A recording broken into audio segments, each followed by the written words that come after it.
squad up with one of the content creator captains you've seen here to prove their mettle. For our scoring today, we're going to have a tournament standard scoring for rank points, as well as rewarding with 2 aggressive points as well for each elimination. We'll get to that in just a second. We got 2 semifinals happening first, and the winners, the top 4 squad of each semis, will go to the finals. So here are those rank points once again, and of course, what all the players are interested in is the $20,000 prize pool. All you got to do to get a share of that is qualify for the finals. So the top 4 squads of each semis will be moving on, and we'll get to that here in just a little bit. But Mortal, this is a little overview of the brand new Noosa map. I would love to get your first thoughts, as this is probably the first time you're seeing it. Looks amazing. I saw the overview, and it's gonna be super intense because it's a very small map, and right after jumping in, there's gonna be so much of action. That's the best part.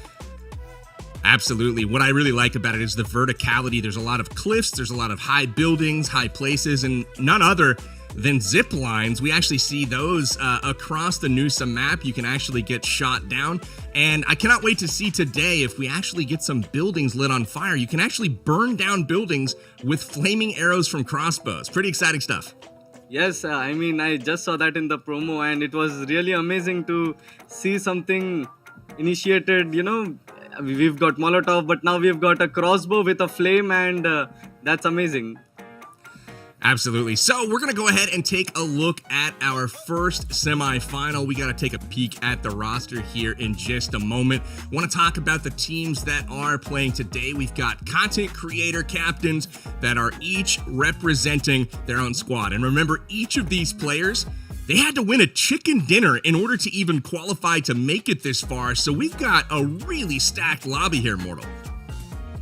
Exactly. I've known some of the creators over here right now. As you can see, I've known Medalcore, and it's so good to see, Medalcore. There's Rolex over here, Vinsanity over here. These 3 are obvious names which I know a lot, and I'm pretty sure you know the rest.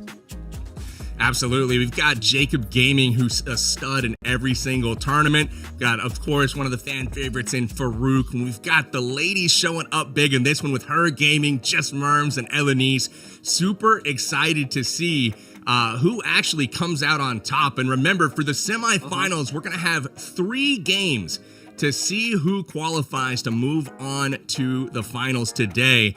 It will be 4 of these teams, but we don't know which 4 just yet. So Mortal, any of these that you're expecting to perform well? I know you had mentioned Winsanity. Yeah. Is that somebody you're expected to do well in today's tournament? I would go. I don't know. I cannot expect as of now. Let the semifinals get over, but I would definitely want to go with Rolex. Oh, I like that choice. Rolex is always a solid one, especially for a content creator. Another thing I want to kind of highlight for everyone watching at home is we do have an amazing halftime show. Well, 2 halftime shows actually coming up during today's events, where we will be bringing in some of the esports professionals from the North American region, some of the best to ever do it. And they will be competing in the brand new PUBG Mobile game mode. And we'll see first a semifinal with 4 of these squads. And again, we've got the Pittsburgh Knights, we've got Nova Esports, we've got back-to-back, and we have the Korean barbecue lovers as well. So if you guys are into some high-level action, make sure you stay tuned as those teams go head-to-head. I'm super excited to watch that, and that'll be coming up at halftime in just a little bit after our first semifinal action. And again, that portion will be hosted by Rolex and Luna. So excited for that. Mortal, we are just about ready to kick things off. We're waiting for this lobby to get loaded up, and we'll be diving in to our first map on Noosa. But I gotta ask your professional opinion here. A lot of people know you as, one of the kings of the battlegrounds in PUBG Mobile. Now imagine a map that's tiny, 1 kilometer by 1 kilometer. What advice would you give, players that are, now in an environment where it's super small, but there's still 32 players on the map? Right. I don't think so. There's so much of time, to simply loot and strategize. You simply have to pick up whatever is available, move and take fights, because every kill has 2 points. That's the best part. You've mentioned it earlier, and 2 points for a kill is really a lot. That brings up aggression among all the players, because that's what the game is all about. You have to be even more aggressive. I'm excited for the aggressive gameplay today, and that's one of the things on Noosa that I've noticed in playing it since it's dropped is, the map is super small. There are a lot of hills and ridges to hide sightlines, but also if you fire at all, it's audible from basically everywhere. So if you choose to get into a gunfight, it needs to be quick and efficient, because the second you let off that rifle, man, everybody's looking at you, and it's kind of an intimidating place to take fights because, if you are down in the low ground, you start firing, almost immediately you're going to get shot from angles where you did not even know players existed. So that's something that I'm going to be keying on today, is seeing how quickly teams can get in and out of fights. Very excited, though, to hop into this first game. We've got just a few more seconds here as the lobby is loading up now. But Noosa, zip lines, we've got hidden bunkers, all kinds of stuff to explore. I'm very, very excited to get into that here today. So, I've got to ask Mortal, if we look at the environments of the map, do you like the Vikendi where it's like snowier? Do you like the Miramar where it's a little more desert? Do you like the Sandhawk where it's a little more, tropical? I know Noosa's more towards that tropical. What's your typical, favorite style? It's more of the environment mixture is more of a Erangel and a Sanhok, because Sanhok is too tropical and there's so much of grass, people can snake around. But yeah, as you mentioned earlier, there's going to be a lot of third parties, because the moment you take on fights, it's going to be people who are going to hear you around, and that's going to be the best part, because a lot of third parties, that's the best strategy that any other team can have. If they hear someone fighting, they're going to take up positions at good height and pin everyone down. One of the spots I'm keying on today is the Science Center right in the middle of the map. It's got plenty of layers to that, and I expect to see a lot of players fight for that location, but also kind of stake it out as those circles move. And that's one last point that I'll make before we get started in today's first semifinal match. The blue zone damage towards the end of game is absolutely insane. So players will have to prioritize moving to zone and actually securing their position. Otherwise, they're going to get wiped out by the blue zone, and that's something that you never want to have happen. But we're kicking off our first game. Mortal, take us into the battlegrounds, my friend. Wow, we can see all the players already dropping in, and they've already taken the fight. We can see there are teams who have already lost their players, and that's so quick. I mean, this was what we were talking about. There are certain teams who are still in the flight, and the action has begun already.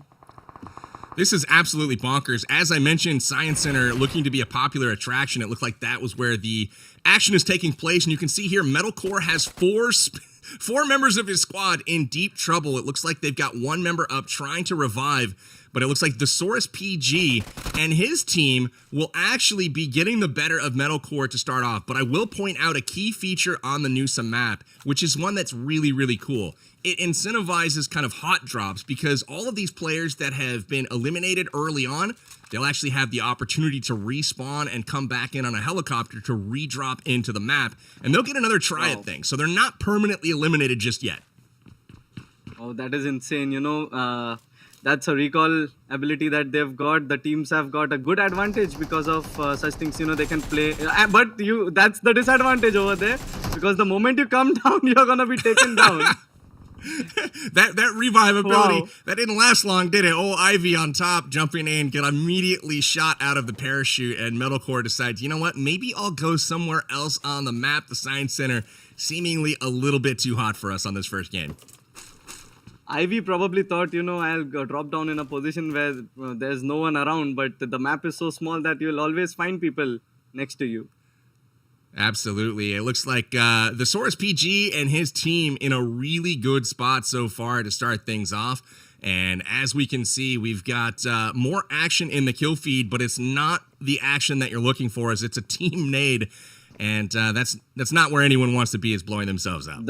The competitiveness is so good over here. There's only two players from Metalcore's team remaining, but they're not pushing, they're not committing yet, because everyone is capable of clutching the situations. And there you can see there's another squad over here, as we mentioned earlier, that there's going to be some third parties which are going to take place, and there you go. Absolutely. It looks like we've got our in-game status tracker. You can see Metalcore's got one team member knocked right now. Farouk and Ace Lawrence both have had one eliminated, which is obviously not great. But it looks like the ladies on bottom there, they're content to kind of go to the outskirts, edge in, and just play for the loot, while everyone else in the middle is just absolutely going crazy right now. So many early game fights in this one. It's gonna be insane, who's gonna come up as victorious. And as you mentioned earlier, there's gonna be no heal battle. That's one of my favorite strategies to get a good position during the heal battle, but it's not gonna be possible over here. And things are gonna be more, teams are gonna be even more aggressive over here. And as you can see, Medal Coast team, they have managed to take the other team down and secure themselves 6 points already, 6 kills already. That means they've already got 12 points in their bag. Absolutely. So the aggressive gameplay definitely working out for them. I mean, they may not rank high, but the truth of the matter is, with kills being worth 2 points, that is actually really important, because not only are they able to focus on those elims early on in the game, but once they get the respawns and their enemies rejoin the fight, they get a second opportunity to wipe them off the map. And as you can see, while Metalcore didn't actually win the fight, they were able to get a lot of elims and boost their score quite a bit to start this game. And Medal Coach team was waiting for him to just take a few drop loot and arrive over there, and they were pretty aggressive. Maybe there were some mistakes in the beginning, but then it was worth it. Metalcore coming up and supporting his teammates, and there you have. They have 12 points and another fight. As you can see, it's a high ridge advantage over there for the other team, and let's see how this goes about. Once again, every single player that is in this tournament won a solo chicken dinner in order to be here. So this will be a lobby of very, very competitive players. And as you can see, the Saurus getting knocked right now, and it'll be up to his teammates to pick him up, as it looks like Elusio and Elenice putting the pressure on from down the ridge. This is something odd to see, there's a high ridge advantage, but we can see, as you said, the ones who are down the ridge are having a good advantage right now, taking a player down, but they're not going to push so easily, because they know that there's going to be someone who's going to give cover from the top of the building, and here he is. He can spot the other players too. Great side angle here from Elenice's team. Z's goes off to the off angle here, and they're working on kind of a split right now, which they've lost one player, so it's a 2-1 split. And as you can see, the Saurus' team in a lot of trouble there with 2 players down, and their other 2 are split wide, so unable to provide support. That was a good strategy actually from their side. Elenice and Casulicio, they have a good advantage right now, because they've got ZZ, who is at a good position. He can provide a good amount of cover, and 2 players are already down. Papa PG and the other player have been taken down. It's going to be a 3 versus 2 situation right now, but I don't think so there's going to be much they can do about it, because he's going to be taken down. It's too difficult to revive at the moment. That's too much open ground between their downs player and their current position, so I'm expecting they're going to let him go. And as you can see, we talked about the third-party angles at the start of today, and you can see her gaming with the 4x scope here, peeking in from the side, and it's just really, really challenging here to fight out in the open. The hard cover is worth everything on the Noosa map, which is why you saw so much attention placed towards that Science Center early on in this game. Right, and the third party we were talking about, it's already kicked in, and was he able to give a revive? Was he able to move upwards, even though it is such a open space? I missed it. It looked like he was crawling off in the other direction entirely. I guess he managed. We were looking at her gaming's view, and it looked like he was crawling pretty far away. But her gaming's got the high ground here. Yes, but he did manage to get a revive for himself. So that's pretty amazing. I mean, you can expect the unexpected things. Absolutely. It did not look like that was going to be possible, but as you can see, the Saurus got 3 people back up on the squad, and they're sitting in a great spot right now, second place overall with those 10 elimination points already in the bag. So that's pretty solid performance early on from the Saurus and his team.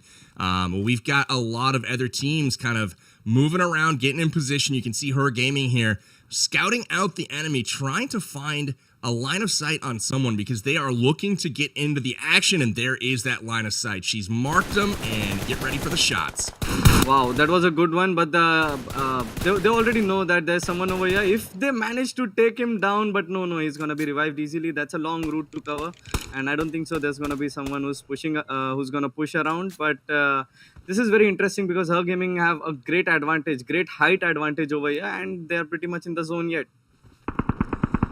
I love the shots, though. You know, she waited, lined that up, marked it for her teammates, and then only then let them rip and was able to secure the knock. But unfortunately, too great a distance with that cover of the hill, not able to get the finish there. And they will look to engage now. It looks like with Merms.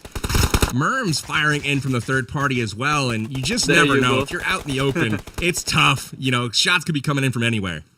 Her gaming were about to do the third party, but now they are in the same position. Now they are being third partied. That's the essence of this. That's the essence of this smaller map, you know, 1 by 1 kilometer, and it's a really great map to, you know, keep engaging in fights, keep third partying, be quick enough to strategize on how you have to take fights. I actually very much like the new map. It gives you more of a bite-sized kind of way to enjoy PUBG Mobile. You know, it can last anywhere from, 6 to 14 minutes or so for each game. It just kind of depends on how aggressive the teams play and, if anybody's dragging it out all the way to the end of the blue zone. But I've had some really fast games as well as some more strategic ones on this map. But really, the action from the very beginning is absolutely crazy as we take a peek here at the blue zone, starting to shift in the zone going north towards Shipyard, and we have all of the squads on the move. And remember, this blue zone seemingly hurts quite a bit on Nusen. That's not somewhere you want to get yourself caught in later zones. Right, and right now, Metalcore's team have got a great advantage and a great position in the map. Right towards the center, they've already got 12 points. And I guess they're going to go about it. They're going to pick up more fights or maybe survive because they're almost in the center of the zone. So it's going to be pretty easy for them to pick up more points as we progress in the game. We've got some new guns as well in this latest update of PUBG Mobile, most notably the NS2000. It's a new shotgun where it actually shoots kind of a shell if you are hip firing. But if you actually scope in and look down the sights, it fires a slug, which does a significant amount more damage. And that's one that I expect to see used here on Nusa today as the close-range fights break out towards the end of maps. These shotguns can be absolutely devastating. I guess the hip fire can take down any player in the short range, and if you have the sight on, it's gonna fire up till mid-range. That's a great thing about the shotgun. I have actually seen people sniping with the slug zoomed in with a 4X on their shotgun. It's an interesting thing to get used to and might be even a little strong, but we'll keep an eye on our players today and see if anybody actually chooses to use it in that manner as we have a fight breaking out now between, looks like Jacob and Her Gaming, but Jacob Gaming seemingly triangling off right now, also taking a peek down at the remains of Metalcore's squad down in the city below. That's going to be pretty difficult for them to move out of there because Jacob and team are having a significant amount of height, and we've got Her Gaming who are right on the other side of where Metalcore have to move on to, and it's going to be pretty difficult now because the zone decided to shift to a different location. Really interesting that you pointed that out. It's almost like a gauntlet. They've got to walk through that road under a bridge with two squads on the high ground, kind of firing down. Not a great position for Metalcore squad, so I look for them to kind of camp out and maybe rotate late here after the other squads have tried to reposition. But you can't fault their strategy so far. They're sitting on top of that leaderboard with the 3 players alive and 12 points. So Metalcore and his team seemingly doing what they need to right now to move on to today's finals.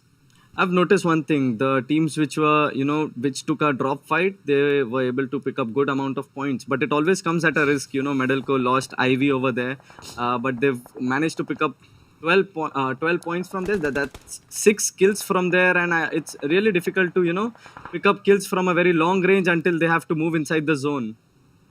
I couldn't agree more. I feel like with the way the scoring is set up here with 2 points per elimination, it's definitely wise, especially with the fact that you get a free respawn if you die early enough. I mean, take those points early on because, as you mentioned, the Sora's PG and Metalcore, they each have 12 points right now, which is really, really huge. And they're still in the fight. They can rank well, but 12 points is equivalent to like a second place finish. So, I mean, you know, definitely take the elims if you can. If teams are listening to this, we do have a delay on for competitive integrity. However, I'm expecting teams to maybe play it a little more aggressively in games 2 and 3 here. Yep, exactly. I mean, the first game is always to analyze the situations, and I'm pretty sure the second game, most of the teams are going to take a drop fight because they've always got an opportunity to, respawn, take up fights once again with a better strategy. But as you can see right now, Lethal is at a very poor position because he's going to take he needs to take ZZ down, and I guess he's gonna smoke around his place and push towards ZZ, and that's gonna be an interesting 1v1 fight. But no, I can see him moving upwards. Look at Rapunzel right behind in the blue zone. It's going to come out behind Jillman here. ZZ, it looks like got him from the bottom, but Rapunzel was going to get Jillman if ZZ did not. ZZ goes down, though, to that third party, and this is where things get interesting.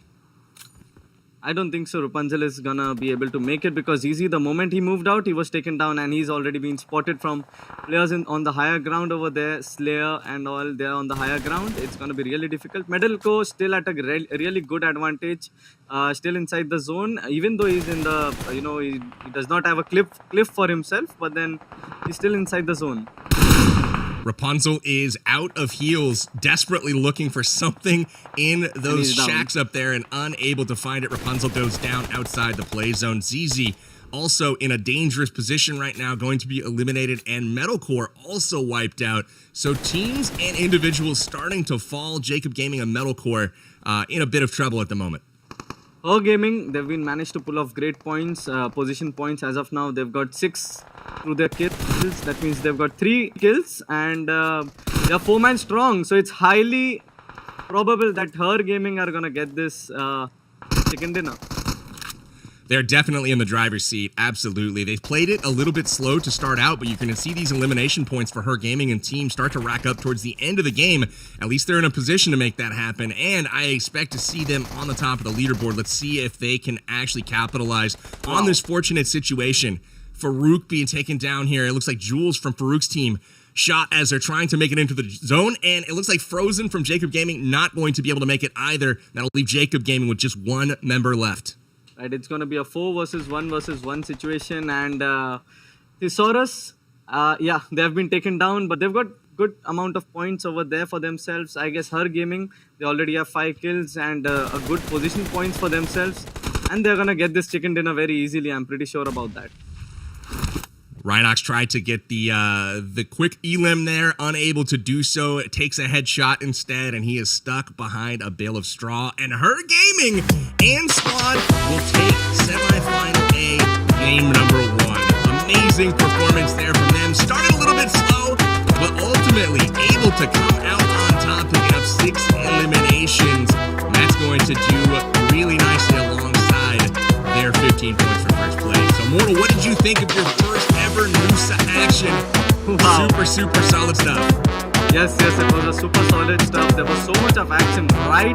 I mean, we were looking at where teams are going to drop down, but then fights were so quick. The moment, I saw the first team get down, I guess they were already engaged in a fight. That's the beauty of this particular map. You simply get down, you take on fights, there is a recall option. That's amazing. We turned down the music. I was vibing over here. But yeah, man, what an exciting game number 1. We are going to queue up game 2 as quickly as possible for semifinal A. Remember to remind you guys of the format. We've got 3 games happening right now for our first 8 teams. If we could see those 8 teams, a list of those on the board right now, we'll describe kind of how we go through that. But we've got 8 teams really quickly that will be going through and taking on 3 games. I failed to describe it properly as we started the show, but they'll be playing 3 games right now. And again, the top 4 teams will be moving on to the finals. And then the second set of semifinals will be happening in just a little bit with 8 other squads. But instead of going through that, we can probably hop into the replays right now and take a look at our action from this game number 1. We can pause on that as well for a moment. Again, throw to you, Mortal, really quickly. I almost called you Metal because we got a metalcore in the game. Mortal, again, what do you think is the key moving forward to game number 2 here? We saw the hot drops, but anything else kind of piqued your attention? There's 2 types of strategies you can use. One, that Her Gaming, they were more into third parties. They were on the higher ridge all the time, and that's probably the reason why they got that chicken dinner. But on the other hand, we had Medalco, who took a very early fight. They took as many kills as possible. They utilized their respawn ability, and they were able to, get a great position out of that and good number of kills too. So I'm pretty sure both the techniques are really good. I mean, if Metalcore, if the team would have been able to, if they were able to take a higher ridge in the beginning, right after the fight, right after they took those points, if they were at a higher position, it would have been way better for them. But then Her Gaming, they played pretty brilliantly because they were more into third parties. That was their major target, take down as many kills as possible. Third parties, wait for the zone to come up, and we'll always be at the higher ridge. That's the most important thing, as you can see in a lot of positions from there. We'll keep an eye on it in game number 2, but first, let's check out the replays from game number 1. We'll check out some of the action here. As you can see, Her Gaming getting started early with those long-range shots onto Elenice's team, and they really owned that top ridge, like you were saying, Mortal. Had some great position early on, while the rest of the teams like Farouk and Metalcore, they had to fight it out down in the cities. Yep, exactly, Metalcore, but they did a great job. They got good number of kills early on into the game and were able to secure themselves good amount of points. There you go. The table is here. Her Gaming with 27 points over there. Saurus PG with 24 points. Metalcore with 20 points. Farouk with 20 points. Jacob Gaming 14. Elenice with 14. Looks like we got Ace Lawrence as well with 7 and Jess Merms with 4. Really solid stuff from a lot of these teams, putting up a lot of points early on in this one. So really good start to our semifinals action. And again, Her Gaming, Thesaurus, Metalcore, and Farouk right now in the driver's seat in order to move on to today's finals. They will try to hold on to that position, but we've got 2 more games in order to get to where we'll have to to get along here and try to make it to the finals. So we are going to be taking a peek at the upcoming game here in just a moment. Again, my name's Powerbang. You can follow me on Twitter at the link below, as well as Mortal. You can check him out. Mortal, gotta ask, man. So excited to have you back on the battlegrounds. We're gonna have to squad up. I'm thinking this needs to happen. It's been too long, my friend. Hopefully very soon. We're definitely gonna squad up. We're gonna get some more creators in, play some custom rooms. Everyone is gonna be excited, but hopefully really soon. That's gonna be amazing. No, I'm super excited about that. We've got Noosa, again, PUBG Mobile's brand new map. We've got the new zip lines that are in the game. We also have, again, I'm still trying to rack up enough coins to spend at the shop inside the game to buy some of these flaming arrows, because I really want to burn down some huts. Those are and expose some people that are hiding. I think that's a pretty cool mechanic. Yeah, that's a really cool mechanic. And we've also got zipline. That's a really great thing, because the movements from one cliff to another, that's going to be really quick using that ziplines.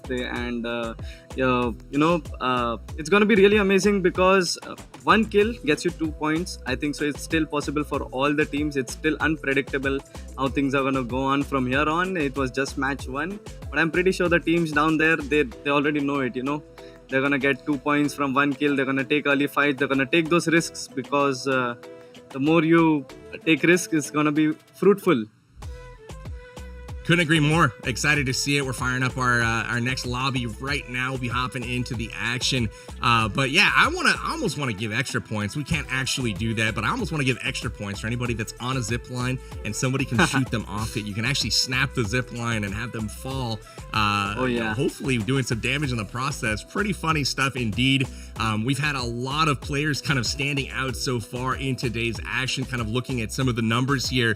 Farouk and his team. We've got a standout in Jules. Saw him in the replay there trying to sneak his way into zone, but Jules dropping 826 damage by himself in this first game. So really impressive stuff from Farouk's squad. And I really like the format of this particular tournament because it actually requires that every single participant made it through like an impossible test in order to get here, and that is winning a solo chicken dinner, which is not easy and definitely requires some skill when all of the players are seemingly playing at a high level.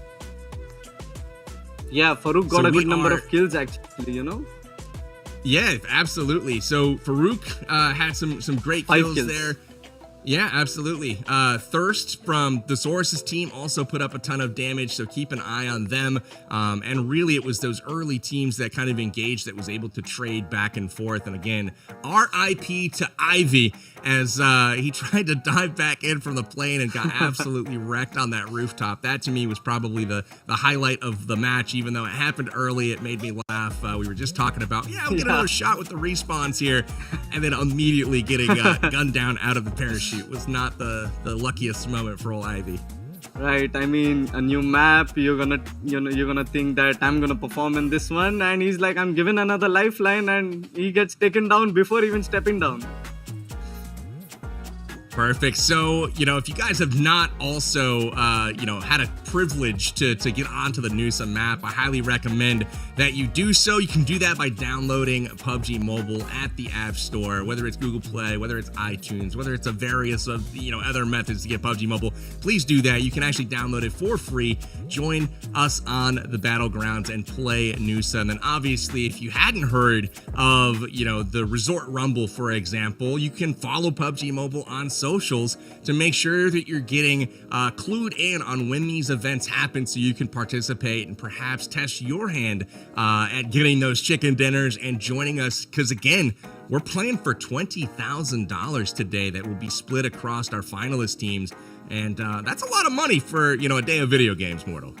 Yeah, that's actually a good one, and especially for a fun event like this one. But recalling the moment where you can recall, what if there are 3 players down from a team, even if there's a 4th player alive and recalled.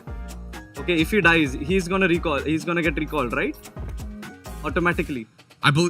I believe so. I think as long as they're already kind of off the battlefield and in the helicopter, they should still stay on the map. Right. But if they haven't done the actual respawn yet, it could be an elimination. So you don't want to have all of your players die at once. Right. You want to make sure that they're kind of staggered to an extent. Exactly. Right. And I believe that's still the same mechanic, although I can't say from personal experience. We try to stay alive on Powerbang squad and not get eliminated at all. That's not true. I actually I get picked up quite frequently by my teammates. So shout outs to them. So we are just fun. Now. We are very close to the second match. Setting up the next room. So it's going to be starting here in just a second. Excited to get semifinal A. Match number 2 underway. If we could pull up the scoreboard just one more time, I would love to take a peek at kind of who has a little bit of room left to climb here. And then we also have a few people that have really kind of set themselves apart. Her Gaming, Thesaurus PG, and Metalcore and Farouk, all with 20 or more points. But I'm looking at Ace Lawrence this time to step it up. He was talking a big game, scrimming with his teammates. I had a chance to stop into one of his streams earlier this week, and they were like, let's practice, let's get it on. We don't want to share our strats with anybody. So I have a hunch that Ace Lawrence is going to turn up the volume, and they are going to bring their A game here in match number 2. Anyone in particular you got your eye on? And now it's definitely going to be Her Gaming. All right, well, fair enough. Easy choice on that one. Mortal's, cherry picking the top here, going for the leader. It's gonna be really exciting to see how they perform in this match, because the first match they got a great chicken dinner, and as you can see, we are already in the second map, and I mean, we don't have to wait for fights, because in just about few moments we are gonna see the first fight go on. Probably won't have to wait long. That's a large clump of players in the center of this map. Again, seemingly many of them going for the Science Center. There you go. There you go. We can already hear them firing. And her gaming, they have this time decided to actually go a little away, loot and probably catch up a higher ridge. That's the best thing that's going to work from them for them, because the first game they did the same thing. Oh, wow. Look at the Ooh. Science Center this time. 5 squads here. Well, yeah, kind of 5. We've got Jorky kind of running around here all by himself. I wonder where the rest of his team went. That's probably not intentional, but hey, they're going to try to rack up some points. And to your point with her gaming, if it ain't broke, don't fix it, right? They were able to get a chicken dinner in the first game with their current strategy and end up on top of that leaderboard. So you can't blame them for resorting back to playing a little bit passively at the start. Yep, and Metalco already they decided to do the same thing, and they already secured themselves 1 point. But he's gotta be a little careful, because there's a guy who is camping right next to them. Elenice off to there a you go. quick start here. Ooh, this is tough. Look at these angles, Mortal. Wow. This is going to be really difficult, and I'm pretty sure Metalcore... Oh, there you go. He's going to chase him down, and they're down. But Ivy has been taken down, and there's a trade game going on over there. I'm pretty sure Metalcore and his team are going to survive this moment. But yeah, we've got another 2 squads over there, and there you go. Metalcore really picking up some good points for his team over there. They're starting off, again, it's a little shaky for Metalcore's squad, but at the same time, they're on top of the leaderboard early again. So, again, all they're trying to do is make the top 4 to be able to make it to the finals today. And that's all the teams are really trying to do. Of course, winning on top of the leaderboard gives you some great bragging rights, and you can talk about how your team's the best and all of that. But really, as long as you make the top 4, you're in the money, and at that point, we'll have an opportunity to play in today's finals. There's so many there's so many angles that the players have to check while pushing, and there you go. I'm pretty sure Metalcore and team are gonna take him down, secure themselves good 5 points. Oh, he was taken down. Able to pick up the trade there. Metalcore goes down, but his teammates are gonna get him back in the fight. But I'm pretty sure he's gonna get revived. He's gonna get revived, and they're gonna be 4-man strong. And this is the risk I'm talking about that Metalcore and team have taken. Now they have good 5 kills. They've got good 10 points ready, and now they have the entire place for themselves.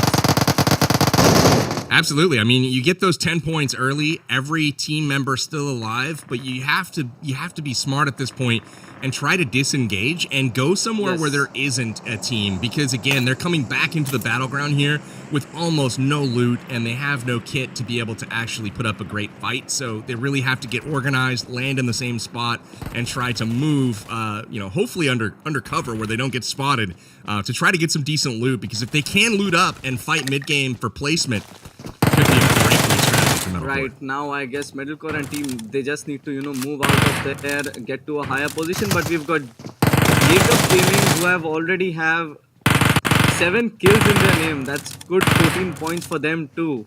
And it's going to be very interesting to see how Her Gaming and team, how they proceed about this match, because Yuga Ahmed is the last man stand, camp his way through and not gonna move. He's the only disadvantage is right now outside the zone. He's 151 meters outside the zone, and he's got players around him checking up.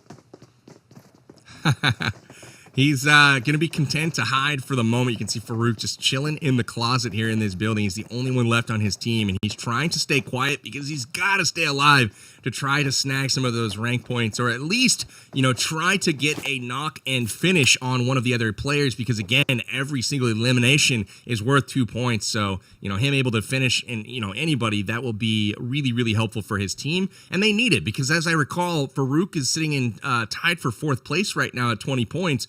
So every point is going to be super helpful for them for maintaining that margin above 5th place. As expected, though, Her Gaming sticking to the strategy for them that has worked so far. And just like last game, getting through this opening volley of shots, 0 points so far. But again, I expect them to turn it up here as they start rotating once the circle starts to close. Right, just a reminder, guys, that apart from the creator, every player over here has been a winner in the solo event that was hosted by the creator. After winning the solo event, they were given this opportunity to play in the creator's team for this event and a prize pool of $20,000. a lot of money for old PUBG Mobile. I mean, shoot, I'm on the wrong side of the desk here. I want to hit the battlegrounds and go mix it up at Science Center here on Newset. Seems like a lot of fun. We talked about Ace Lawrence in the pregame here as a squad to watch. You can see him up on the ridge here. One Shot Man is actually Ace, and that's a reference to his shotgun abilities. He really likes to play with the shotgun, and so you'll see him rolling around with one of those on his back for short-range encounters. So really excited to see if they're able to do some big stuff this game. He's already carrying a DP28 and a shotgun right there with himself, and this is going to be pretty interesting because Metalcore with that 4-man standing, Jacob Gaming have a bit of a disadvantage over there. Her Gaming haven't engaged at all as of now. The Saurus also haven't engaged at all as of now. But let's see how they go about it, because they have to, the moment you're outside the zone, you have to scout and then move on to the next position, make sure that there's no one around. As you can see over here, One Shot Man and his team is probably checking out, apart from looting, they're checking out if there's anyone camping over here. And I'm pretty sure they're not going to find anyone and going to survive. But this time, there were a lot of fights, and we see very few teams alive. 8 teams are there, that's all. Metalcore, again with this team in almost the center of the map. That's actually the hot spot, right? You have to be there, you have to take fights, take that risk, and they pulled good amount of points. They have a great position. Again, what I believe is they need to, move on to a position which is at a higher ridge, because that's going to be a good advantage for them. We've got Her Gaming with a good split over here, and they're going to make sure, they're inside the zone too. Interestingly enough, Farouk did manage to survive. He's still sitting in that same building. However, did manage to survive, and we'll see if he sneaks in behind one of these other squads. And one tactic that I saw that I don't know if it's being forced upon them or if this is by choice, but Elenice and her squad is choosing to take the low ground along the center of the map and actually split their players pretty far from one another. And I don't know if that's to try to hold a line and just fight from within cover and try to pick off third-party fights. But I have noticed that in both the first and second games, they've been spread pretty far apart and trying to maintain sightlines on the enemy. They've got 6 points so far, do have 3 players left alive, but it's an interesting tactic that seems to be quite different from what the rest of the teams are doing. Right, and if that works out for them, they're going to follow the same strategy in every game. If it doesn't, obviously, they're going to change it in the next one. One would hope. They're going to probably go for splits, but at a higher ridge, just like other teams. We've got Zeze over here, who's really far away from his team, but let's see how they go about it, because an entire team, One Shot Man and his team, are really near them, and I'm pretty sure he's going to take a dip at it, take a player or two down over here. This is going to be interesting. Not quite sure. He opts to stay alive, but will he go for the shots? He does, and he gets him. Whoa. He got one player down, and now he has to, move at a better position, because One Shot Man, they're going to be really angry about this. But as you can see, Her Gaming and team, they have heard it. They heard it. They've heard the gunshots, and now they're going to make sure that no one survives over there. This is what an impressive play. That was really impressive from Z's. It's actually, worth the risk, because right now Her Gaming, they know that there's someone over there, and Zeze is going to be at a discomfort over there already. They knew that there was someone over there. They have taken him down. I'm pretty sure he's going to get revived, but it's going to be really difficult for them because they've got to move inside the zone, and they've also got a position which is not at a very good advantage. They're at the lower ground, and Her Gaming, they're not wasting. Oh wow, what a grenade there. And they have already taken down 2 more players. Her Gaming, again, that third party strategy is working out for them. They were just waiting for shots around them. They got it. Farouk was eliminated, finally spotted out and taken down. But man, what an incredible set of grenades there by Her Gaming and her squad. That was impressive, to say the least. Elenice in a bit of trouble now. You can see Alessio hanging out quite a bit away and not going to attempt the revive, just trying to stay alive here. That's going to put Elenice and her squad down to just 1 player remaining. Jacob Gaming down to 2 at this point. But 16 points already on the board for them. That's really, really impressive. The only squad eliminated so far. Farouk at this point. Farouk is going to have a hard time holding on to 4th place. Yeah, I mean, right from the top four, it was Jacob, Metalco. There was the Soros and her gaming over there at the top. But Jacob, Farouk had a good opportunity over here. They've lost it at this moment, as all the competitors are alive as of now. So it's going to be really difficult to catch up. Looks like we've got three teams right I'm now. pretty sure Metalcore and her gaming, they're gonna take a good spot at the top. But right now they're outside the zone. They've got players at the bottom. They've got players at the top. It's gonna be interesting how they're gonna rotate from here. It absolutely will. We'll take a peek at the map and look at this zone. This circle is shaping up to be a nasty one. This is out in the middle of nowhere. Yep, absolutely. Ace Lawrence and his team has gotten right in the middle, and they have occupied a building. So they're in a really, really advantageous position. But now the question is, can they hold it? But Metalcore and team, they're really close to the zone, and they've got ample amount of space in front of them. They can move pretty easily inside the zone. It's just that, see, they've decided to always hold the position. If they're in the zone, they're going to move only when they're outside the zone. This is what they're doing. I mean, in the first game, they did the same. Now they've done the same, and it's working for them. I'm pretty sure it's just 100 meters and they're going to be able to move from there. But her gaming are at a pretty much discomfort because they have to move inside the zone. It's going to be a little difficult. Let's see how it turns out for them. Shots fired at her gaming. Unable to connect. Gilman getting some great shots down range here, but One Shot Man occupying this compound. Doesn't seem like they have the greatest of sightlines here, but they do have the hard cover. So definitely going to be able to hold that at least in the near term here. As this circle continues to close, we're moving towards circle number 4. We'll be there very shortly. But it does look like a great position here for One Shot Man and the Ace Lawrence squad. They only have 4 points at this point, so I think they're definitely playing for placement. And remember, it was them that unfortunately lost their 4th member driving down the street in the monster truck to Elenisa's squad, who, again, picked up 8 points here, just kind of camping out the middle of the map. Again, Metalcore and team, they are really good at it. They've been surviving pretty much good. But there you go. A scout of the team went up, and it's her gaming versus Metalcore. It's going to be very interesting because, again, a down ridge push right at them. Are they going to be able to take them down? It's going to be really difficult because there's a team on the other side of the ridge who probably might third-party Clot over there did a pretty much good amount of distraction for her gaming and team. Metalcore and team were able to take them down, and now they're going to push, simply push.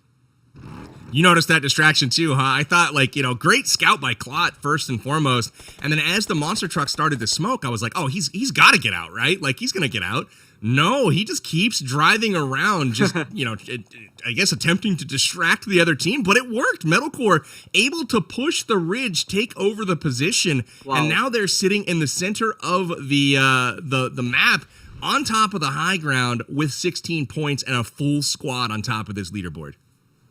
Right now, One Shot, that's Ace Lawrence. They're at a very good position. Metalcore, it's going to be pretty much a work for them as they have to move inside the zone because there's a lot of teams firing at them right now. And they've got Sosa over there from her gaming, still one player alive who can still put up a damage on them. Look at Slayer out there scouting for Papa PG's team. He's pushed across the street, trying to gather some intel there to pass back to his squad, waiting on the nearby ridge. Frozen from Jacob Gaming, seemingly holding them in position. And this is about to get interesting with the heal off going on for her gaming squad. 4 heals in Sosa's possession, so that might just work out for him. We'll see. This is going to be interesting because that's some 4 healings might get him some good position, and he can also give a great amount of damage to Metalcore and team because the moment he gets out of that ridge, he's going to see that there's 3 players over there who are probably in the open. I think he was just trying to heal long enough for people to stop looking his direction, right? Like, if he could just, they can forget about him. Hey, I'm not here anymore.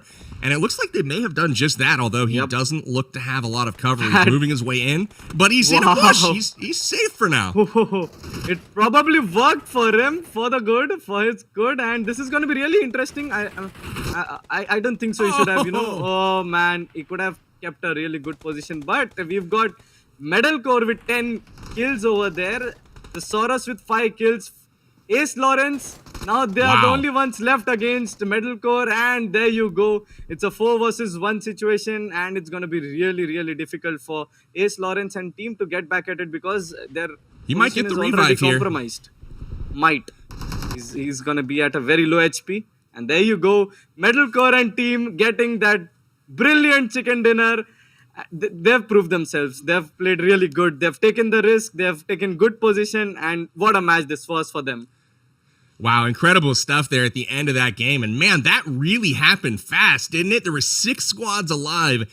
And then all of a sudden, we're down to 2. It was like a 4v1 at that last little second there with Metalcore's squad ultimately taking home the match win. You know they're going to be happy with that one after a strong first game performance. And now a chicken dinner to follow it up in match number 2. Metalcore has his eyes on the prize. He's looking for that finals appearance. And remember, all these teams are striving for a top 4 in the semifinals here to move on to today's finals. So, Mortal, gotta ask, what did you think of game number 2? What stood out to you? Whew. Again, the two strategies that I was talking about. One, don't take fights early on in the game. Get on those higher ridges, get onto a better position. But we had Metalcore with the second strategy. They were, taking early fights, taking up early kills, also putting up great momentum for their team because the moment they take fights, they're going to be prepared for fights which are going to be later on in the game, and they were able to take down her gaming. So that was really interesting. It was really cool to watch. They took those early fights, put like 10 points up on the board. And as you saw, they all kind of got eliminated and they had to reset and they chose to drop elsewhere. And it was a question of, can they get looted up? Can they figure out, how to reposition and get to the point where they can battle later on in the game? And they did exactly that. So a huge shout out to Metalcore's squad as they get the second chicken dinner of the day. We do have some replays that we want to go check out here in just a moment for our game number 2, and we'll check out what went down on the battlefield. I mean, yeah, Metalcore and team, they proved it that the strategy is gonna work. And let's just get on with the replay. Let's see how it was for them. There you go, Metalcore and team. Those shotgun shots are really important at such positions. The team knows that it's an enclosed building. You have to get those shotguns as a secondary weapon or probably as primary weapon. And there you go. That was a good takedown actually, right on the head. And Saint Sasa was taken down. Wow. Absolutely. This nade right here was absolutely insane. What a throw. That was almost 100 meters right there in the air over a box and landed it absolutely perfectly. So really, really impressive throw. And then you can see the nades to kind of finish things off. Metalcore taking down Gilman to secure the victory here. Again, I'm super excited to see kind of how things panned out as far as the leaderboards thus far. It's got to be a close one, but you have to imagine that Metalcore really did a great job with his squad there to kind of vault up those leaderboards after strong elimination performances in both games, but this time having the rank and the chicken dinner to go along with it. He's got to be cheesing, feeling super proud at home. Yeah, I'm still waiting. I'm still waiting for those zip lines and those crossbows though. Absolutely, we got to see some of that. I want to see at least the flaming arrows for sure, but we do have our leaderboard ready to go. Let's go check it out. Here are your scores so far after 2 matches of play with 1 remaining. And it is Metalcore on top of this one, 61 points. They are looking really solid to be moving on despite what happens in this third and final semifinal A game. We've got the Saurus, Her Gaming, and Jacob Gaming all fairly close within 10 points here. And then you can see the bottom of the list here, Ace Lawrence, Elenice, Farouk, and Just Merms. I would say almost everyone is probably still in the running here, with the exception of Merms. Unfortunately, Merms only able to secure 6 points so far, so she's got a lot of work to do, but maybe a chicken dinner and 30 kills. That might do the trick for them. That's actually going to be really difficult because other teams, they have built up that momentum. And right now, 5th, 6th, 7th position, Ace Lawrence, Elenice, and Farouk, they can probably jump to the first position or probably second position in the next match. So it's going to be difficult for Just Mers now. hoping that Farouk able to make his move, and unfortunately for him, got stranded all by himself. In the last game, you could see him kind of hiding in one of the buildings, just trying to make sure, oh, nobody see me, I'm gonna hold still, and able to persist, quite a ways into the match, but ultimately did get spotted. And so I know he'll be trying to keep more of his teammates around him here in this next one. But really excited though to see kind of this battle for third and fourth. Essentially, it looks like those top two spots might be pretty close to locked in, but maybe not. Again, it really comes down to who can put a crazy performance on and potentially even finish at the top of the leaderboard. And I'm really hoping I got my eye again still on Ace Lawrence. He's pushed up to 5th place for this game, but he's got a few more points to go to crack into that top 4. And Metalcore, looking at the format of this event, there's 2 kills, 2 points for each kill, and there's recall option available, so it's pretty obvious you need to take those risks, take early fights, and try to secure yourself good amount of points before being recalled.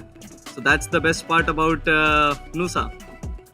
Absolutely. I'm really enjoying that. And for those of you guys that are trying to remember what the scoring, placement points, and elimination points look like, this is it. We've got kind of a tournament standard scoring format for rank. First place receiving 15 points, second 12, and third place 10 points, and then on down from there, while each elimination is worth 2 points. And with that recall feature, as Mortal was just explaining, super valuable to be aggressive early, because again, if you can pick up 8 eliminations, I mean, you're winning more points than you are for actually getting a chicken dinner. So hopefully the teams recognize this, are able to adjust their strategies here in game number 3. But this is semifinal A, match 3, the final match for this group for the Resort Rumble. And again, it's the top 4 squads moving on to today's finals for the Resort Rumble after we do the semifinals for Group B. So we are getting into crunch time here, and the pressure is on. There's probably 6 squads right now that are really feeling the heat, and there's 3 right now that are on the outside looking in. So they've got to do everything in their power to climb up to that number 4 spot so we can make it all the way to the finals for the Resort Rumble. Super exciting. Again, the format for today, as Mortal mentioned earlier, every single person here has won a chicken dinner to secure their spot. So there are no undeserving people. Everyone has shown, kind of their skill and prowess on the battlegrounds thus far. Yep, that's really interesting because everyone is a winner over here who's playing. But among those winners, we are gonna try to get the ultimate champion who's gonna, get that $20,000, and that's a huge amount for a PUBG Mobile event, Resort Rumble. And Metalcore, I'm pretty sure they're now gonna go haywire because they've pretty much secured their spot, and it's gonna be really difficult for the other teams because right from 2nd position till the 8th position, anything is possible. A game can change everything. I couldn't agree more. I want to see some action on Love Island this game. There's some interesting drop spots for sure. Not a ton of loot out there, but hey, there's some romance. So maybe we'll keep an eye on that this game. We got the scoreboards once again for our semifinal A group.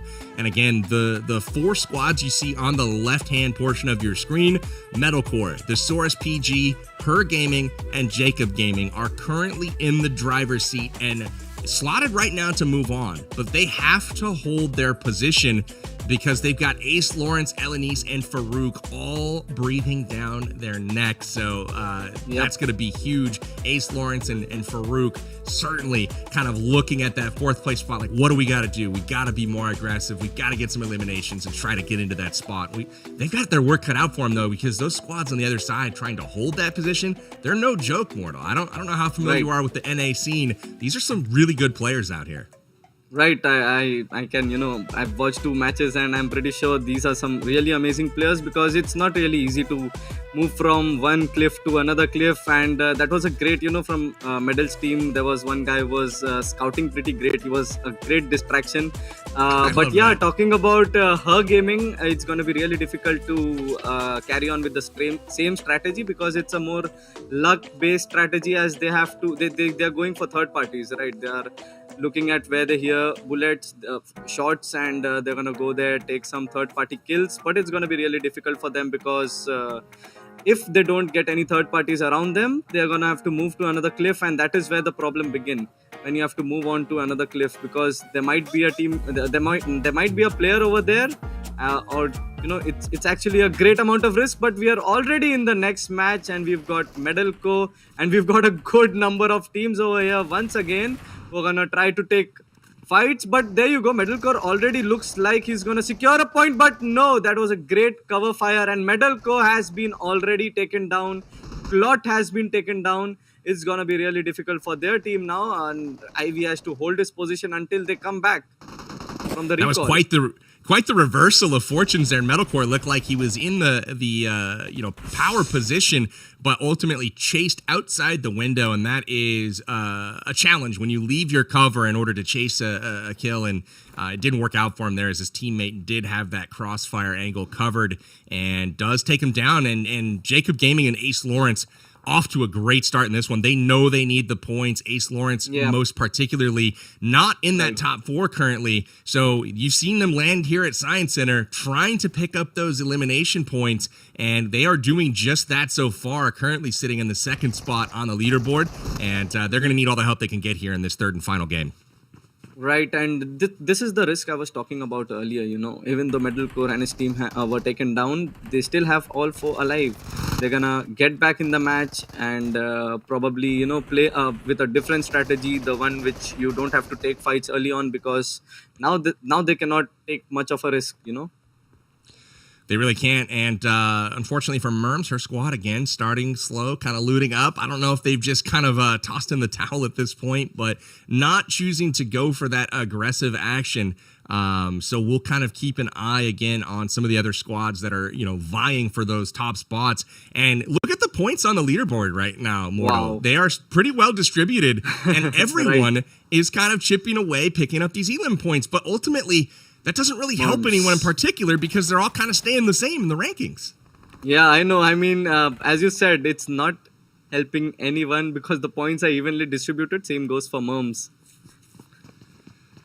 Unfortunate, but hey, we'll keep an eye on it. They definitely, all the teams now with a bit of momentum, it seems, as this match continues on. Many of them still near full strength at a minimum. You can see all of the players still kind of in the fight at this point, 32 remaining on the map. So again, it could be anyone's game at this point. Thesaurus PG still trying to mop up the Science Center, and it looks like Elenise has a squad member. Ooh. And there's 2.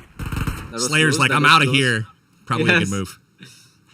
Probably, but and there you go. Metalcore Ivy from Metalcore's team. He has already seen someone get down over there. Rhinox was managed to get it. Oh, there you go. Is it gonna be a 1 versus 2 situation over here? Oh. That reload. That was close. Almost had a great clutch flavor, but just ran out of bullets, man. That's unfortunate. You thought he was going to have it. It looked like really promising, but that reload got him. It's already getting very difficult for Merms over here because they've lost 2 players. There's only 2 players remaining. They're losing on to those recalls too. Jacob Gaming, they got 4 kills over here, but then they've also lost 2 players and 2 recalls. So it's going to be really difficult for them here on Metalcore. However, have picked up 5 points with 4 players still remaining. So that's going to be something interesting over here. But there you go. Ace Lawrence and their team are putting up pressure on Metalcore. You know what else is interesting to me, and it actually makes me a little bit scared for them, and that's Her Gaming. They were sitting, probably in 3rd place after 2 games of play, but not a huge margin over 4th, 5th, 6th, and 7th. She is already 6 points down to all of the teams that were below her, and there's a chance that our first chicken dinner winner, game number 1, Her Gaming, they won that chicken dinner and looked pretty strong in the process. I don't know if they're in line right now to move on to the finals. So she's really going to have to turn it up with their squad as the games go on, because every squad below, look at this, 8 points across the board so far. It's really impressive by every team. Look at the sniper Metalcore's holding. That's one of the strongest ones in the game. That's a great one. 1 bullet and he's going to take a player down with him. Hopefully we get an opportunity to watch him use it in action. This thing is an absolute beast. And you can see that muzzle brake on the end of it kind of distributing out that force of the bullet as it leaves the chamber. Really excited to kind of watch him put this thing in action. But again, the high ground and these sight lines on this map, super nice for sniping. But man, I don't know if standing on the top of the ridge in the open to be able to snipe is the best strategy, just because of how many people can also see you.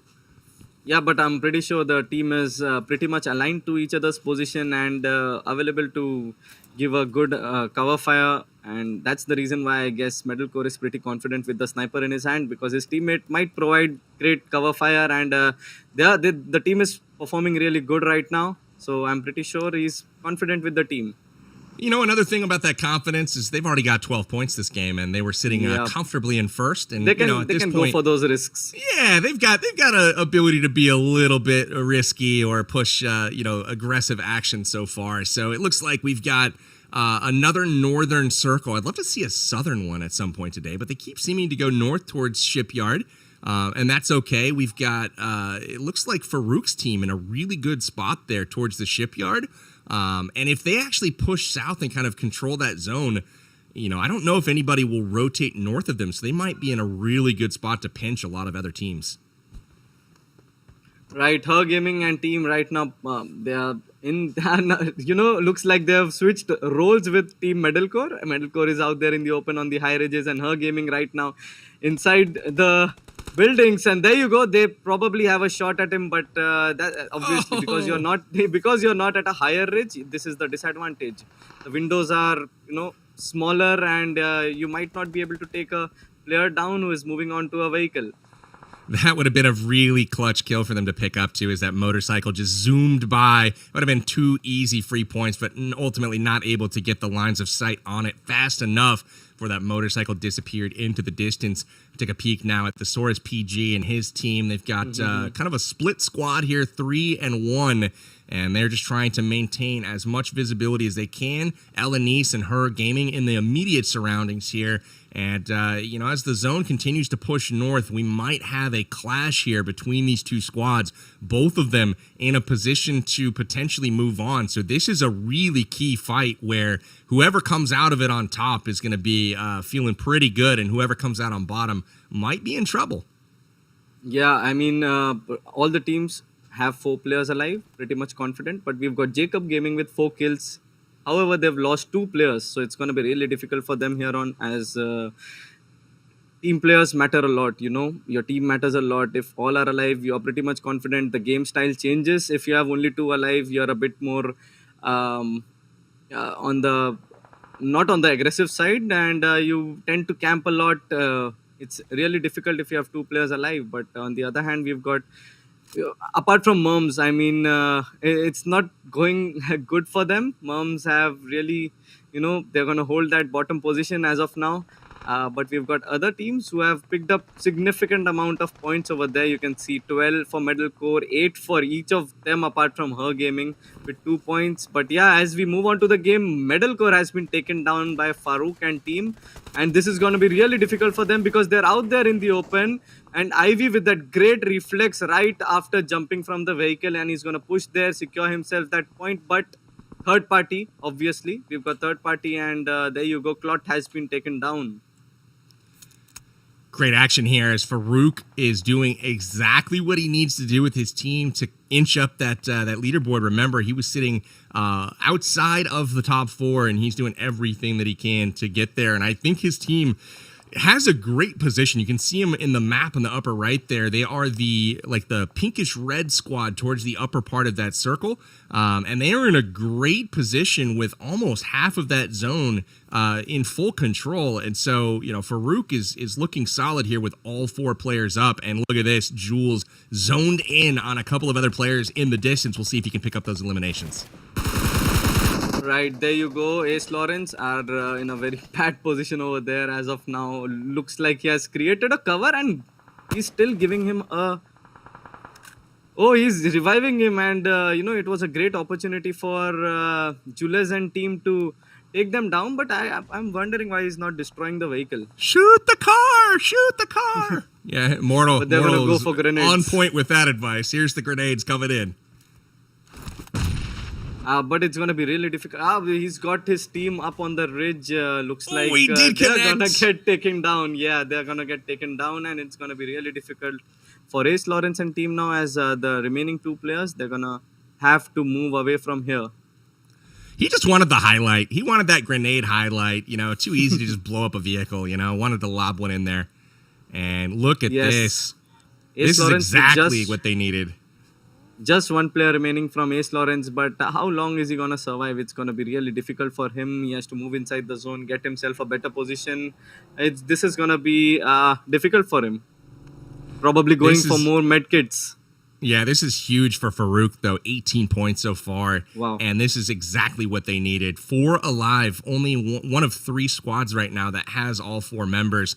And one of those other squads is Her Gaming. She really needs to turn it up here because, again, everyone is seemingly gaining on her squad. And she can't afford that given where she sits on the leaderboard right now. So this is tense, man. I am feeling it for all of these creator friends of mine. I want them all to be able to move on, but unfortunately, it's only 4. Right, and you know what I'm waiting for? One of the matches where the end zone is in the cities. That's going to be really interesting because we've seen matches getting over in the open, around the cliffs, maybe at a lower ground, but in the open. Really looking forward to a match ending in the buildings. That's going to be really interesting as shotguns are going to be played into play. Cannot wait to see some of those shotguns because, again, those are absolutely mean. Lots of good ones on this map as well. You've got the S12K still. You've got the new NS shotgun. We've got the DBS. I mean, there are lots of options here to utilize on Nusa. And as you can see, Farouk and squad starting to move out from the shipyards in the north, pushing into the mountains. And if they can secure that high ground with no opposition, you can see Jules up there scouting. They are going to be in a great position. I mean, with 18 points already, and Metalcore able to pick up yet 2 more and eliminate Elenice and squad in 7th place in the process. Elenice, though, able to pick up 10 points, so not a terrible performance, but unfortunately for them, everyone else that she's competing with to try to jump over still in the match, and they all have at least 8 points. Exactly. That's going to be pretty difficult for them to get in the top 4 position. Metalcore, Farouk, Jacob, Ace Lawrence, all are still alive and kicking. Farouk, in fact, with that 4-man lineup here still, and we've also got the Saurus who have 4-man alive. Her Gaming, obviously, they are inside the competition till now, and these are the last top 6 teams remaining. The next zone is pretty much gonna determine who's gonna win this match. And there Really you go. impressive. You can see, this is the position which I was most worried about. When the zone closes in, it's going to be really difficult to move on to another cliff here on. You can see that spread with Habibi and Jules and one other Farouk team member. They have a split, and unfortunately for Her Gaming, they're hiding behind a single tree. And if you've listened to my voice pack, it's like, hopefully it's not the skinny one. And unfortunately for this squad, it is the skinny tree. And they got 2 people behind it. So that's not good for their health and safety. But they are able to get the revive and move out. And they are going to try their best to get to safety here. But they've got the glaring eye of Farouk on them. You can see Jules here looking at Her Gaming. And here comes the shots. It's going to be really difficult for them now because she's too much in the open. And, there's one strategy that I guess they need to apply here on. And it might be to keep moving until you engage in fights, because that's very important. You need to secure yourself as many cliffs as possible. It looks like Farouk, they really need to confirm these eliminations here because it's important for their points right now. And here it goes. Her Gaming going to choose to go out to the play zone, it looks like. We'll see if she feeds any points off to the enemies, Don't think so. and it does not look like she does. So Farouk able to get a few there. Huge, Wow, huge 12 points for them. They're making a move up the 12 kills. leaderboard. Right, they've already got 12 kills, but we've got Metalcore, and that's the last person remaining, IV from their team, who's, oh wow, what a spray by Jules. That was really great. He has been taken down, and with that Metalcore, 28 points. That's not bad, to be very honest, to secure themselves the top position, but we've still got Farouk, who are up and running. We've got the Saurus, who are still in the top 4, and Ace Lawrence, it's going to be really difficult for him. But yeah, it's going to be a 4 versus 3. It's going to be a great match here. This is an absolute crazy ending so far. It looks like we've got Farouk on the high ground with the momentum. I mean, they've already picked up a load of eliminations and have all 4 players alive. But Papa PG and his squad are no joke. The real X factor here, though, is Ace Lawrence. They have a solo. No, they don't. They had a solo. He is down, though. MVP spots him out, able to take him out with a grenade. Ace Lawrence going out with 18 points. So it's a clutch performance from them. But now it's really about the Saurus versus Farouk. The Saurus, again, was in, I believe, second place before this game began. And they got a claw to hold on to it here because there's some big scores on the board. Well, it's going to be a great fight. It's a 4 versus 3 situations turned down to a 4 versus 2 situation. And it's going to be really... And now it's 1. And there you go. Farouk with, I guess, that was 15 or 16 kills out there for their team. And what a great ending to their match. They've been pretty aggressive right from the very beginning. You know, Farouk and team, we've seen them. They were aggressive right from the very beginning. They ended in an aggressive way. And it pretty much worked out for that team. And they were, they took so many fights. They took so many fights throughout the match. That was an incredible performance by Farouk. We talked about them before the game. I believe they were sitting in 7th spot coming into the 3rd and final match, but they weren't out of it. They were close enough to where, hey, if they just had the dominant performance in the 3rd and final game, and 47 points in one game, is that dominant enough for you? Farouk Ahmad YouTube coming in clutch. They dropped 16 eliminations in that 3rd and final game, and also picked up the chicken dinner. So absolutely crazy performance. I can't imagine them missing the cut at this point with that many points in one game. But Farouk absolutely going beast mode after playing a little bit more passively in the first 2 games. Remember, he was the guy all by himself, hiding out in the buildings, just trying to stay quiet as a mouse. And they were as loud as a lion here in game number 3. Impressive stuff from Farouk Ahmad. Right, and I'm pretty sure Her Gaming and team now have to change their strategy completely because it's going to be really difficult for them holding cliffs. That's all they're doing right now. Metalcore and team, they were again, they took that risk, but they were taken down.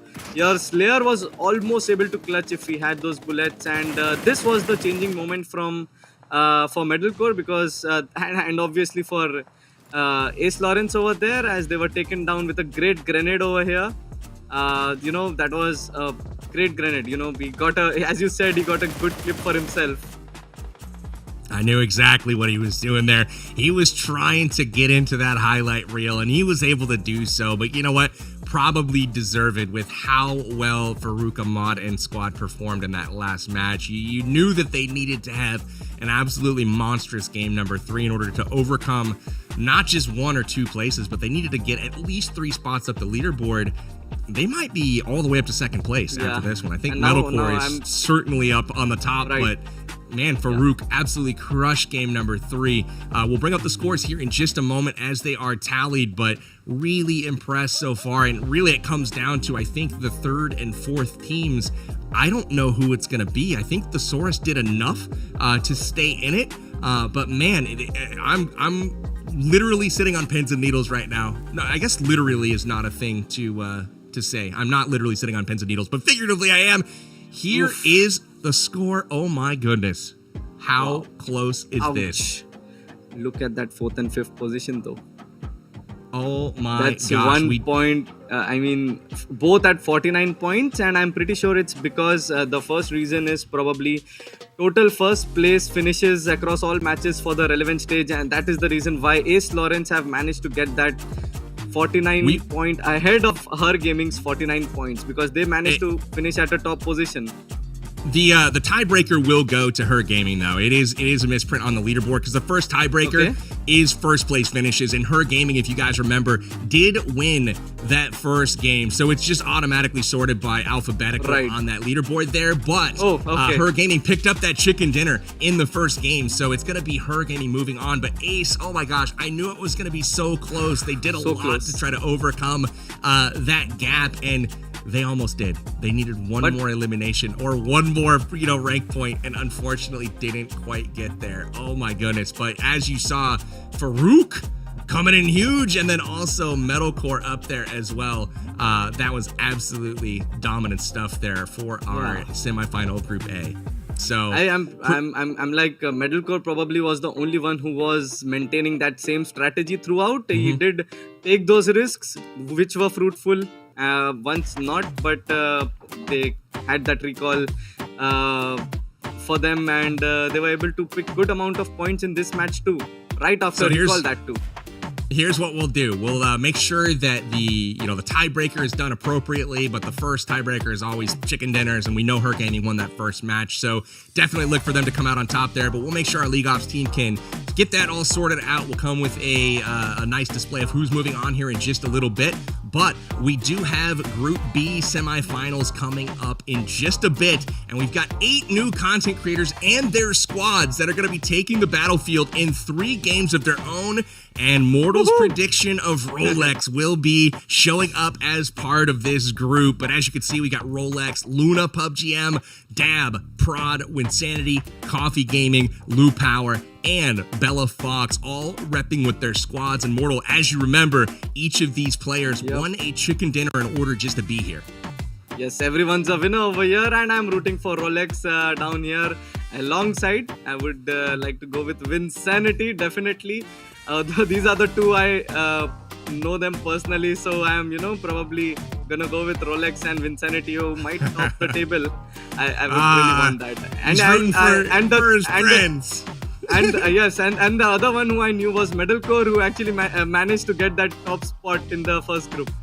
It's good to know Mortal, is it not? So hopefully that good luck is bestowed onto our competitors. Guys, we're going to take our first break of the day. We've got our esports showcase coming up next, hosted by Rolex and Luna. We're going to kick it over there, and we'll watch 4 of the top teams in North America go head-to-head in one of PUBG Mobile's brand new game modes. We'll see you back in just a bit for our semifinal Group B. Here with my co-host Luna. We're excited because we're here for the Ultimate Arena closed 4v4 battle going on with some esports teams. We got Pittsburgh Knights, Nova Esports, Back, and Korean Barbecue Lover, which I love the name, but it's pretty simple. We got 4 teams in total, best of 7 rounds, and it's head-to-head matches, single elimination bracket. So if you lose once, you are out, and I'm pretty excited. So we'll see how this goes. Here we have the bracket. So first up, we got Nova Esports and Knights, and then we got Back-to-Back and Korean Barbecue Lovers. But Luna, I gotta ask, between Nova and Knights, who's gonna bring home that first place? I believe Knights. Knights? Okay, me too. I mean, hey, we got Coops. He's one of the most talked about players in North America. But we'll see who ends up at the top. So we got Nova here pushing up as a team, pretty smart. They're all starting on the first stage with only pistols right now. We got Coops here with his YouTube channel right there. Coops is going to go and check him out. Subscribe to him.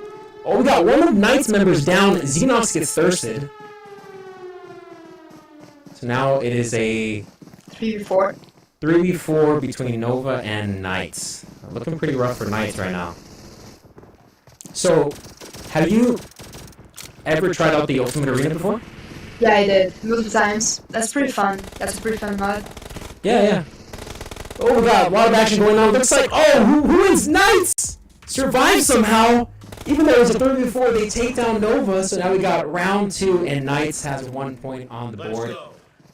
Best of 7, so it's whoever reaches 4 points first. Yeah, we got Spec with the M4 right now. They're all about some extra guns. They're no longer with the pistols. Got some of that cash now, so you can order some armor or an M4. Yeah.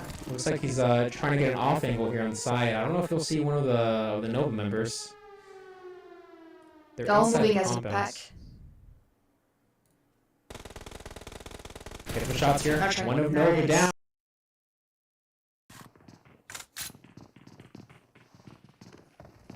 They're pushing up now. Smart move from them, honestly. I mean, once you have 1 down, you gotta get that. There's 2 down from Nova. Oh no, 3 down, I think, from Nova.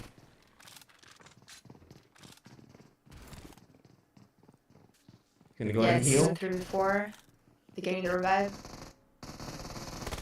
Yeah, it's gonna be tough for him to hold. And again, Knights with 2 rounds in a row. That momentum for them. It's getting pretty hectic now. Let's go. Look at those angles. They're just I mean, hey, come on. It's pro players, you know? It's esports teams. They know what they're doing. It's a interesting circle here.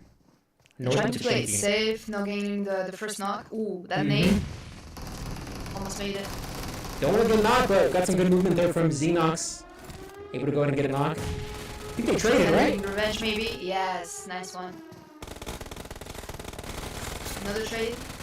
Ooh! One left! And easy for Nova. Getting at least 1 point on the board, that is, you know, that's what they needed. Gotta stop Knights. Let's go. School zone. Yeah. This would be pretty interesting. I mean, if I were them, I'd probably head on the roof. Get that high ground, but, What I love about Ultimate Arena is like it's always changing. The spots after every round is always changing. Oh yeah, for sure. Would you have a DPS in this kind of circle? If that were you? I don't know. I mean, I guess with the close range fights, I guess it's a smart move from Tensa.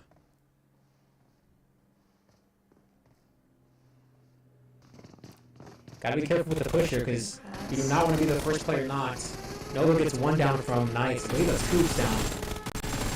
That's 2. Nice knock from Pushing up here. Only 2 left though for Knights. Oh, he's got DPS though. Can he spotlight? Oh yeah, he got it. Let's see. Someone's closing though. Oh, he's gonna get a little bit. No, they got a knock off. Oh, it's just Tensa now. Tensa's the only one left for his team. He's got a DBS. Will Nova push up? Everything is possible, definitely. Right now it's pretty tough. He can do it. They finished 1 knock. Spectre gets a Nice knock. one. Nice! Oh my Tensa! god. Going off! I think he needs, what, 2 more? Yeah, 2 more. 2 more? Oh. That was a fast heal, too. But Tensa goes down. They're tied now, 2-2. First team to 4, as I mentioned earlier, will move on to the grand finals. Chiffon here, the homie Chiffon here. Gonna go ahead and boost. Smart play. Raw sock circle, it's kind of interesting. So we have an airdrop, I believe, dropping in about 8 seconds. Yeah. If you were playing, would you attempt to... Take the drop? Yeah, to take the drop or no? No. I kind of love playing just with the basic regular guns. So, you know, I find it kind of easy to take just the drop gun. And you? Yeah, I think with this, maybe if I was Team Knights and I had it on my side of the circle, probably. But other than that, I mean, it's hard for Nova to loot that, you know. It's too exposed. 4v3. It looks like one of Nova's. And this has a really gone. great angle from the roof. Did I hear an MG3 just now? Yes, from the Oh, no. I think from you. That's probably Knights, huh? Oh, actually, nice. Yeah. My bad. Yeah. Xenox with a good knock there. So 2 left from Nova. I mean, it's going to be tough for them to win this. Circle's not in their favor either.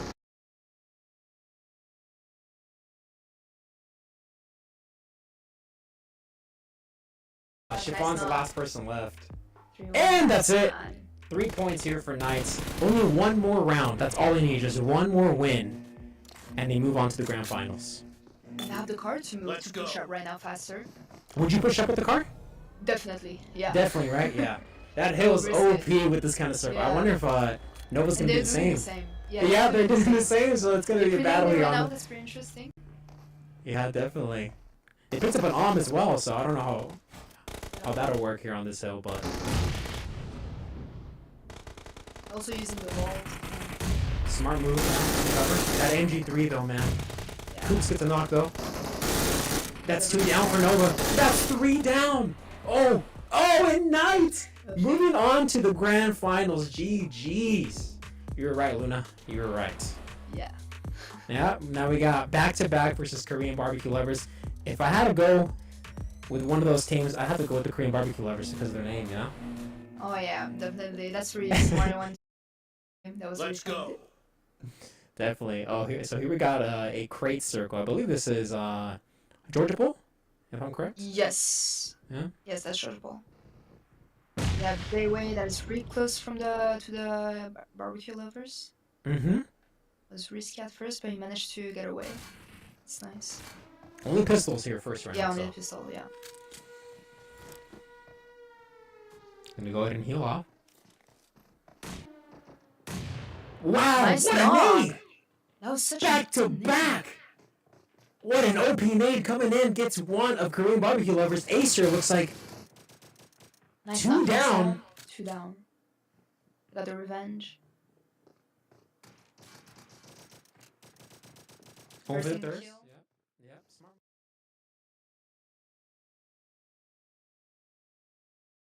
What is happening? How many are up? That... And that's it. Korean Nice. barbecue. It's the Korean barbecue, man. You know, they had that for lunch. You're right. They're feeling good. Mm-hmm. Let's go. Georgia Pulse Circle. Okay. Beautiful styles, yeah. Acer a bit low, he has to heal.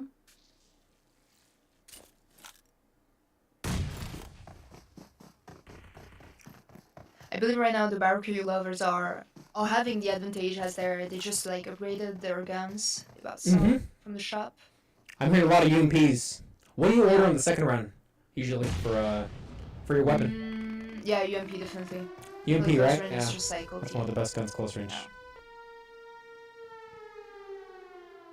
Playing a little slow. Looks like J7 has a circle, but so does Acer, I believe. Yeah. One of the Acer is also in the circle. Nice knock right there. knock. Enjoy on Polo. Yeah, you gotta watch out. Oh, Another knock. Acer also gonna knock. That's only 2 left now. 4v2. They're getting the revive. It's gonna be a 4v3. He has to cover him now. Yep, he has to cover his team. I think he got the res. Yeah, he did. Joey goes down. Nice one. Time goes Good. Good stuff there from J7.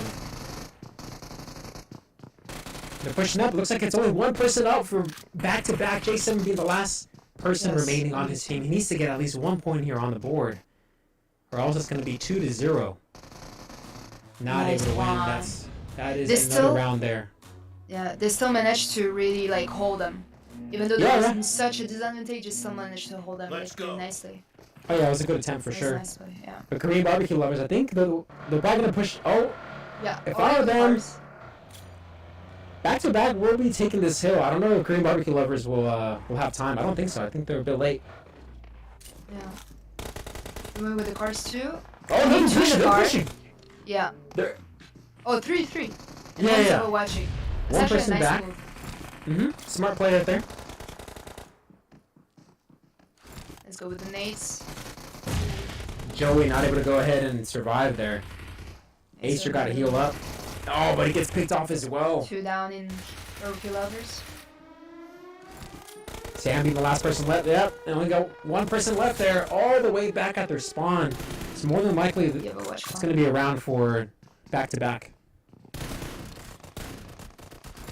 Do you think he's gonna manage to hold them from that No. such a distance? With the circle, Oh, there's a probably circle not. also moving. Yeah, that's going to push him really out. He's on going to die to his zone, favor. or he's just going to die to them Yeah. getting some hits on him. Good attempt. I mean, it'd be interesting if it hard shifted to his compound. Yeah, and he's got a definitely, he's got a yeah. squad wipe, right? But yeah, 2-1 so far. Korean go. barbecue lovers has the lead. How do you call this hill? This big ass hill? I call it Everest. What about you? Same, Everest. Same? Yeah, I mean, Yeah. because Everest is the Okay, biggest mountain. Yeah, you gotta go with Everest on this. I mean, anyone else who has a different name, they are not correct. J7 goes down. Oh, one of them got the 81 right now from the airdrop. Oh, really? Really? I heard, yeah. Some good nades here. Yeah. Smart use of A utility, nade. but good. Wow, Nice one. Ace are getting knocked, but I think they traded. Yeah, they traded. They traded, if I'm not mistaken, yeah. So there's 2 down. Oh, no. 1 It's a down 4v4. from back-to-back, yeah. You're gonna get the res. It's fine. They were just got knocked. Well, not really. They just keep on trading. Korean Barbecue just dominating this round, getting another point. Only one more round left, and they move on to the finals and face off Knights. Let's go. Push up. Ace, you're about to cook a nade. Bros out.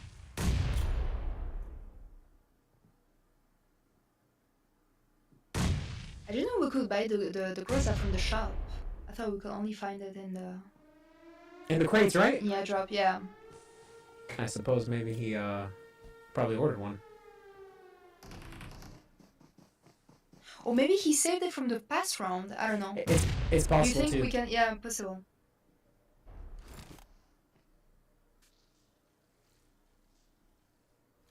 We got Polo G here. Not much really going on, right? I mean, everyone's kind of playing it safe again. Korean Barbecue only needs one more round, and they move on. So, back-to-back has to play it safe. Really trying to not give the first knock. Oh, he's gonna try to arm somebody here in ruins. Oh, he sees Ace Acer, on but top. he can't hit him there. Yeah. I think he doesn't see him with the smoke. We can see it, but each other they cannot see it in game. I think. Probably, yeah. Polo, though, has an MG3, so, I mean, it's going to help him out here with the close-range fights. Yeah. I've been using a lot of throwables, and I feel like Yeah? they're gonna be out of resources soon. That Molly is holding them off. And they can't really Yeah. rotate into zone, you know? They didn't make any knock yet. Oh, never mind. Acer just got down. Knocked. Let's go with the yellow one. They're pushing up here. Nice shot. Back-to-back with 3 knocks. Oh, knock 3 from Korean Barbecue Lovers. Only one person left. Got the revive. I'm telling you. The MG3 is just too OP. Too OP. So 2-3 now. Back-to-back has to win 2 in a row. Let's go. You think they can do it? I think it's I, possible, to be honest. If I had a bet, I'm going to go with Korean Barbecue Lovers, you know? Yeah. Again, the name's just OP. The food's OP. And, you know? I mean, come on. You got to go with them. So Pachinki circle here looks like Polo putting on a shield.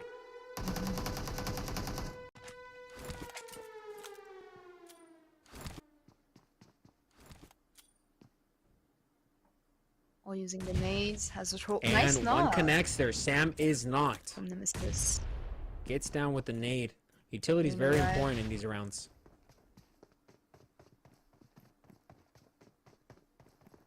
We got Polo pushing up here. Yeah, I mean, if I were in With this, the molly on Polo. I would probably have an MG3 and a UMP for my setup. Yeah. You know, with the close range fights and all. I think that will be like the best combo, definitely. Yeah. Or maybe a DBS, you know. Tenso there with Also, that yes. shotgun earlier in school. In school, yeah. That was nice for sure. Yeah, if I had to go with a win here, it'd probably be back-to-back winning this round. And for the Yeah, last they round, it's really going to have be a good Korean Barbecue spot. Lovers. They're not really stacked with each other. They really have they really holding some smart angle. And we can see Barbecue Lovers, they're pre-stacked right now. They Yeah. don't have any real angle. Oh, but they just made a one knock. back-to-back gets knocked. So now it's a 3v4. Yeah. Korean Barbecue. Nice knock Sam gets from down. Polo with MG3. Good knock there. So now it's a 3v3. Looks like J7 though also Oh, bro, down. nice Oh. So 2v2, I believe. This was pretty low. He was about to get down. Yeah. He's got a I think heal. he has time to heal. Yeah. Yeah, he's got plenty of time. His teammates covered him Yeah. there. Oh, Polo just got knocked with the molly from Jolie. The shack. I think it's. Within 1v. I think this is it. I think this is gonna be it for back-to-back. Not necessarily. Yup. Oh, yeah. Korean Barbecue Lovers. What did I say? Gotta go with Korean Barbecue Lovers. They move on to the grand finals. So here we have Knights and Korean Barbecue Lovers now coming up. So, if you had to go with one team, who would you Knights. have to choose? Knights Always. again? Forever. Yes. Nice.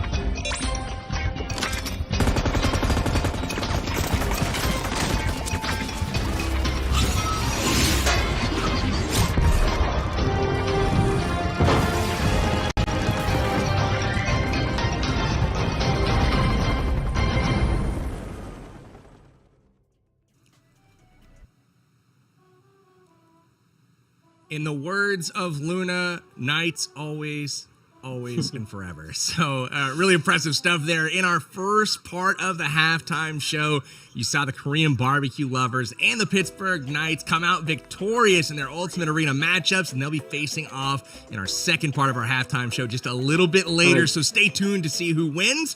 But we are getting ready to rumble. The Resort Rumble is back on Powerbang, and we're joined by my co-host Mortal. And we saw a spectacular first half of the action. I would love to dive into a bit of a recap into what happened in our first semifinal. So, Mortal, give us the rundown. There you go, Medal Gore. They really played good with that 89 points. Farouk 74, the Thesaurus at 70, and Her Gaming getting that 1 point because they got that one chicken dinner, and now they are above Ace Lawrence. But that was so close, 50 points, 49 points, 48 points. It was so close for Jacob Gaming too. Eleni's at 38, and Merms, we were pretty sure they were hitting that spot. It was very difficult for them throughout, but it was such an intense, that 4th, 5th and 6th position pretty much says it all. And we've got Farouk, who did a major comeback in the last match, getting that huge amount of points, pushing them up to 74 points in total, and they were so close to, Medal Co. That was incredible. To go from 7th to 2nd all in one game, Farouk absolutely crushed it in semifinal A. But you said it, the story was 4th, 5th, and 6th, just 1 point separating all three of those teams. And Her Gaming, by virtue of the tiebreaker, that chicken dinner in game number 1 of the semifinal A, ultimately gave them the nod, and they will progress to the finals. We'll catch up with the finals and those teams in just a bit, but it's now time to turn our attention to semifinal B, where we've got 8 fresh squads coming in, having learned all of the different tips and tricks from the Group A, and Group B is 8 new content creators, and each of the 3 players that won chicken dinners in their tournaments over this past week. What's gonna be interesting? How many teams take up drop fight? That is gonna be something really what I'm pretty sure you're also gonna be looking forward to. How many teams are gonna take a drop fight, take that risk? There we go, already in the map, and I can see Rolex and team pushing down to a drop fight already. That's gonna be really interesting. We've got 3 squads over there who have to take a drop fight. Wow, this is going to be so interesting. There you go. They've already picked up 1 point, 1 kill over there. 2 points by killing that one player, because 1 kill gives you 2 points. You have to take that aggression to next level, and you also have that recall facility, and you can definitely take those risks. Looks like 3 teams at the Science Center taking that early drop fight like Mortal suggested. Dab plays among them here, as well as Prod Gaming. So we've got multiple teams here battling it out, and Rolex early in the driver's seat here with 4 points already on the board. Other than that, we saw a lot of the teams disperse across the map. Not as many dropping hot as I kind of expected based on the intel gained from that first game. Prod able to trade a little bit here, get a knock. They've got Rolex on the ropes, and Prod, couple players down as well. This is going to be interesting because Prod has managed to take down 2 players, and now he's in a situation, I was pretty sure Rolex and team were going to take him down easily, and they've secured themselves 5 kills there. They've got 10 points already. However, one of the players is down. Third party is something that we always look forward to, but they've secured 10 points for themselves. It's 10 points. It's worth it. No one else has even scored yet. Rolex has already got 10 points on the board. And they are already getting revived. So I don't think so they're going to face a lot of issues. They can reset themselves up, heal themselves up, and take on a good fight. They probably have, that's so many points over there in their pocket. I mean, if they take down every player down over here, they're going to cross easily 20 points plus. And a new player has entered the battlegrounds. Rolex thought they had it under control here. Coffee Gaming has entered the chat.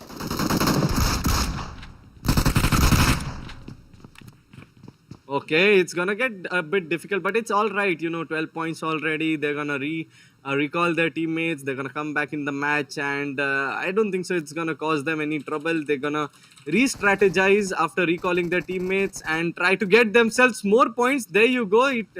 The teammate takes one of the players down from Coffee Gaming, and now they have 14 points bagged with one more player alive over here. 3 of the players have already been recalled.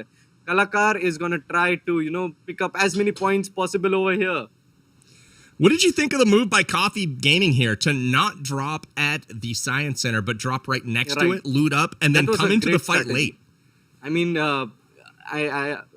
it's over there, 6 points under their banner already, and pretty much says it all that it was a great move to, drop elsewhere, come back for a third party, as all the players might be healing, readjusting themselves. But given the time, I don't think so. Coffee Gaming gave them any amount of time to get back on their feet. And there you go. I'm pretty sure they're going to pick up another point over here, take down Kalakar down. Who's going to be recalled? I know. But then 14 points, that's huge. And Coffee Gaming with those 8 points in their pack, this is getting interesting.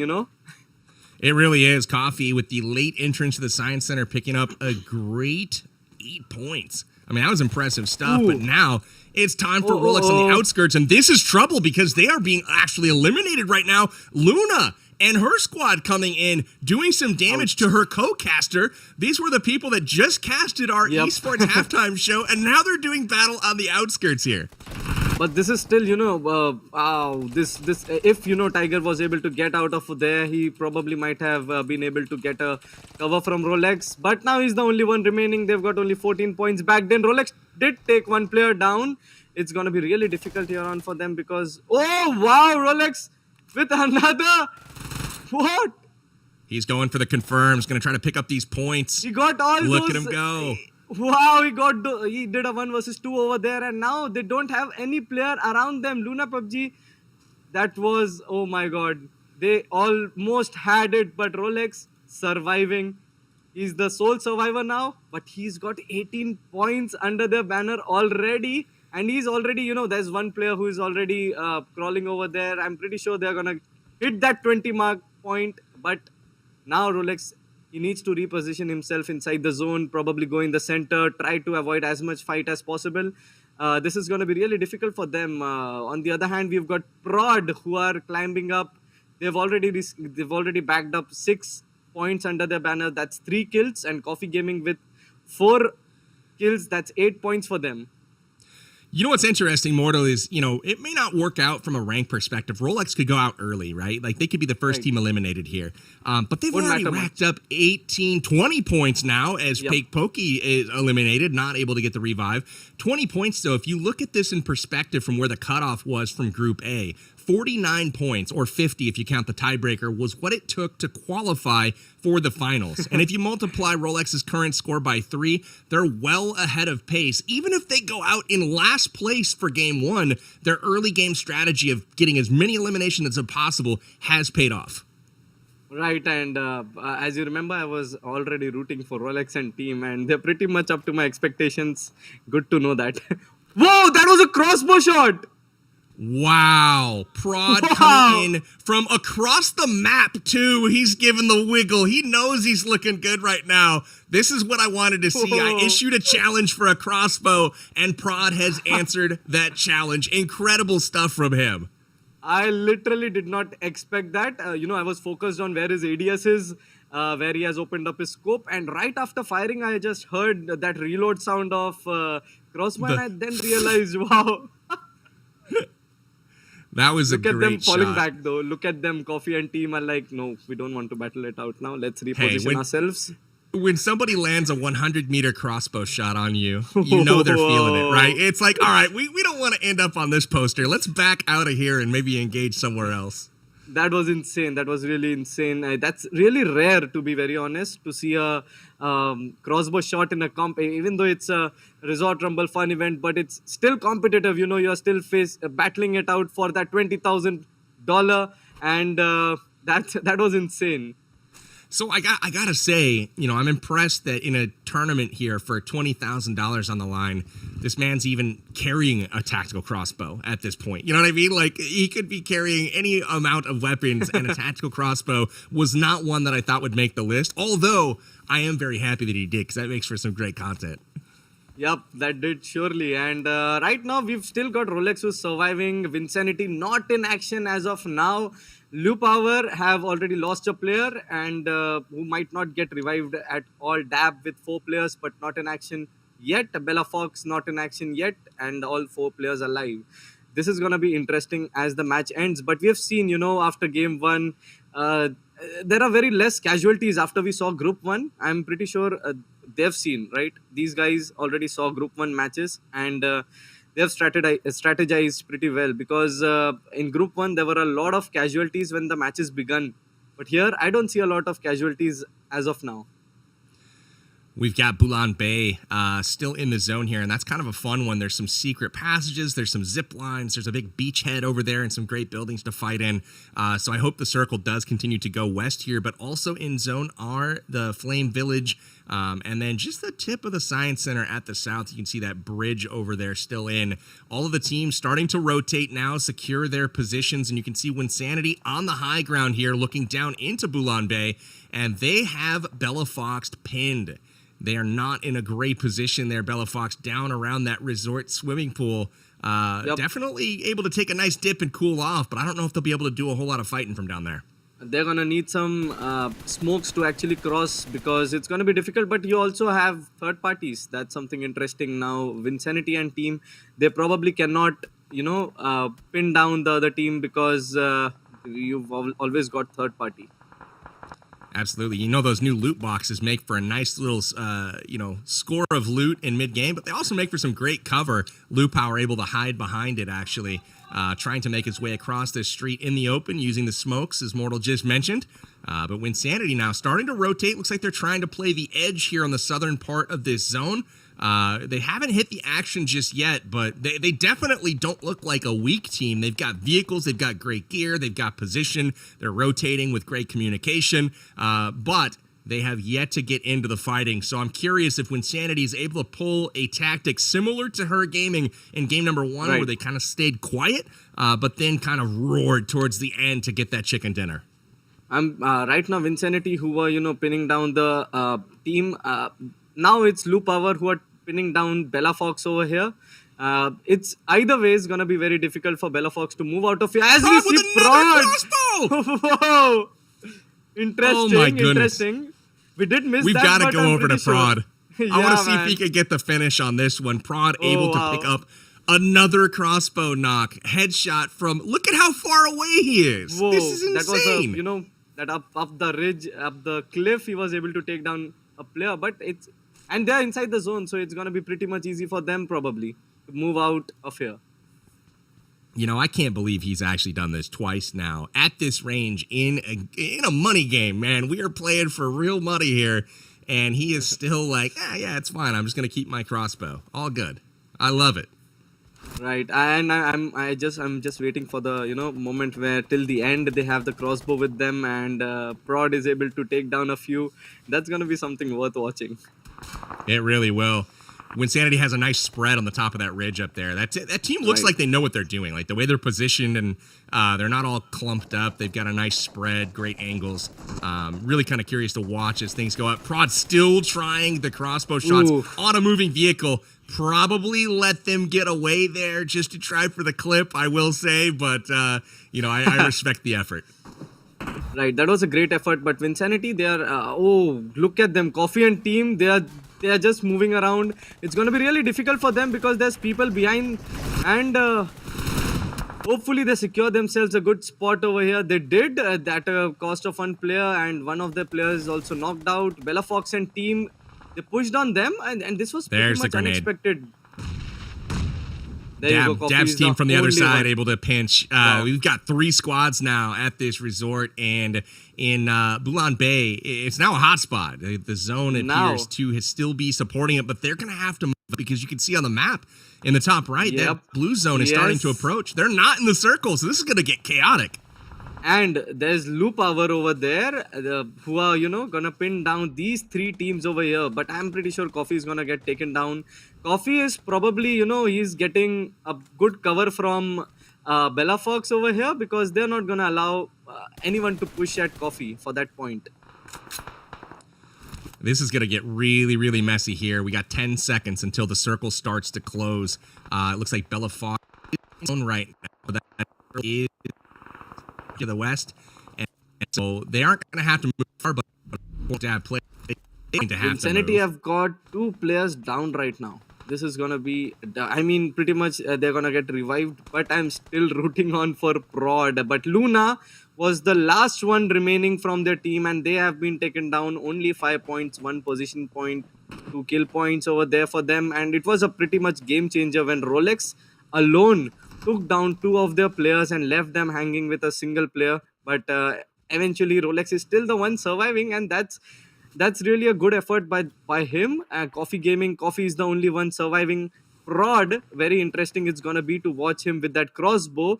Vinsanity still not in action. They have just been able to Vinsanity and team have just been able to secure that spot for them inside the zone, so they might get in action a bit later on in the map.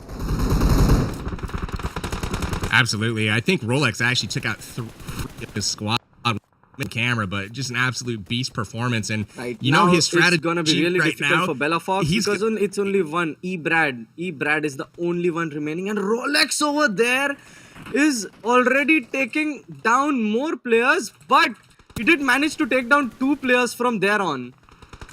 2 players have been taken down from there, and now Rolex is the one who secured 24 points for his team. And wow, that was interesting. Absolutely. We got Prod now on the offensive, trying to get some action in here. And it looks like Winsanity's squad over on the ridge, everyone right now is hovering around this zone. This is going to be a tough circle, as it has shifted now to the east, and now all of those teams that were over at Bulan Bay, they're going to have to make a move for it. Coffee still hiding out and healing in the blue zone currently.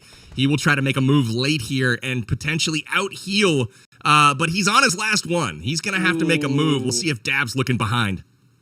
Vinsanity and team have been taken down and out of the map right now. Bella Fox, Brad is the only one remaining. Gonna be very difficult for them to get any points from here, but Coffee Gaming, yes, 10 points for them, still surviving, might be able to get inside the zone.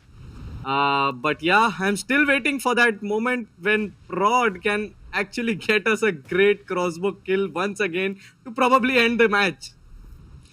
They did forget about Coffee. Coffee made it in. We'll see. He's eliminated by the play zone. The blue zone finally caught up to him. He was able to make it across at first, but unfortunately nowhere to go up the hill. So tough one. And now it's Lou Power trying to hold this compound, but they are being assaulted from all sides right now. Psycho from Dab Plays entering in and eliminating Lou Power in 4th place, but Lou able to pick up 14 points before going out.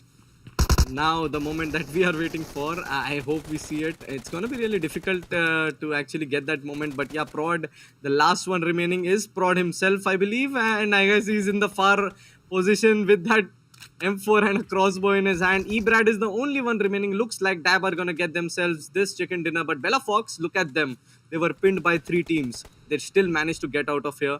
They still managed to get that 4 points and good placement points. They might get good placement points. There it is. Again, a crossbow. But I don't think so he's going to be able to take any players down. Brad has been taken down. Prod now get that 2nd position. And Dab with a crazy chicken dinner. But look at Rolex and team with that 24 points. Putting them up in the 2nd position already. 7th place, mortal. 7th, and they were able to be up in that 2nd position.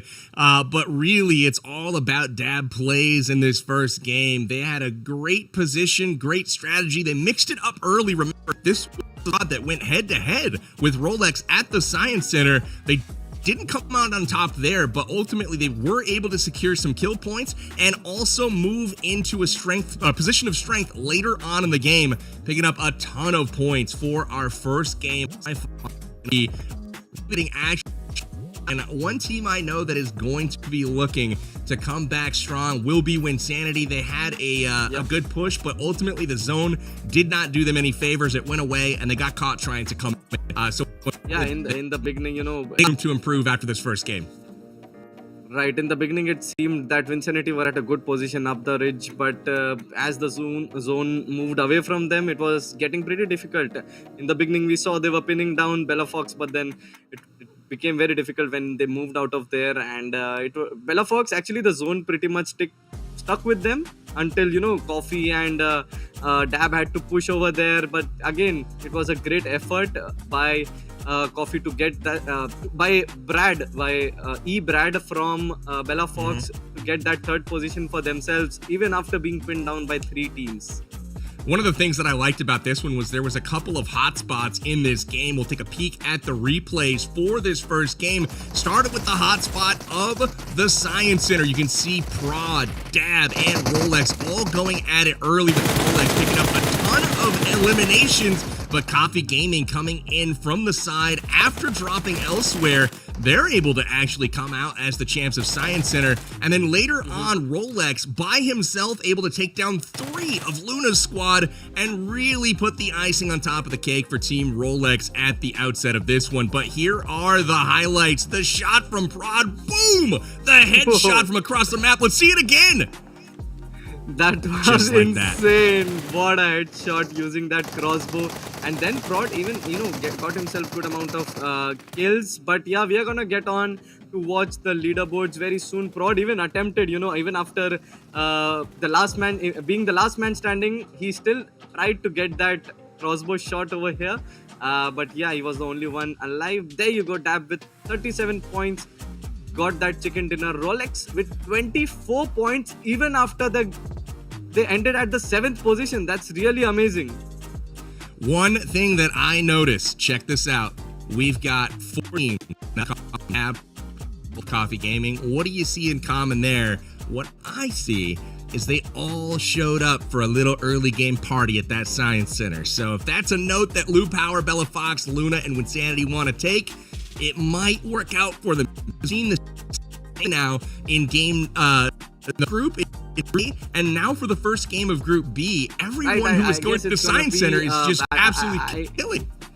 Yeah, I mean, all the players have been able to take a good amount of kills over there. If they go at the Science Center, there's definitely high kill game over there, and it's really interesting right now because Vinsanity and team, now what they're gonna do is gonna pretty much be moment to look out for, because Luna Gaming, they had a great opportunity to take down Rolex and team, but Rolex with that clutch moment over there was able to get himself even more points over there. 4 points through those 2 kills. One of those kills from his teammates was secured. So I guess it's going to be very interesting, and I'm Rolex and team. If I'm not quite sure. I mean, they could have survived a bit more, but it's all right. Let's see how Rolex and team goes on here. They've got so much more to go. We've gotten through our first game, and we've got 2 games coming up next. It's game number 2, and we are live now. Woo-hoo! The teams are in, and look at the Science Center. We've only got a couple of teams going elsewhere. This is going to get absolutely bonkers in this one. Oh, this is going to be really interesting. Science Center is going to be a place to look out for. Every team is going to be trying to get as many kills as possible before they can, actually use that recall ability. And there you go. Rolex and team seems to be already in a good position with that with his weapons. But we've also got Dab over here, who were the winners of the previous match, who had actually taken a fight over here, respawned in a different position. There you go. Rolex already takes down one of the players from Dab, and another player is trying to push in, but they've secured 2 points already. That's going to boost themselves up and put Dab in a backseat. But we've also got a team behind, Prod and team. Now this is going to get interesting, because whenever there's a fight, there'll be a probability that the winning team is going to face some backlash, might lose a bit of points, might be in the backseat, and then is when Prod and his third-party strategy come in play. I don't think Rolex or Dab plays will be super sad to exchange some points early on in this one, as they both sit on top of the leaderboard. So we'll have to wait and see if that's exactly what happened with the game. They're prepped to come up this hill and enter the fight late once again. There you go. Another point secured for Rolex and team, but one of their players has been taken down. However, Coffee and his team, alongside Dab, Rolex, and Prod, they are gonna try to, get as many kills as possible over here. They pretty much assume that everyone has taken a fight, everyone is low on HP, and there you go.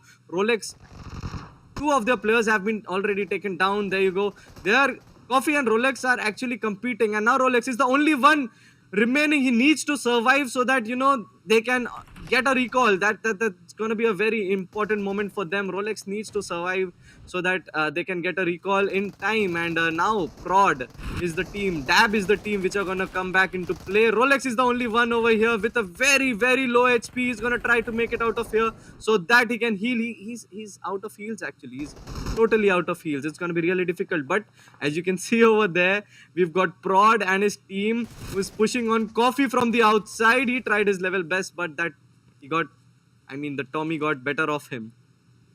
Tommy Gunn got the better of him this time.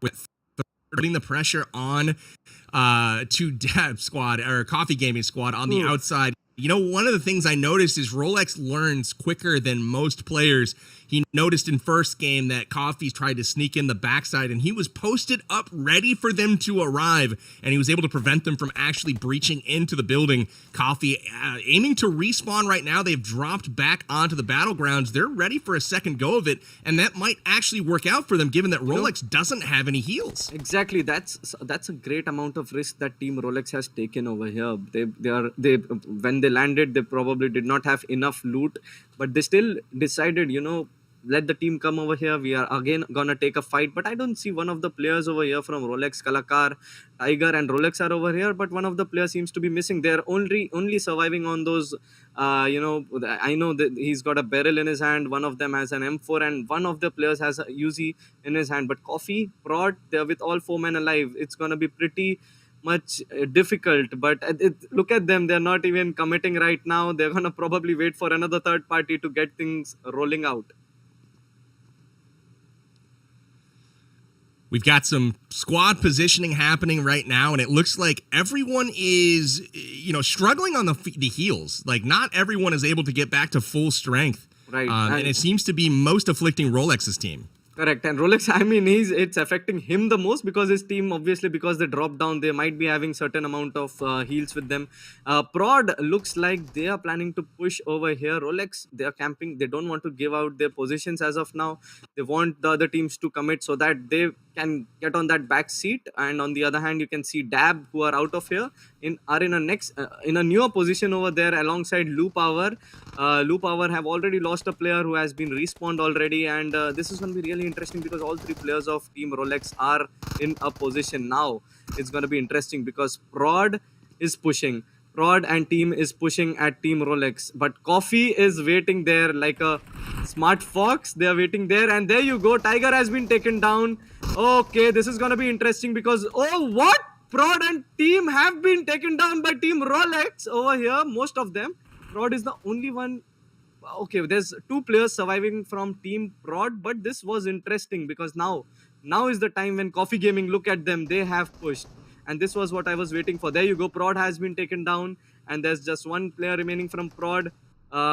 It's going to be really difficult for Rolex's team. They have also, only Tiger and Kalakar are remaining with low HP. I guess it was a bad decision by Team Rolex to come back to this position. They're going to get... I don't think so it's possible. It's going to be very difficult for them. Yes, they have been taken down. Ghost, as I said, one of the players were missing. One of the players was not here, is still surviving. However, they backed themselves 8 points, but Coffee and team, this was what they were looking for. Let Prod and Rolex fight. We are going to do the third party, pick ourselves a few points from here, and they did the same. It's a tough spot for Rolex to be in. They still have 1 player alive at this point. Ooh. There certainly is some downside to coming to Science Center, and they have just discovered it, but we still have Dab with a drop shot, taking down Dappy Boy and picking team. He was. This game had been a little bit slower. They did not have an idea that Dab YouTube was over there. The Coffee, it's already come. Right, Dab YouTube did not. He knew that there's 1 player from Lou Power who's coming up. They had no clue. But right now, Dab, they are at a disadvantage too. Coffee Gaming going very strong right now. This is going to be really difficult. Vinsanity, they've also lost one player and are three-man strong. Bella Fox with four, Luna PUBG with four. The teams who are at the top are now, apart from Bella Fox, most of them have lost a lot of players. Lu Power 3, Coffee Gaming have picked up some good amount of points, but let's see how they go about in this match, because they need to pick up as much points as possible. Lu Power not giving away their position, want to take that point from Dab YouTube, and these are the only one remaining, Septic and Dab. So it's going to be really difficult for these two to survive, as the zone after closing down might get them out of the zone. Absolutely. Ariel losing in, and Dab gonna try to sneak in behind Lou Power here. We'll see if he's able to be successful. Right, and Lu Power and Dab are already outside the zone, but I'm pretty sure Lu Power are gonna back out, get inside the zone, not commit to Dab, because they don't want to lose any other player. They're only 3 points. They've got only 3 points over here, and I'm pretty sure they're gonna fall back. As will Dab. There you go. Dab YouTube is probably gonna want to stick up to his teammate Septic, who's the only one alive apart from him, and looks like he's rotating from a very far end. There you go. Ghost from Team Rolex is the only one surviving. Both are 178 meters outside the zone. Now this is going to be very interesting, because both have to move inside. Both are going to give away each other's position. Septic has a vehicle, but I don't think so Ghost is going to allow that to happen. For him to move outside, for him to move inside the zone using that vehicle over there. Uh, it's going to be very interesting right now, and I just want to grab a look at Coffee Gaming, how they're positioned, because they've got 4 players alive. Vinsanity and team, they're 3-man strong. They were 1 man down, and again they are 1 man down with that DP28 from a long distance. I'm pretty sure he's gonna be revived now, but let's grab a look at it, how Coffee Gaming are gonna um, see go for this gaming. Bella Fox Gaming are pretty much all around the corner. Vinsanity, it's gonna be really difficult for them. They're spreading out. They're spreading out all around. Bella Fox with those. Bella Fox have those 4 people alive, and they're gonna probably want to pin down. But there you go. TCG Nick takes down Septic. That means Dab YouTube is the only one surviving, and it's gonna be really difficult to grab as much points as possible. I know game one they got a chicken dinner, but now he's the only one surviving. And the same goes for Team Rolex. They did try to get more and more points, but they are right now, they got just 4 points, 4 kills, that is 8 points, and now there's only one player alive from Team Rolex. By the way, for all those who are watching, just letting you all know that one kill will give you 2 points, which is a very interesting thing, as this map is a 1 into 1 kilometer long. It's a very short map. Right after dropping down, we see a lot of fights. Vinsanity again taken down by Bella Fox and team. That's probably the third or the fourth time he has been taken down, but they have been pinned quite well by Bella Fox and team. They really have. Bella Fox trying to push up and push the action here against Winsanity. We'll see if she's actually able to do that. Here is the push, though. And now I don't think so it's going to be possible for team. Oh, look at that. Okay, from Team Vinsanity, Brad managed to get himself that 2 points by killing that one player. But now he has to get back in the position, because there's some cover fire coming in, and they have managed to give some damage to Team Bella Fox. But it's going to be difficult. I don't know. Yeah, this was what I was thinking about. Why was there no grenade thrown in the first place? And he could have, probably taken down a player or two. But there you go. It's there. It's coming. I might see a knock over here on Kevnil. Oh, he's just surviving, but he has healed himself up. Looks like Bella Fox and team are going to fall back, reposition themselves. Let's see how it goes. But I just want to see where Coffee Gaming is right now, because there you go. There you go. Just behind them. And there you go. Bella Fox are all over Vinsanity. It's really difficult for them to survive now. I don't think so. Kevnil is going to be able to make it, because that's 3 positions where he is pinned down from, and he's the only one surviving. He needs to wait until, Bella Fox actually with 3-man strong push at that guy, and he might be able to clutch, but it's going to be really difficult. Look at that. Bella Fox is now they might, get back to their teammate Yes YT, and probably push at Kevnil.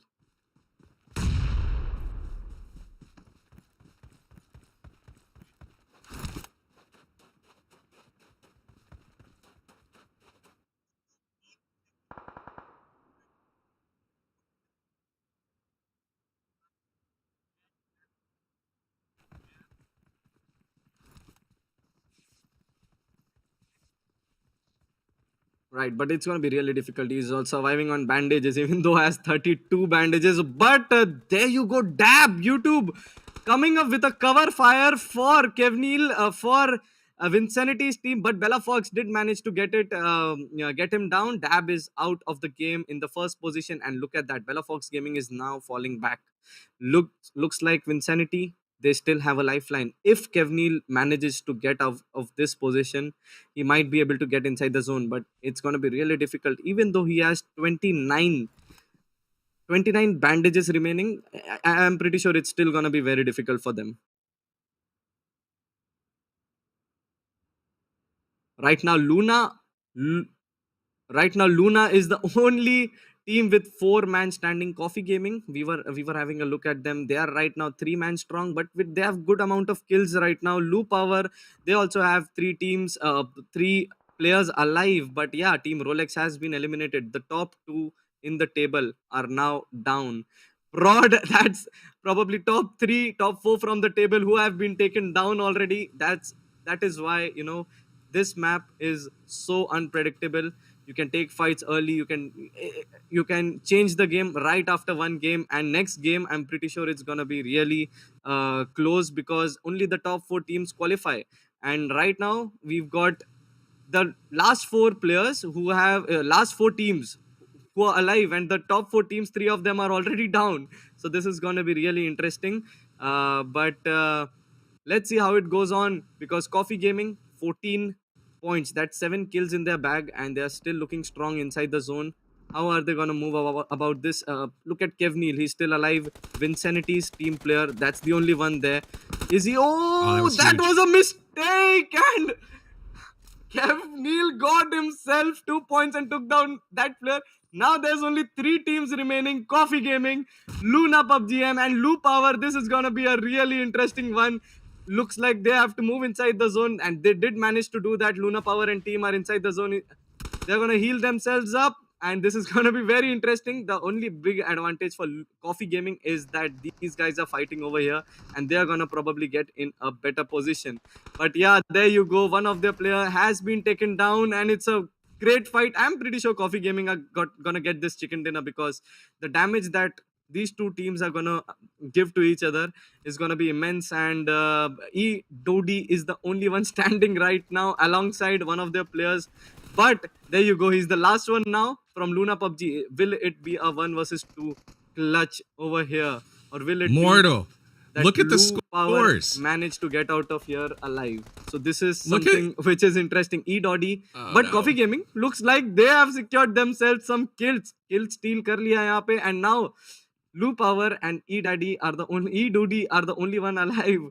This is going to be really interesting, as Coffee Gaming, even though 18 points they've picked up, they are looking to get as many points as possible over here. Lu Power, again 3-man strong. That was interesting, because I did not expect them to get up.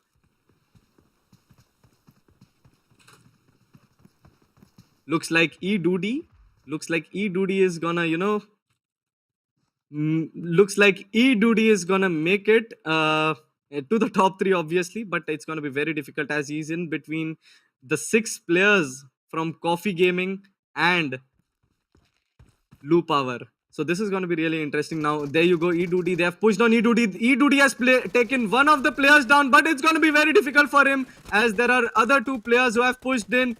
It's going to be very difficult. I don't think so he's going to be able to survive, but it's a 1 versus 1 situation. There you go, Coffee with the third party and picking up that chicken dinner for themselves. A total of 39 points. Wow, what a match by Coffee Gaming. They were aggressive, they were silent, and again they came back with aggression, taking down that chicken dinner for themselves. Amazing What an match, interesting match. Mortal. Can you hear me? Yes. Awesome. Well, hey, that was incredible. Coffee Gaming to that science center. Okay, really strong. Looking forward to seeing them kind of pop up on the leaderboard. We're going to take a quick break, guys. We'll be right back. Some of the replays for next game. Just a moment.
We are back. Thank you guys for the patience as we get things sorted out on our end. Game number 2 was epic. We saw some really great action, and that promo video, I saw some crossbow bolts flying, reminding me a little bit of Prod. But Mortal, thank you for carrying the action. You were amazing.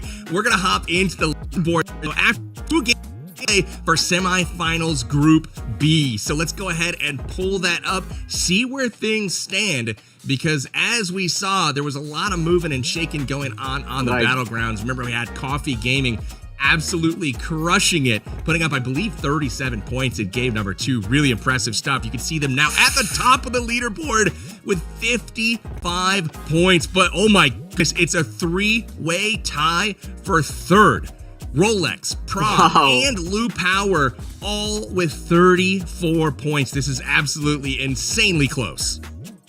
Right now, I've got to say that all 8 teams are still up for that top 4 position. It's not, just like how Metalcore had dominated in the first 2 games, I don't see any team right now dominating that at that level. I know Coffee Gaming is a bit at 55 level in the first position, 55 points. But yeah, I still feel Vinsanity, he has a chance. He still has a chance. But yeah, this was a great match because all the teams were able to get themselves some points so that they are very close to top 4, which was missing in the first group. I'm pretty sure they're all stacked up with a lot of strategies after watching the group 1. This is a really close match. We've got our third game coming up here in just a moment. And as you mentioned, Mortal, everyone's still in it at this point. I don't see any team that's so far out of it they can't claw their way back. But I will say that Coffee Gaming at 55 points is sitting pretty good. I do not see 4 teams overtaking them, but it's time. The plane path is on its way, and we got a nice southern plane path here as we will be jumping out and look at all of the teams going towards the Science Center. It's time to get it on. Wow, Science Center is gonna be packed up again, but this time a change of strategy from Team Rolex over there. They have decided to move away, but yeah, Bella Fox versus Vinsanity, Dab versus Prod. This is gonna get interesting. Vinsanity picks up a point, Dab picks up a point. I mean, 2 points each over there, as you can see, but they've got a player down now, Dab. It's a 3-way battle going out at the Science Center. Now this is going to be very interesting because Dab have 2 points, Prod have 2 points, and Vinsanity have 2 points. Rolex and team decided not to interfere in this matter as of now because they were very, they want to play a bit, they want to be a bit secured with their points in the points table. Another player from Team Vinsanity goes down, and Prod actually have 4 points picked up already, with one of the players getting knocked out by Bella Fox. This is really getting fired up as we also have Coffee Gaming coming from the other side for a third party over here. Wow, what a moment to watch this match right now. Prod Gaming have already been eliminated with only 5 points. They did not get a chance. Oh, they did not get a chance to, come back after a recall. Mortal, that's so huge. He was sitting so good in the standings, but now it's wide open for him to be overtaken. Such a great start to his day. But one of the questions that I have right now is when Sanity needs to perform well with his squad in this one and really pick up some points, and he's getting pushed by 4 players from Coffee Gaming, he's going to have to retreat here unless, somehow he's trying to get his team back in the fight. My question is where are the other 2 squad members for win? I think they split 2 and 2, so they didn't get fully wiped by Prod's team. But ultimately, Kev Neal is off somewhere else. I guess they were, taken down early in Science Center, and they got recalled and they went on to a different position. That's also a good strategy, to be very honest. See, as you can see, Vinsanity have 4 players alive as of now. I'm pretty sure they were recalled, and Dab also have. Everyone has 4 players alive. I guess Prod did not get a chance to get recalled.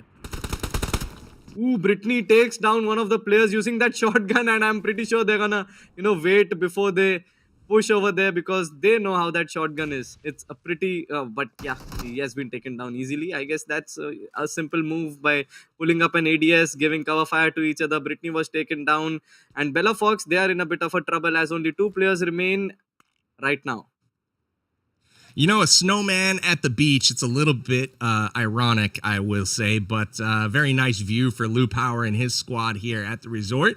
But one of the interesting things already is everyone with points on the board, all squads getting some points, but none more than Coffee Gaming. 14 already collected, 7 kills. with 55 points, that's crazy. They are definitely putting distance between them and that second place. Yup, and for all the viewers who are watching right now, every kill gives them 2 points, which means there's gonna be a lot of action which you are gonna be experiencing, and we've already experienced it right after the match begun. Coffee Gaming already have themselves 7 kills and 14 points over there. But we've also got Vinsanity who are coming up a little bit, 4 points. I know all 4 of them have been recalled, so they now have to be a bit careful. On the other hand, we have Rolex, who changed their strategy probably for good, because there you can see they are up against Bella Fox, who have been, they came here after a recall, so it's going to be really difficult for Bella Fox and team, as only 2 players remain and they are up against Rolex, who are in a great form right now. I still am feeling so bad for Prod and his team. Everything was clicking and going so well for them.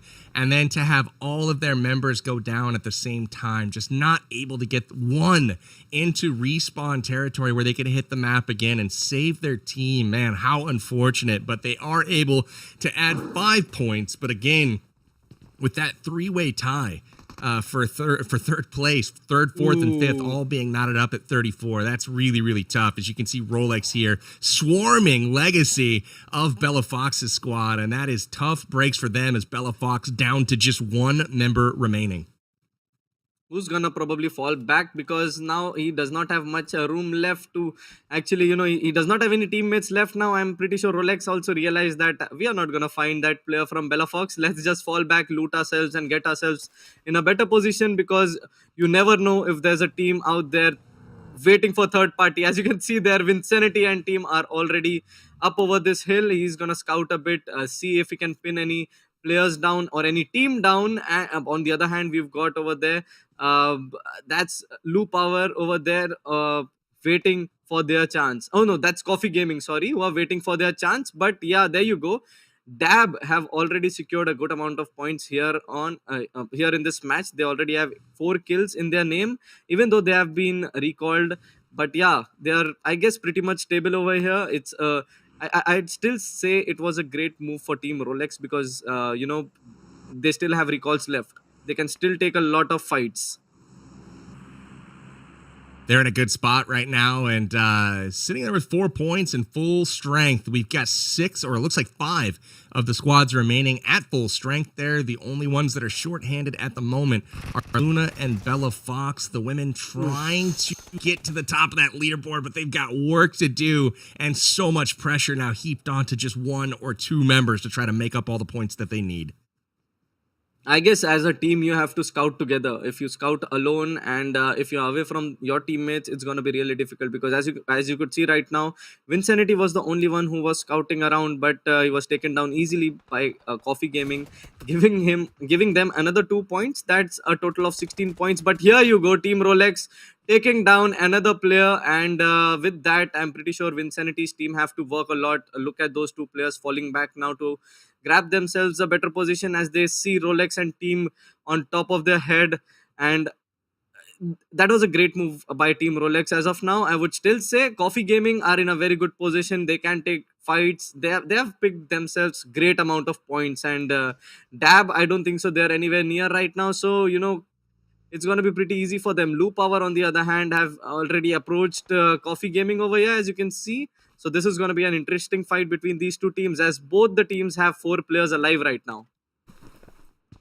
It's working actually very well for Coffee Gaming. They've got the loot, they've got the points. They already have a first place kind of secured moving into this, and now that they're leading, halfway through this game, they will be clinching a spot to move on. And now it's really about who can fill out spots 2 through 4. It really is up for grabs, because remember, there was a 3-way tie for third place, and among those teams is Rolex, and they are, sitting pretty strong right now with all 4 members and the high ground. They're going to be taking a peek here shortly, and only 2 players left from Wynn's team. You got Verify and Wisp down, but both of them content to just hide out and try to survive going for those rank points. Dab have now pushed. I guess they have realized that there are 2 players from Bella Fox over here, but no, from Luna PUBG over here, and this is going to be very interesting because Luna PUBG tries to, he's trying to get inside the zone. She's trying to get inside the zone, but it's going to be really difficult with 4 players right now, keeping an eye out on her. But and Bella Fox, there you go. One last player from Bella Fox was taken down by Team Rolex, securing themselves 8 points right now. Every player is inside the zone. Apart from, there you go, Fake Pokey from Luna PUBG M, but this is gonna be very difficult. She has to get into a very good position right on the top, but it's gonna be very difficult. She's the only one surviving now, and now Dab is gonna push. I don't think so. It's gonna be easy for her. Yeah, there you go. Luna PUBG M has been taken down, and Dab secure themselves 12 points. Another 12 points. That's really amazing from them too, because they managed to secure. I'm pretty sure they're gonna get in the top 12 with the top 4 with the type of approach they are going on with. Absolutely. It looks like there's 6 teams that are still probably mathematically in it at this point. We've got Prod, who's already been eliminated, so they're just trying to hang on to their spot.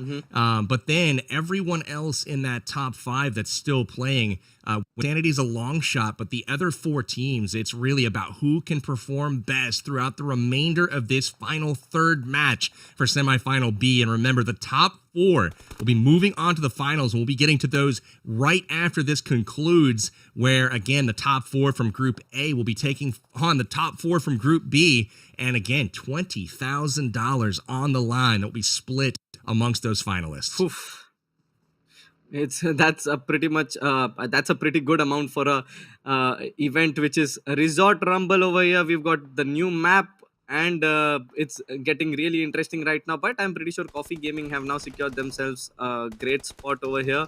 I guess they can take a lot of risks. Next game they're gonna go haywire, they're gonna take drop, and they're gonna try to get that. But that's actually a great strategy by Coffee Gaming. They did not take a drop fight as of now. They were just, they focused completely on third parties. They went next to Science Center, and then they would come back to Science Center, where they would find teams which are without meds or low on health. But there you go. Now Lu Power needs to escape because they are at a very high range advantage over there, Coffee Gaming. But Brittany did manage to take down Coffee, so this is going to be interesting because Coffee Gaming and teammates have to get themselves this revive. It's gonna be very important, and looks like Brittany, I don't think so she'll be able to take him down until she has a grenade which can, give a great amount of damage. It's a really interesting spot Brittany's in right now because, again, Coffee is down there. It's difficult for the teammates to get down to support him, but they clearly control the high ground, and Brittany can't come out and make many shots here. But ultimately, as predicted, it's tough for them to get down, and now they've got a problem on their hands. Yep, Coffee Gaming. That's because of the great position by Brittany. And now where is Lu Power? He needs to get on with come Brittany. Support? Take that. Like he needs to. They can turn this fight around. Yes, he needs to take that vehicle and push on towards Coffee Gaming, because this is the only time when Lu Power can actually get themselves good amount of points. There's one more player from their team, but I see only Brittany over here. I don't know why. Brittany's a one-man wrecking crew. She's putting out tons of pressure right now onto Coffee Gaming Squad. Fully eliminated one player, a second one knocked, and just got the revive just now. Really impressive, though, from being pinned down by a full squad, ultimately able to turn that pressure around and flip it right back towards Coffee Gaming. And now we see Dab Plays on the push, trying to take the high ground to get above Team Rolex here. This is a really interesting fight. We've got Rolex's squad kind of pinched at the moment with Winsanity down the hill. Yes. And I don't know if they have any sight lines here, but this is definitely starting to get condensed. Yep, Rolex is getting some shots on, and that's I'm 100% sure by Team Winsanity. But there you go, Kalakar was in a good position over there. He was there to give support to his teammates, and he did manage to. So now it's going to be really difficult for Team Rolex, as Dab, they are reading the, they're reading the kill feed, and that was an easy one. Kalakar is the only one, I guess, remaining who might fall He's back, but he did push. Yes, and he did push to secure himself a point over there over Winsanity. He did finish verify.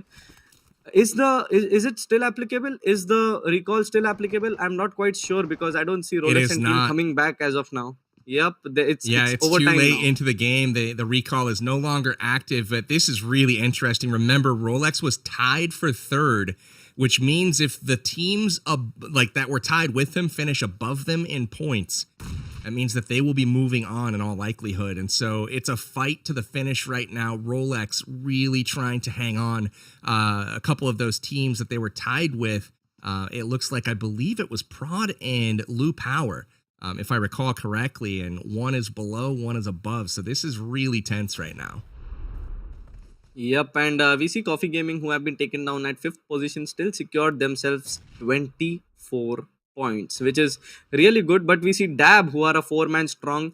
Will we see a first double chicken dinner? Because I guess Dab is the only one who got one chicken dinner and are 4-man strong. It's highly probable that they might get this chicken dinner in their name and be a team who has 2 chicken dinners for themselves. But they've got Lou Power over their head right now, who might not, allow that to happen. That would be really impressive if they were able to take 2 of the 3 games in a strong position right now. But again, Coffee Gaming already eliminated in 5th place, but 24 points. So they are sailing through to the finals. It's all about the other 3 at the moment. And it is going to be a challenge. Rolex and Winsanity down to just 1 player. It really looks like it's between Dab and Lou Power here. And ultimately, Rolex and Winsanity trying to play the role of spoiler. But the teams are starting to reposition, and it looks like a great split going on from Dab, but also with only 2 players and a pretty wide split at that, they could quickly find themselves in trouble, but able to get a knock onto Nick here, and it looks like a flush. Psycho able to finish that one. Oh, not quite, almost. And Lou Power's in trouble, 2 players down. Yep, right now, I guess Dab is the only team who is up for that. If they take down that last player from Lou Power, because all the other teams are taking down each other. There you go, Vinsanity takes down Rolex and team. Now it's a 4 versus 1. I'm pretty... okay, I don't think so. Dab are going to be able to revive Septic because he's going to be taken down by Lou Power's Brittany, and it was a great game by Brittany, to be very honest. She was able to... Brittany's been able absolutely to, actually destroying. Yep, but on the other hand, we've got Vinsanity and team. Oh, No Brittany way. all took down one of the players. Now, this is the only That was chance very for close. Vinsanity to... Vinsanity's team player needs to strike right now. This is the only time. I know it's going to be difficult, but this is the only time. This is the only I know time, it and it's was not actually going to pan difficult. out. Wisp taken down, and Dab plays, finishing with a second chicken dinner. So absolutely clutch play from Dab Plays and his team. They will be taking home a double chicken dinner, and that means they are probably, in all likelihood, headed to the finals along with Coffee Gaming. And it's really about all those other spots. It's only 2 of them, and which 2 teams will be taking it home? I don't know. Mortal, incredible action here for semifinals Group B. Excited to see who has this. What was notable to you, my friend? Obviously, that double chicken dinner from Damp Gaming from Group 2, that was noticeable. On the other hand, that strategy from Rolex, which probably kept them in that top 4, probably. Prod, yes, it was pretty unexpected that they would get an early elimination over there, because that was not in cards. I mean, I'm pretty sure you also did not expect that. No.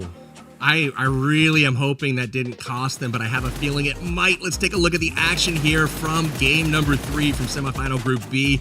And early on, we had some great grenade play going out. You see Psycho there getting the knock on Rolex's team that ultimately put him in a spot of, really bad weakness, and they were just overrun. So Rolex's run ends here, and hopefully they were able to win out on the tiebreaker in game number 3. And Brittany, shining star of Lou Power Squad, fighting solo for much of this game. Really appreciated her gameplay. It was really, really nice. And she also had that drop, looted up because she was... and I guess that was the reason why she almost took down the second player over here. She had that Groza. Unfortunately for Vinsanity's team player over here, he was down the hill. And let's just look at the leaderboard over here. Prod did not make it.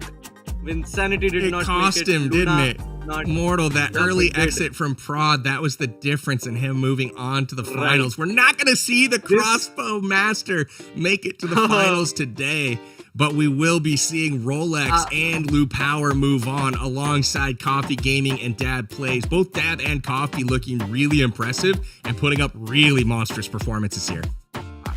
I guess this was the only difference between the strategy by Rolex and Prod. They decided to take that drop fight. Rolex and team did not decide to, they changed their strategy to go on in some other position and take a fight, but it did cost Prod this top 4 finish. And on the other hand, I pretty much expected a lot from Vinsanity, but that's all right. They did try their best in the last match.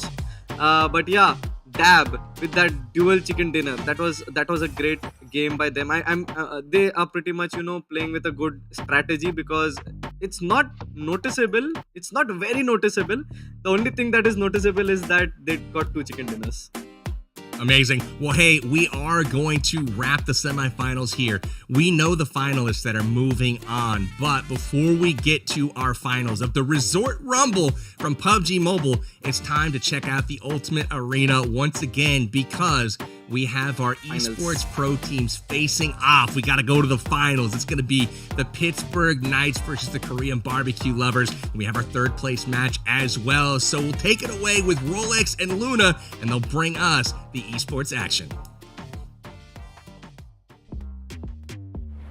Welcome everybody back to the halftime show here. We are moving into the losers bracket. We have Nova Esports and Back-to-Back fighting for 3rd place. Luna, I gotta ask, which team do you think will win? I'll be rooting for Back-to-Back. What about you, Let's Rolex? go. Really? Back-to-back? All right, then. I'm gonna have to go with Nova. We got Chiffon there. He's a good friend of mine, so gotta support him. We'll see what happens here. But we have the first match. It looks like this is gonna be over by the shooting range. Yep. So that'll be a little bit interesting. On the Chiffon first here, he's round, by pistol. himself. Pistols only, which is quite interesting, but we'll see. Oh, Nice looks proof from like the entire Back-to-Back. team- First Back-to-back knock. pushing up together. That's smart. Managed to get a trade. Well played. Nemesis versus Heat. Nice trade. Got nice, good win right there. Wow, I was expecting for Nova to not win that round, but it looks like they were able to clutch up. Good for them. Let's go with the go. Rozok Circle. 2nd round. The EMPs. EMPs are pretty OP for the 2nd round, to be Yeah. honest. Polo on Polo the there roof. on the roof. Nice angle. Using their shield. Oh, nice. One of Nova's down. Looks like Nova's gonna get pinned down there in the wide open. They're getting the revive though, so I think they're managing to get over him. He's gonna go ahead and heal up. He has a bit of cover there. Yeah, from Polo. Ooh, Polo is pretty low right now. He's not able to overwatch anymore. G7 is taking. Yeah, Chiffon pushing up with a smart move. He gets 1 knock right there. Polo gets knocked on the roof. That is not good for back-to-back. Polo's got to stay up when he's got that high ground. G7 is really in bad spot right now.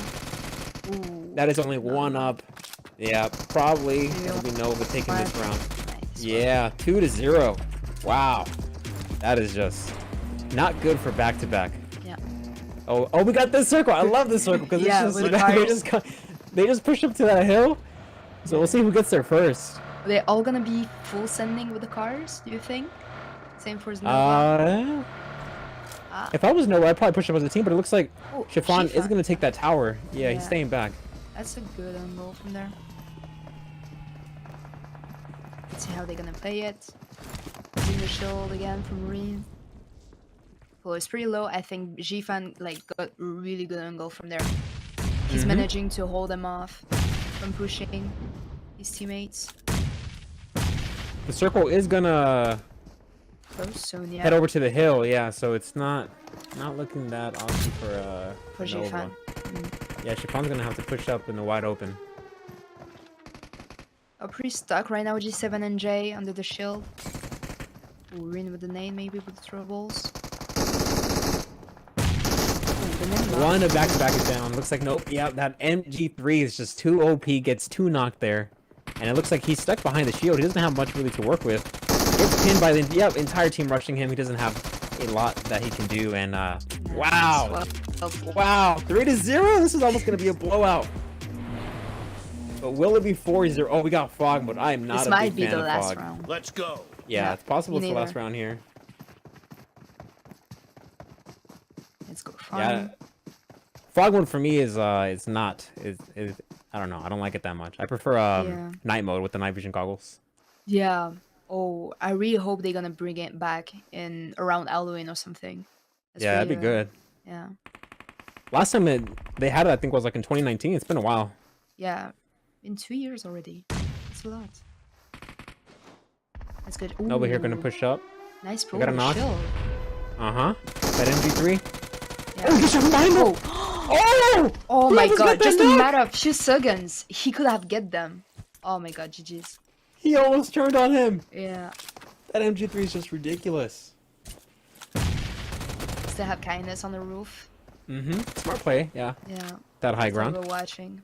The 3v4. Yeah. I've seen they always have an Overwatch around every time. They always have like 3 people pushing and 1 overwatching. Oh, Candice just moved away from the roof. Oh, he's pushing close. Oh, 2 knocks in back to back. 3v2 looks like, yep. Yeah. He's got to win this fight. No, that's Nice gonna be one. it. That's gonna be it for back to back. It's gonna be a 4-0, and Nova Esports gets 3rd place, back to back and 4th. But hey, that was some awesome plays there. So moving forward to the finals, we have Knights and Korean barbecue lovers. Luna, which team you think will take 1st place? I'm rooting for Knights always. Same. I think it's got to, Let's go. that roster that they have, right? We got Tensa, Xenox, Spec, and Coops. That is just, it's almost unbeatable. I mean, Yeah. I They're gotta pretty say good so in close myself. range. Yeah. Yeah. Let's go with pistols. This is 1st round. Already Acer one is knock. down already. Yeah, Yeah. look at that. Working as a team. Some smart plays there from Knights. Barbecue Lovers is really in bad spot right now. They don't have the zone. The zone might shift away soon. 2 seconds, yeah. Yeah, it's pistols only, but if you have that circle and if you have your entire team up, as opposed to the other squad only having 2 members, it's Yeah. gonna be hard for them to win. Still Joey in the back. As you can see, they're not really pushing in the open field. They're really holding that edge, that ridge. Not trying Smart to plays, get you know? knock. Yeah. No need to have any We have risk. Joey getting closer. taken. It's pretty risky. Let's see, Zeno got an information on him. Yeah, I'm not sure if he has circle. I think he's pinned behind that tree. Yeah. He's gonna get pushed out soon, so he'll probably get knocked here. Yep, that's a knock. But I think there was a crate Yes. near Sam. Yes. From Oh, he Sam. got a scar! He got a scar. scar! We'll see if he can get a knock, but it looks like Knights just overpowering him with the Yeah. numbers. They have 4 up, not much he can do, and Nice Knights work. with the 1st round. GG's to them. We got next up Pachinki. More than likely, we'll see a lot of Let's go. UMPs out. Yep. This is the 2nd round already. Everyone is able to buy some guns. All have enough tokens. So we can We got see Acer's Acer. pretty far from his teammates. His teammates are pushing as a 3-man in the compound. So next is all alone versus 3 right now. Knights has to be stopped here. They gotta Yeah. get, Oh, Xenos gets shot from the side though. Nice. Sam well played. with the flank. That's smart. Gonna go ahead and be pushing up. There's Xenox. I believe Knights is still trying to push up. Oh, Spec. Oh my With that goodness! nade. Nice one. Where did that nade even Wow. come from? Yeah, from the 2-3, I believe. Nice one. Oh, Acer is taking the airdrop right now. We got Tensa and his teammate Coops inside of the building. They will be pinned down, and now it's only Tensa. It's going to be a 1v2, I believe. There's 2 Yeah. people up. Still 2. It's definitely doable. He can do it. Tensa is one of the greatest. Ready to go! Player in He's close one. range. One more. Oh my god! No! No! Acer was literally 0.01 HP. No way. They tie it though. That's Yeah. gonna be good for Korean barbecue lovers. Let's They go. gotta stop Knights. That momentum. If they win at least, maybe 1 to 2 rounds in a row, that's gonna be not the best for Korean barbecue lovers. But I think Sam gets knocked here. So now it's on the 3-story roof. That's a smart one. Oh, we have Joey on the roof. How did he even get there? Oh, but he got gets knocked though. Oh, See, that's what happens when you're on the roof and you have the high ground. You just can't get knocked. You gotta stay Yeah. alive somehow. that could have been a game change right now. Definitely. Let's go 1v1. It's up to Acer. That's a nice one. Gets the knock on Tensa. Let's go. He has information on Coops, I believe. Coops definitely 2v2 has the it looks like. information on him. Yes. Spec gets knocked there from a nade. Inside the compound. Acer with a nade again, maybe? Oh. We got Coops there though with the DBS. You gotta watch out for that shotgun Yeah. in close range. True. Acer a little bit Yeah, pinned Xenox there. moving. Gotta push in. Oh, they're getting the revive. Knights is getting the revive, Xenox. Just thirsted one of the kills. No, not yet. Never mind. Yeah, Coops jumped down. Get a molly. That molly. Oh, Oh, but no! his teammate! He molled molled himself! himself! And his teammate almost. Quan is a really bad spot right now. He cannot even get out of that. Oh, we got Coops just waiting there with the DBS. More than likely, it's gonna be Knights, and they take the second round. Wow, there's gonna be a little bit. Oh, he's shooting the body. Come on, come on. Oh, that's You don't gotta do that. You don't gotta do that. Let's go. We got a school though. School for circle. the next circle. Yeah. Joey with that nade on Tensa maybe. Might hit. To be honest, if it's well timed. They're really trying their best to take the more informations as much as information as they can, so they don't give the first knock. Okay, Quan has the information on Xenox, but I don't believe Xenox has it on him. And Gonna connect, and he gets a good knock Perfect. there. nice one. Smart Let's play there. manage to thirst. This is 4v3. Let's go Quan with another name maybe. Nope, there's nobody there. Not able to connect, but it looks like it's Yeah. Oh, Sam Sam's gonna about go to ahead jump and- maybe. I don't know if Yes. he hears the other member of Knights there. Okay, they heard him, yeah. They pinned him down. Yeah, the Nice entire one. team rushed Tensa, so couldn't really have many opportunities there to survive. Got Coops outside. Yeah. This is looking like it's gonna be Korean barbecue lovers taking this Yeah, round. this Coops is is the last really low member right up, now. and he's already pretty low. He And gets shot from the nice side. Yep, that's gonna be 2-2. It's getting close, Luna. It is getting Yeah. close. I thought it was gonna be maybe I don't know, 4-1 or something, but Yeah. they are tied. Let's go. It's Like a anyone's total game. domination, yeah. That's nice. That means like really it's very hard for them, for both of them, or that means actually they were pretty good. But both of the teams are pretty good. Yeah, It's for actually sure. harder to redominate. Oh, Xenox just Xenox is already knocked. That's the thing. Yeah. You cannot have I one think of it was your the teammates get Overwatch. knocked Oh, first. another Spec is knock. knocked as well. It's good. Cooks is hiding behind the shield. I don't think he made any move. I don't think he can. I think he can surprise them, to be honest. Oh, early knock one. Shot the shield. Yes. Xenox gets knocked through the smoke as well. Tense is the last person left. Yeah. It's a 2v1. Yeah. Acer's So gonna go it's and have to healing. heal. Nice. They got him. Oh, they got Well it. 2-3. played. What? Korean barbecue lovers takes the lead, and we have our favorite circle here coming up. It looks like it's Let's gonna be go. the one close to Watertown. Gotta take that Yeah. hill. Everyone's pushing up to that ridge. Yeah, and so do barbecue lovers. Yeah, they're all four in the cars. That's good. It's gonna be a real 4v4 on the hill. Oh, never mind. Actually, Sam is. Yeah, They're flanking. They're going around. flanking, yeah. The laser though Stop. from Xenox. Good knock there. Sam might still able to surprise them from the back right now.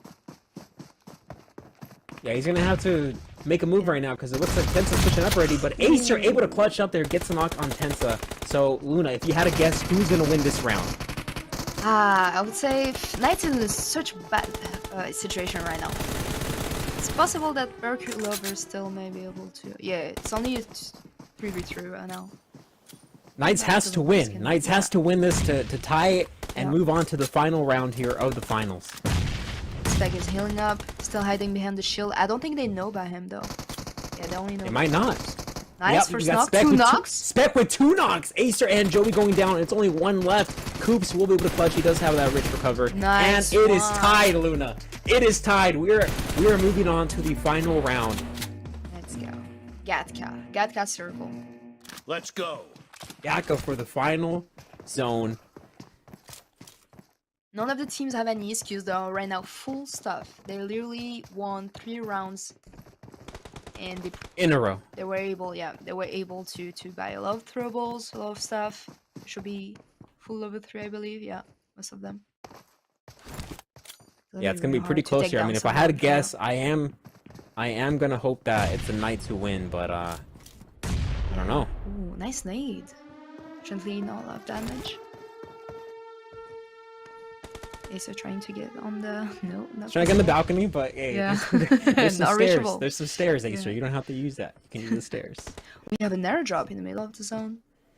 Yeah, I don't know if Maybe anybody will be able to Joey loot or that. It's Sam. it's in a wide It's open. really open, yeah. Ooh, Whoa! nice knock. Sam with the M7 knock there. I don't know how he got that This is angle, such but a it looks nice like he angle, was able to yeah. get one down from Korean from Knights. Yeah. They don't have the advantage anymore. They just got the res right now. Yeah, It's a full 4v4 right now. they'll be Yeah, let's see resetting. Or that with the MG3 though. It's one. Oh no! No! That was close. Doesn't matter if he has the MG3, he is not able to connect.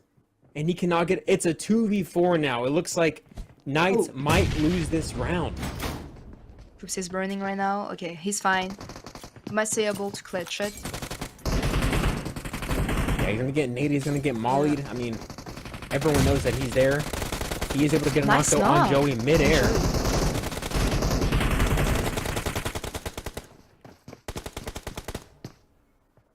Oh, he might get a flank though. Acer also knocked out. It comes down to a 2v2, but I don't think they know that Koops is here. He's gonna go ahead and get Yeah, I a have good no flank. He tosses a nade.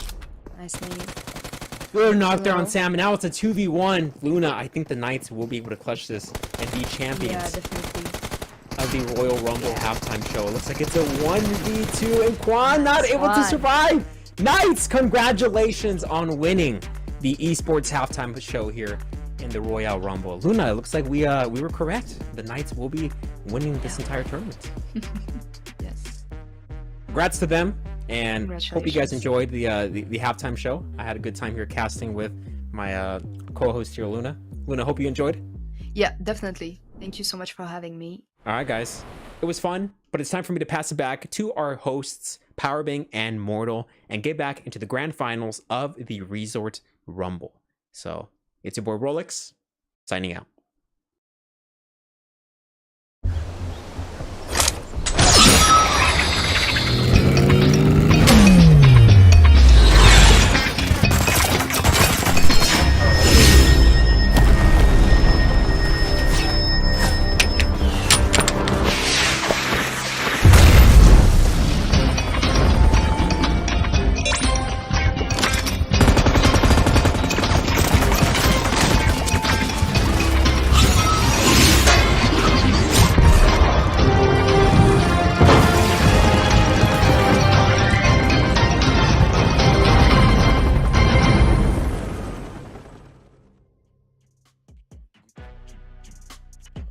All right, Mortal, that concludes our halftime show. And I will say that skill level was next level. The Pittsburgh Knights securing the Resort Rumble halftime championship. The esports teams on full display. How about that flank from Koops to win it all there? That was unreal. Anyways, I enjoyed it. Hopefully you did as well. But it's time to check back on what just happened. The semifinals from the Resort Rumble, both Group A and Group B, have concluded, and we have landed on our 8 final teams. But let's go ahead and take a peek at what happened in semifinal Group A.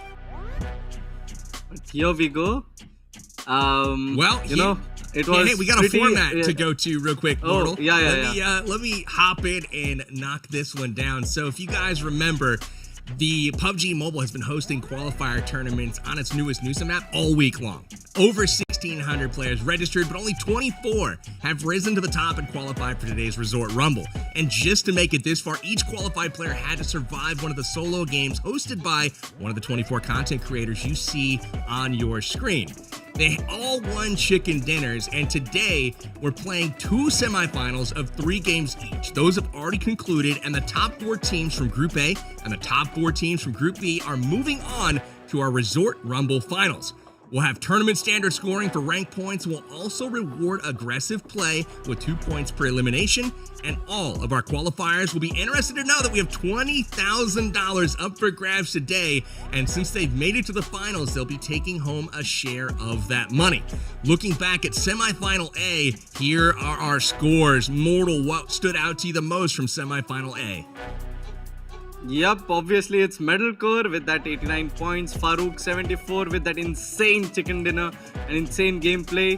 The Saurus did really great, and her gaming, that one chicken dinner got them a top 4 position. But good luck to all the other 3 teams. It was a great performance by them too. They tried really good, as it was a very close call among the 4th, 5th and 6th spot. But we've also got semi-final B. We've got our top 4 teams from the other pool. There they are, Dab with a dual chicken dinner, getting themselves 85 points. Coffee Gaming, exceptional gameplay with that 79 points.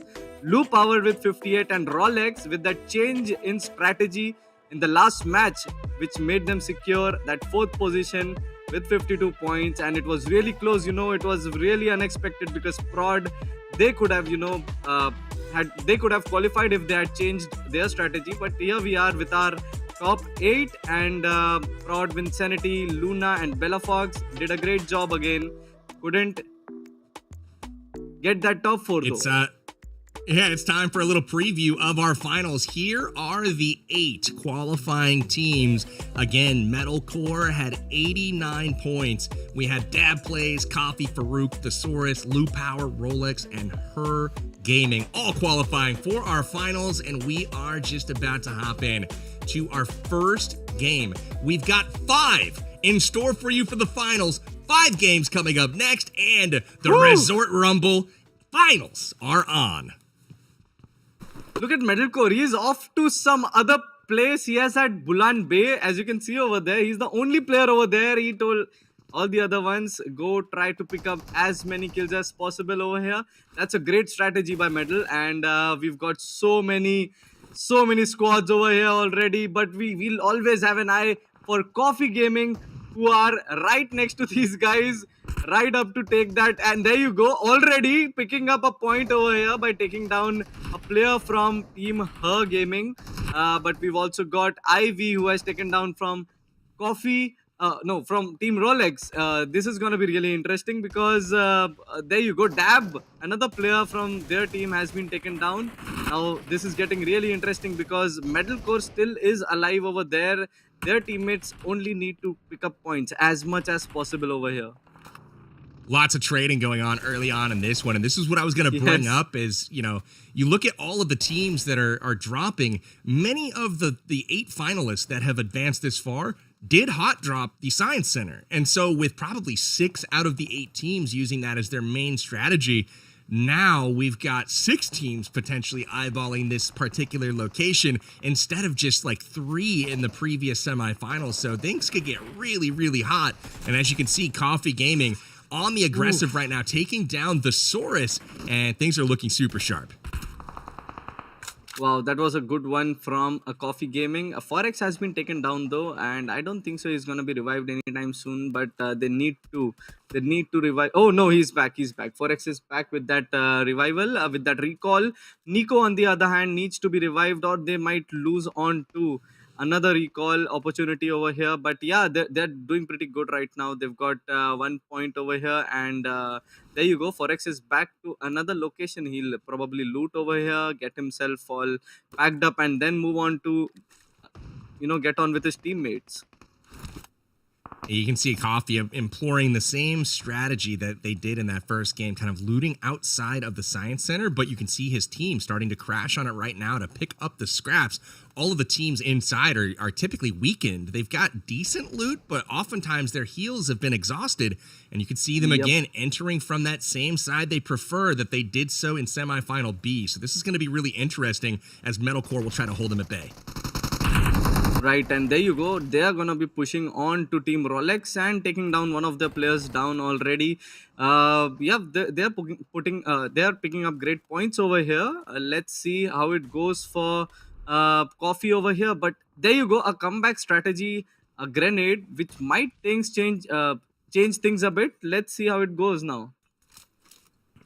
We will do just that. Coffee down, trying to get back into it here, but again, the main the main action has already taken place, so they'll actually have time to revive their teammate potentially and get them back into the action as they do wrap up a nice little finish there. Farouk taken down early in this one, and hopefully he'll have the opportunity to respawn as well. You know he'll want that chance to come back and prove it to everyone that he's got what it takes to be a Resort Rumble champion. Remember, Farouk started off awfully slow in games 1 and 2 during his semifinals in Group A, but in the third and final game, they dropped, I believe, 47 points in one game. So they are a team that can explode at any given time, as you see Jules wiping the floor with his opponent. And that is, Jules has been impressive today, dropping loads of damage in each game.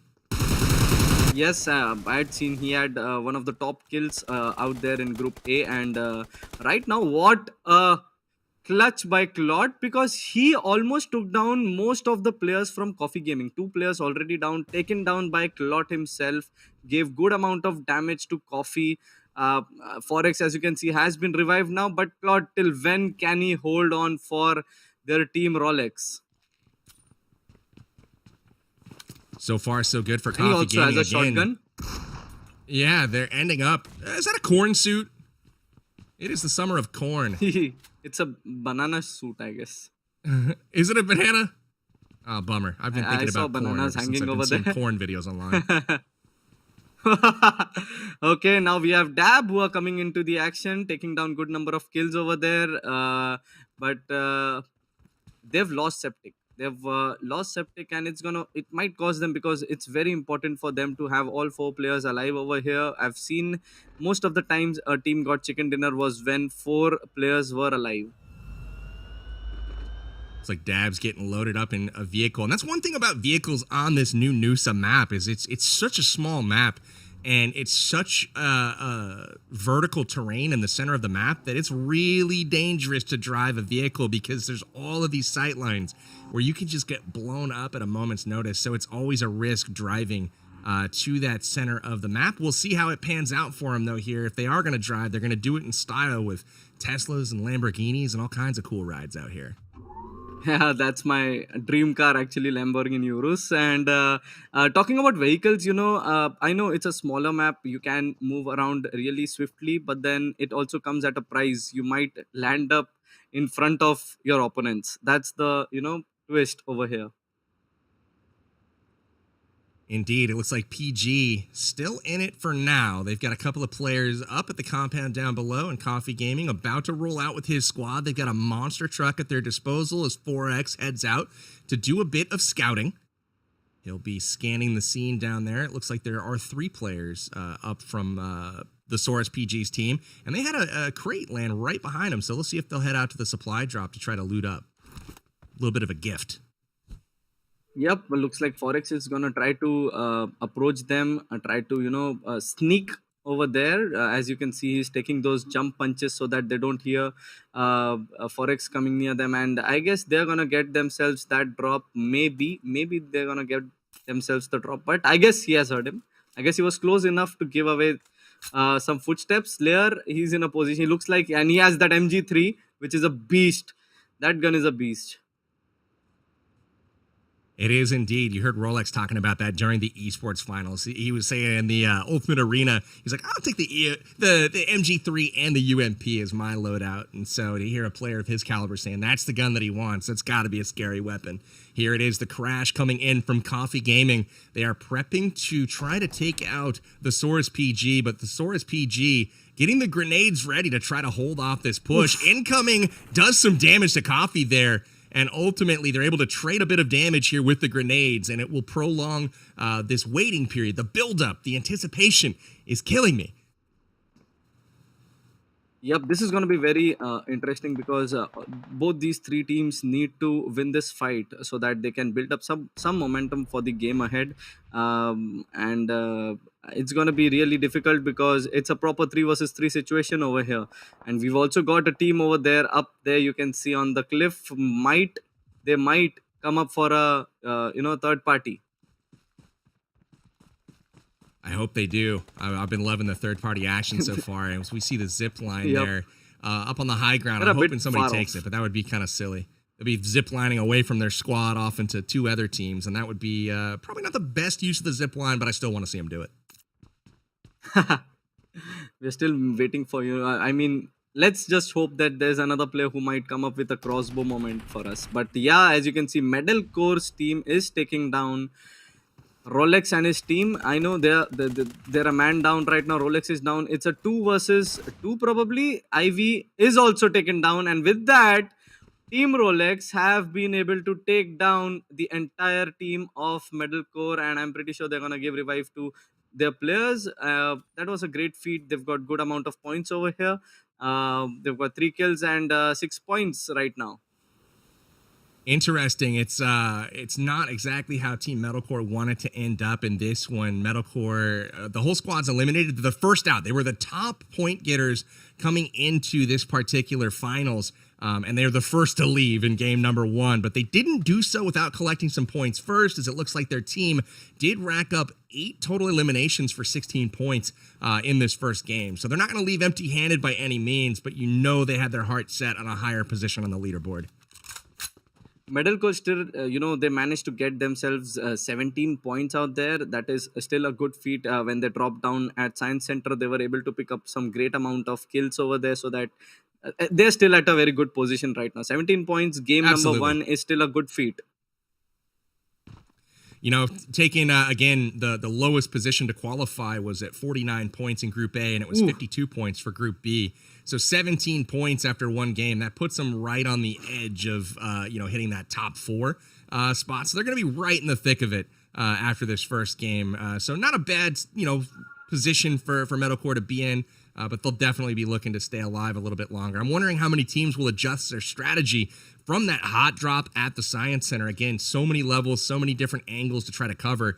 And obviously with 4 and 5 teams in the same building, it's basically chaos and a flip of the coin who will actually persevere and come out on top there.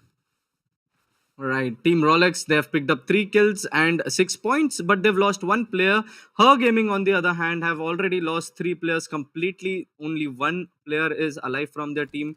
Farouk and Coffee Gaming both have 3 players each alive right now with 8 points each, which means they've got 4 kills each. And Dab Gaming, on the other hand, have 3 players alive right now with 2 kills. Same goes for Lou Power.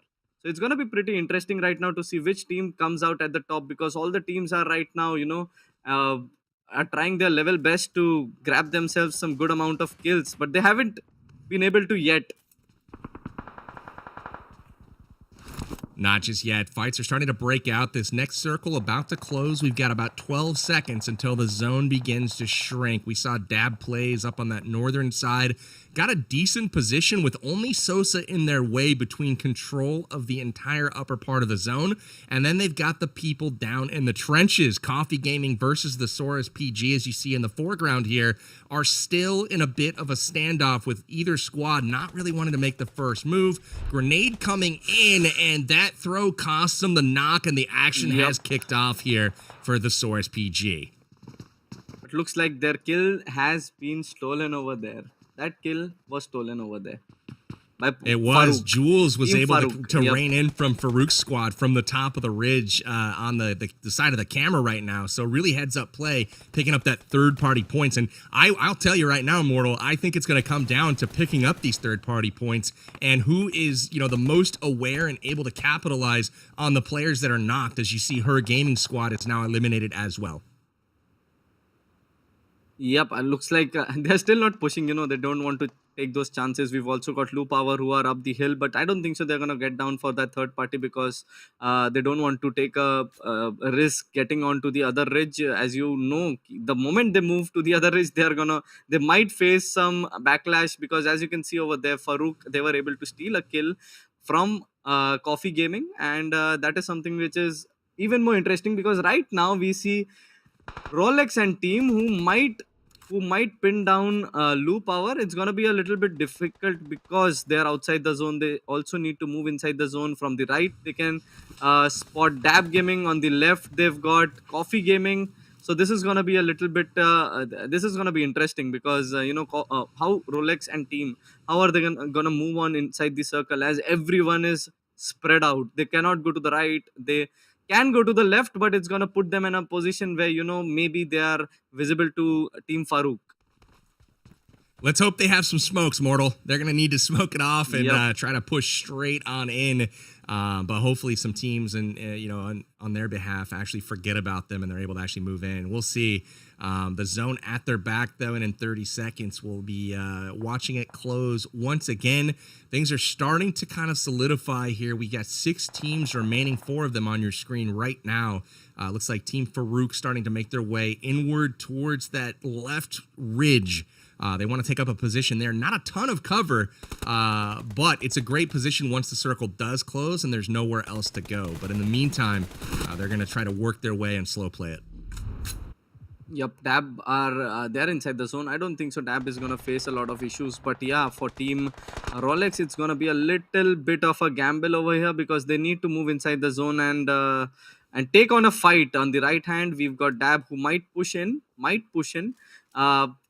Everyone needs to go inside the zone. All 3 teams, Lu Power over here, Dab, and we've also look at that. Farouk and team, they've already started to third party over there and take down players from Dab Gaming over here. Rolex did manage to push in. That grenade was from their own teammate, I believe. Yeah, it was a great grenade from the backdrop there. Kalakar and Tiger throwing those out, taking a big chunk out of Nick. That's going to allow Rolex to try to take up a position here. And check out Dreamin' and Psycho on Dab Plays. They're wrapping around, trying to get a position, taking out this high ground. But now they're on the flank of a couple of different teams here. And they might be getting pinched, but they also might be able to be that third party that's just a thorn in the side of these other squads. Right, I guess Farouk Gaming are at a very good position, even though one of their players has been taken down. But there you go. It's a 4-way situation right now. Wherever you fire, you're gonna be facing some backlash. Dab Gaming has been taken down by Team Rolex over there with that DBS. That's a good gun over there. But Rolex, I guess he's gonna be taken down over there, and it's gonna be really difficult right now for Team Rolex to survive. But clutch. Tiger, on the other hand, but it's gonna be difficult here. It's gonna be really difficult if he manages to take these 2 players down. Let's hope. Let's see. He's reviving. He could have probably gone for finishing off that player, but then that's all right. We've got Farouk at a very good advantage. They have the height advantage, and now they're gonna. Oh my God! Look at this. Look at what's happening. Farouk are being thrown down because there's a team over here. Lu Power did not allow Farouk to enter the zone, and thus they had to expose themselves completely. Looks like Lu Power advantage to Lu Power's team at the high ground here. They're gonna have center circle here if this does go to a heal off, so they don't necessarily need to be aggressive. I don't think they can actually wait this one out. Right, really depends on kind of how that circle closes, but I do believe it should center on them at the top. And here is the heal off. I don't think this is so. not gonna work out well. So. Yeah, this is not gonna work out, and it's a great chicken dinner over there for Lu Power. This was pretty unexpected, to be very honest, but it was a great match over here. A great game by Lu Power. They just held on to their position. Dab got killed by Farouk. They took on Rolex and team. They had to be in a good position when they were up against Team Farouk over there. So it was pretty much a standby game for them, and they just stood their ground and they picked up kills as much as possible. Both the teams who were down there couldn't actually do a lot. It was an awesome performance indeed. I really liked how when they had Rolex's team on the rope, Tiger was hiding behind that rock. He was waiting for one of Lu Power's players to make a mistake, and they just didn't. They closed in on him, went high on the rock, took him down. But ultimately, what I gotta say, Lu Power and his fans is vamos! I love to see it. We have Lu Power taking game number 1, and it was really cool because some of the teams that finished on the bottom came in towards the top this time, and the teams that were on the top, like Metalcore and Dab from each of the semifinal groups, finished 8th and 6th respectively. So really excited to see the tables turning here in our first game of the finals, and we do have a little bit of a replay to go to for our first game, and we'll check out the action that went down in our first game of the finals. But overall, really excited with the play in game number 1. Had a wacky zone, had some crazy high ground. And the only thing that was a shame of Lu Power's team is that the zone got those final points against their competitors. They didn't happen to pick them up. Yup, it would have been an easy 4 points for them, but then that's all right. I mean, they still might be happy with that chicken dinner that they got. Your I'm Rolex sure they team are. got pretty much pinned in. Yup, Rolex and team got pretty much pinned in. They lost a player. They still tried, but it was pretty difficult. And Tiger obviously was taken down easily with that. When he came from above the rock. Here, this was the moment which was extremely difficult for Farouk, because Lu Power were there, they were in the cover, and I don't think so anything could be done over here by Coffee Gaming. They secured themselves 4 kills and a second position for themselves. So I'm pretty I'm pretty sure like Coffee Gaming have also got a great start to this match. But yeah, we've got Medal Core. As you remember, they picked up 17 points from this match. Even though they were eliminated at a very early stage, they did manage to get those 17 points, which is which is a great thing for them. Absolutely. So overall, really solid gameplay. I didn't notice any teams kind of lagging back or anything like that. Everybody seemed to be kind of on an even playing field. So let's go ahead and take a peek at what went down. And again, points well distributed across the board here. You can see our top 3 very close now. And again, the lion's share of that 20K going to the top place, and Coffee Gaming currently sitting at the top once again. You saw through the first 2 games of semifinal B, Coffee Gaming was in the driver's seat, and it was only once Dab got that second chicken dinner that they were overtaken. But interestingly enough, Lu Power finishing the chicken dinner and actually did not get place after game number 1 because they only secured 6 eliminations. Yup, they had less kills over there. As I said, they had a zone in their favor for quite a long time. I mean, those 2 kills over there would have given them 4 points and they would have been at 31. But then obviously those 2 kills which went to the zone were the ones that costed Lu Power that second position. But yeah, we've got more games left. There's nothing much to worry about for the other teams. They've seen this map, Nusa. Anywhere, anytime, things can change. Overall, some amazing scores there. Things are really, really close so far, and you love to see it. I really like the fact that Metalcore finishing in 8th place that game. As we mentioned, we were like, he's going to be fine.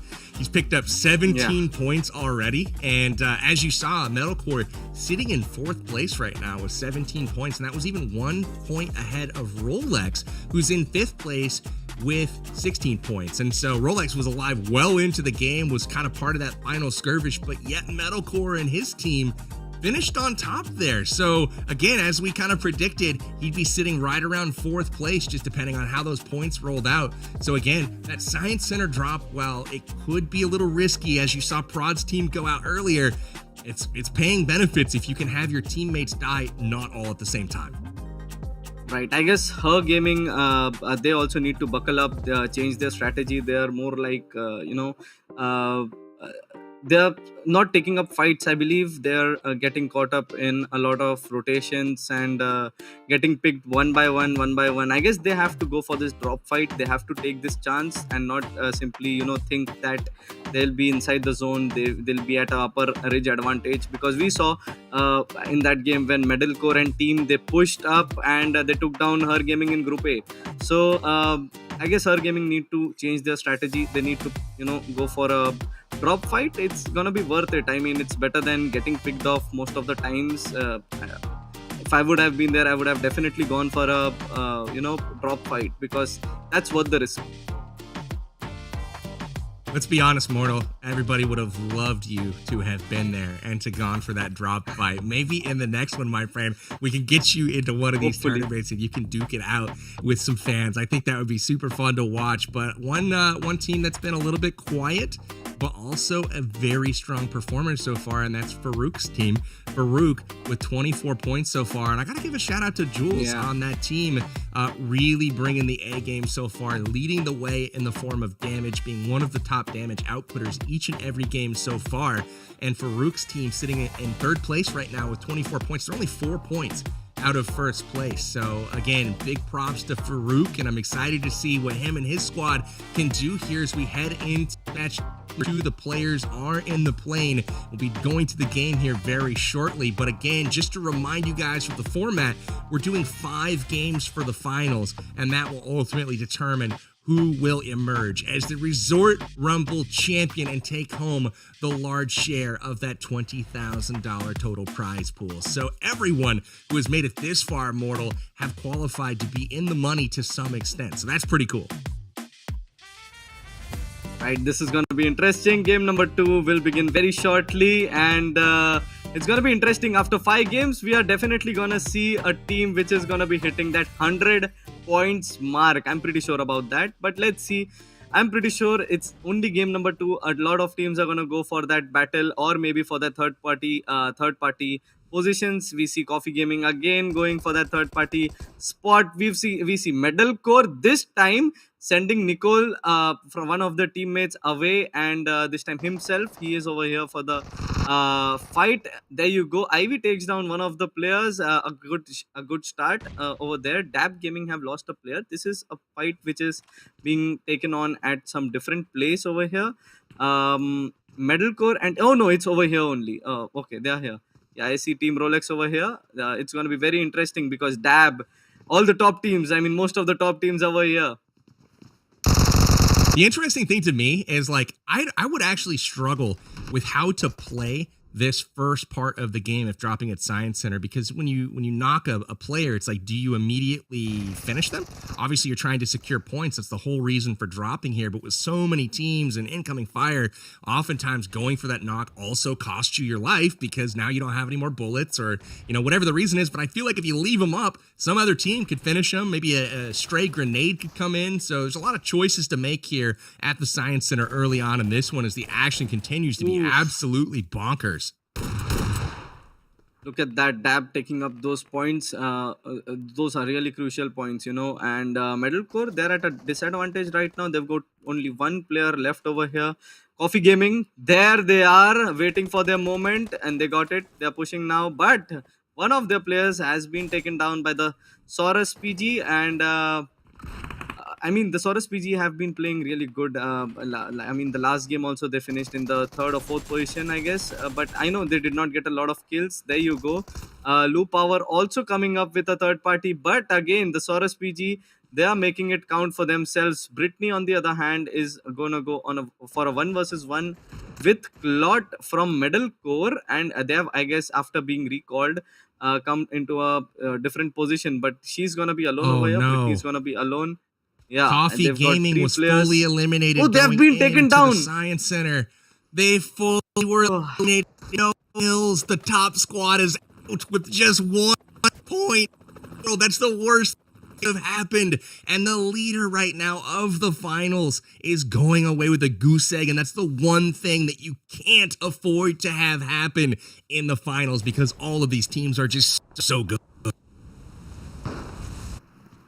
Wow, this was really unexpected. But Lou Power over here, they have pushed in. Both the teammates are here. Now it's a 1 versus 1 situation. Oh, what a takedown with that new shotgun over there. But in order to finish off this kill and secure this point, that was a pretty, I guess, selfish move. It was a great save. Have been there, I know it's a great save by Lou Power, but I don't think so. They should have gone for this for this finish. He could have secured that point. Metalcore and others might have pushed in, but then it was a bit, risky to actually go out in the open and try to finish a player from Lou Power. There's Brittany. But yeah, I guess they are going good right now. Lou Power have picked up a kill, but then we've got other teams who are racking up their scores. They are getting good amount of points over there. Science Center is always the center of attraction, as you can see right now.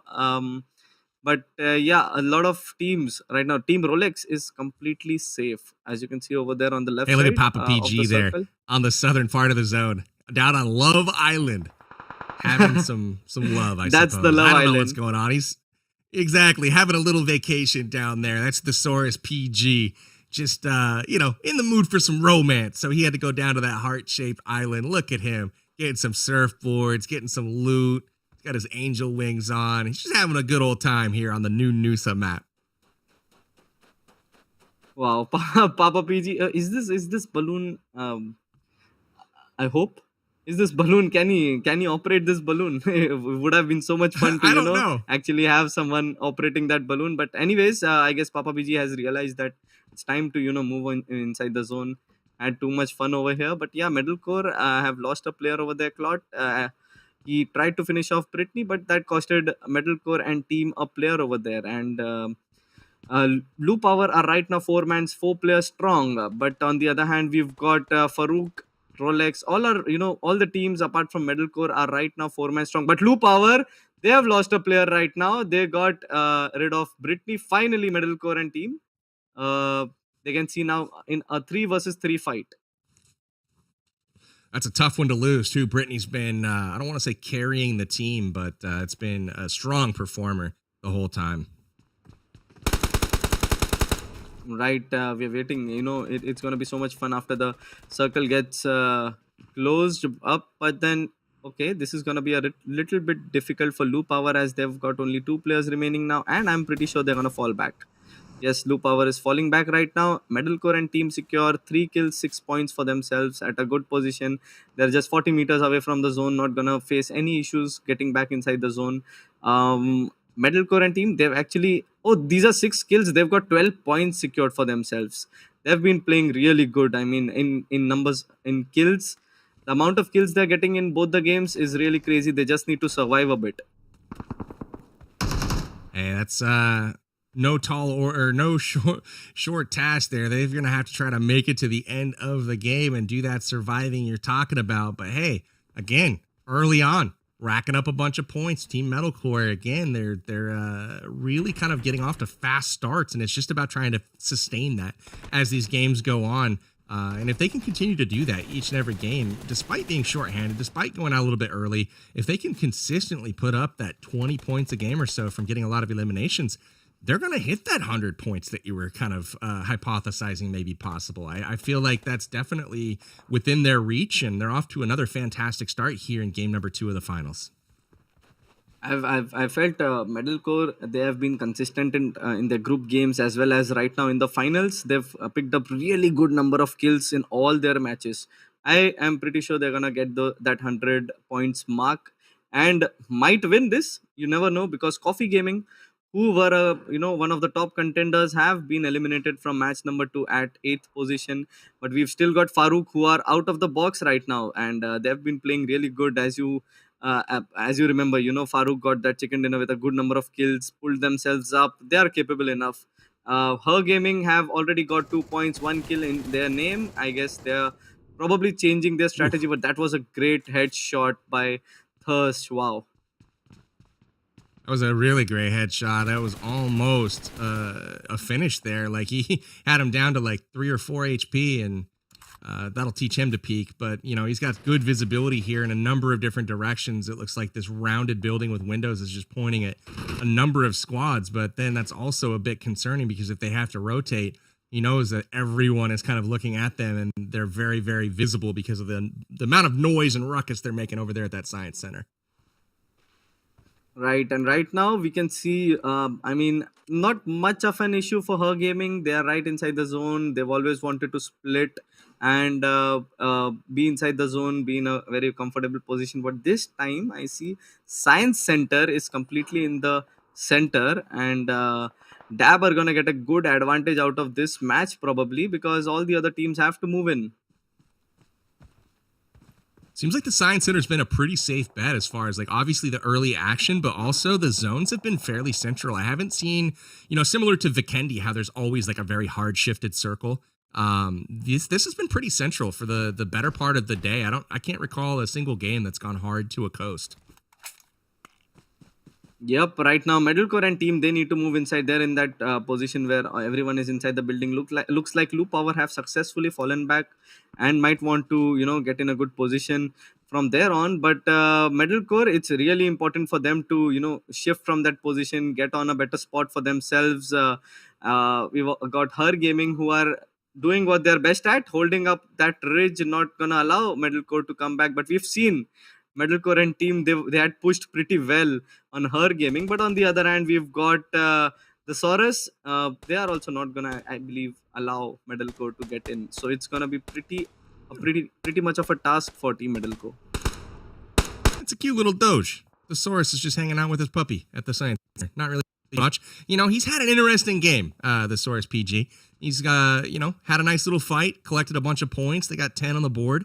And then he headed to Love Island, had a little romance retreat up there. And then now he's just petting his puppy, hanging out. So we'll see if Yeah, we but can then get I guess these some fun action and battle with him a little later on.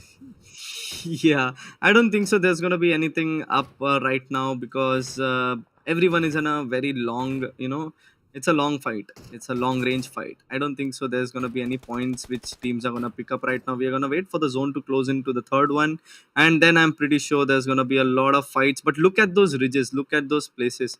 Every place is so high. Every player can go on for a long range battle. They really can. It's hard to get those finishes at that distance, but it's so scary because you're really at the mercy of the circle and where it goes. Because if you have to move, Yeah. everyone can see you, and it's very, very dangerous. So smoke grenades are super important for these teams as they try to rotate, and obviously as they try to find the hard cover behind these rocks and behind the trees that are littered throughout this map. But again, the sightlines make Noosa a very, very difficult map to play because again, the second there's some firing, all eyes are on that location because it's a dead giveaway right away. As you can see, Farouk trying to get patched up here. Okay, this is going to be really difficult to come back from here, but if they manage to get themselves up and get themselves a good position, it's going to be really a game changer. But look at that. Team Rolex need to move out of there, but before them, we see Dab Gaming who are getting inside the circle, and this might be a good move against Team Rolex until Team Rolex moves on to the other side of Dab. But they've got two vehicles. I guess they're going to be quick enough to move out of here. As we can see, Dab are trying to, get in a position. Oh, no. Oh, look at that. Oh, that was a no. risky They one. drove And, right into that. Ouch. And they did get a player down. Ghost has been taken down. Rolex, however, did manage to get in the center. And they've got Taurus over here. The Saurus over here. Sorry. The Saurus PG right now over here. But Rolex can actually take down one of their players. It's going to be a really helpful situation for them. He has pushed in completely. And Rolex and his team, one of their players have been taken down over here.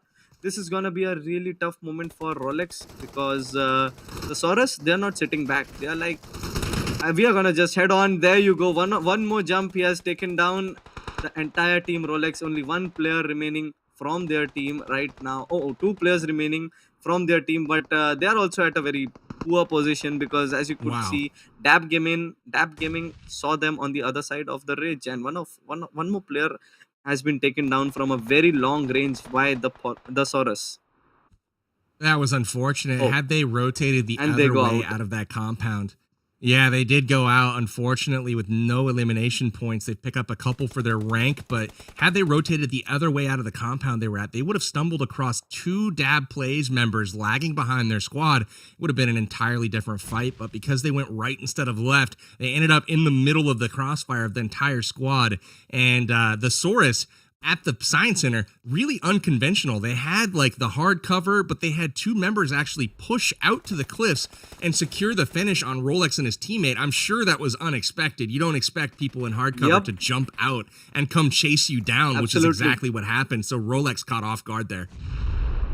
That's actually a good amount of risk that the Saurus have taken over there, but it was worth those four points. I'm pretty sure about that. In fact, they got one more point by knocking out one of the players from Team Rolex from the other ridge and Dab finishing them off. But the action seems to be building up over here in Science Center. On the other hand, we can see Lou Power, that only player remaining, might be able to clinch some points for their team. But Metalcore and team, they are good at it. They're really good at it, and they're taking down the players of Thesaurus PG. And there you go. The last player from the Thesaurus has been taken down. And now Metalcore, two players are down right now. This is going to be really difficult for them.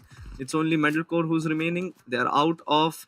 I don't think so. It's time right now for recall, but he's got to be in a position where, he can probably be in a very compact position so that he can clutch, maybe, take down one of the players, go inside, but it's gonna be really difficult. Dab coming out on the top, 22 points for Metalcore and team, but Dab, they might, get a good amount of points over here.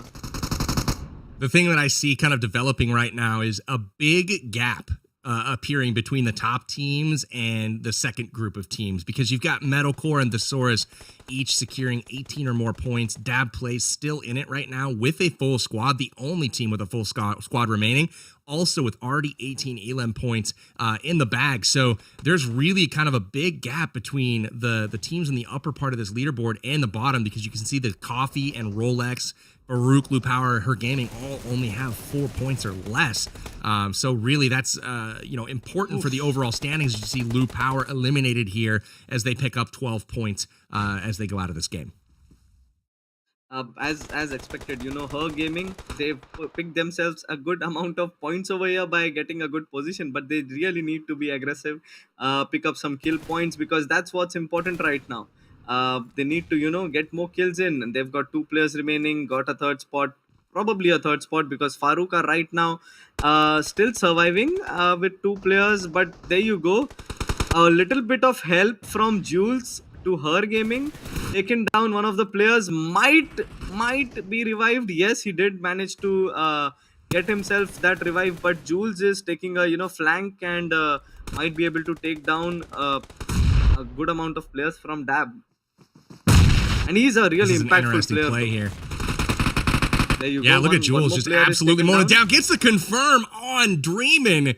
Huge points there for Farouk's squad. And look at this. Oof. We had 2 shorthanded squads, and Dab Plays is getting thinned out right now. Psycho down, and Her Gaming successfully holding the defense there, and Septic is down as well. Dab Plays went from a full squad down to 1 member alive right now, and it is Dab himself. And I guess this is going to be... What a turn of events, Mortal. Farouk. This was really a turn of events, but let's see what happens now. Dab YouTube is the only one standing, but I don't think so he's going to be able to do it at an ADS Open. And there you go. Farouk getting a great chicken dinner out of the box, because we expected a lot from Dab. It was pretty much unexpected. It was more like a 4 versus 4. Because when Dab tried to push on Her Gaming, it was, Farouk who were helping them out and taking down their players, and it was no more a 4 versus 2 situation for Her Gaming. One by one, I guess they panicked a lot and were taken down. I gotta give huge props to Farouk's squad there, specifically Jules. Been a standout player all day long, but Jules catching Dreamin' on the approach to that building. If Dreamin' makes it across there, that gives Dab the ability to go 4-on-2 against Her Gaming squad. But because he was able to catch Dreamin', that made 1 player from Dab have to stay back to revive Dreamin', and Jules was basically able to go 1v2 while Her Gaming and was able to go 2v2. So instead of a 4v2, now we've got an even heads-up situation. Dab Plays has lost their advantage, and wow, what a crazy end to that one. Absolutely clutch from Jules. Let's go ahead and take a look at the recap from our game number 2. Yep, it was pretty much expected, unexpected, because we thought Dab were in a very good position. Metalcore, on the other hand, have always been picking up really great number of points and great number of frags. 16 points right out of those 8 kills. But yeah, Jules, what a play by this lad, and that grenade out there by one of their players, that was pretty amazing, and this was another kill which went on for Team Farouk, the last one too. So I guess they've picked up pretty much good amount of points. We'll go on and look at the leaderboard right now, and I guess Farouk, there they are with 53 points. This was really unexpected to see Farouk out there, but then as I said earlier, they come out of the box, get that chicken dinner and grab themselves a good position. But it's not quite far away, with 3 matches remaining right now. Dab at 42, Metalcore at 39, Lu Power at 39. These are still, very close to that first position. Thesaurus, they need to buckle up, because they were holding... Thesaurus were holding a very good position right in the center and were pushed by 2 teams, making it a bit difficult for them. They picked up good points by killing off Team Rolex, who were finished at the last spot. They are right now at the last spot. It's a bit difficult for them right now, but we've got Farouk, who are really coming out of the box, getting those chicken dinners. Absolutely crushing it. I guess it's a second chicken dinner for them too right now. It is. They got one earlier today in semifinal action. Fam, if you guys are liking the stream and all the action going out from your favorite content creators and some of their beast fans, smash the like button right now. We would really appreciate that. As well as big props to Farouk for being in first place so far. If you guys are enjoying this Resort Rumble action and want to jump into the battlegrounds, definitely make sure you download PUBG Mobile for free on the App Store. Very excited to have you guys join us out there on the battlegrounds for some fun action. We are getting ready for our next game 3. But one thing I wanted to point it out, where we, even Rolex in last place right now for the finals, I believe he had 16 or 18 points. He's about 35 points behind the leaders right now, give or take a few points.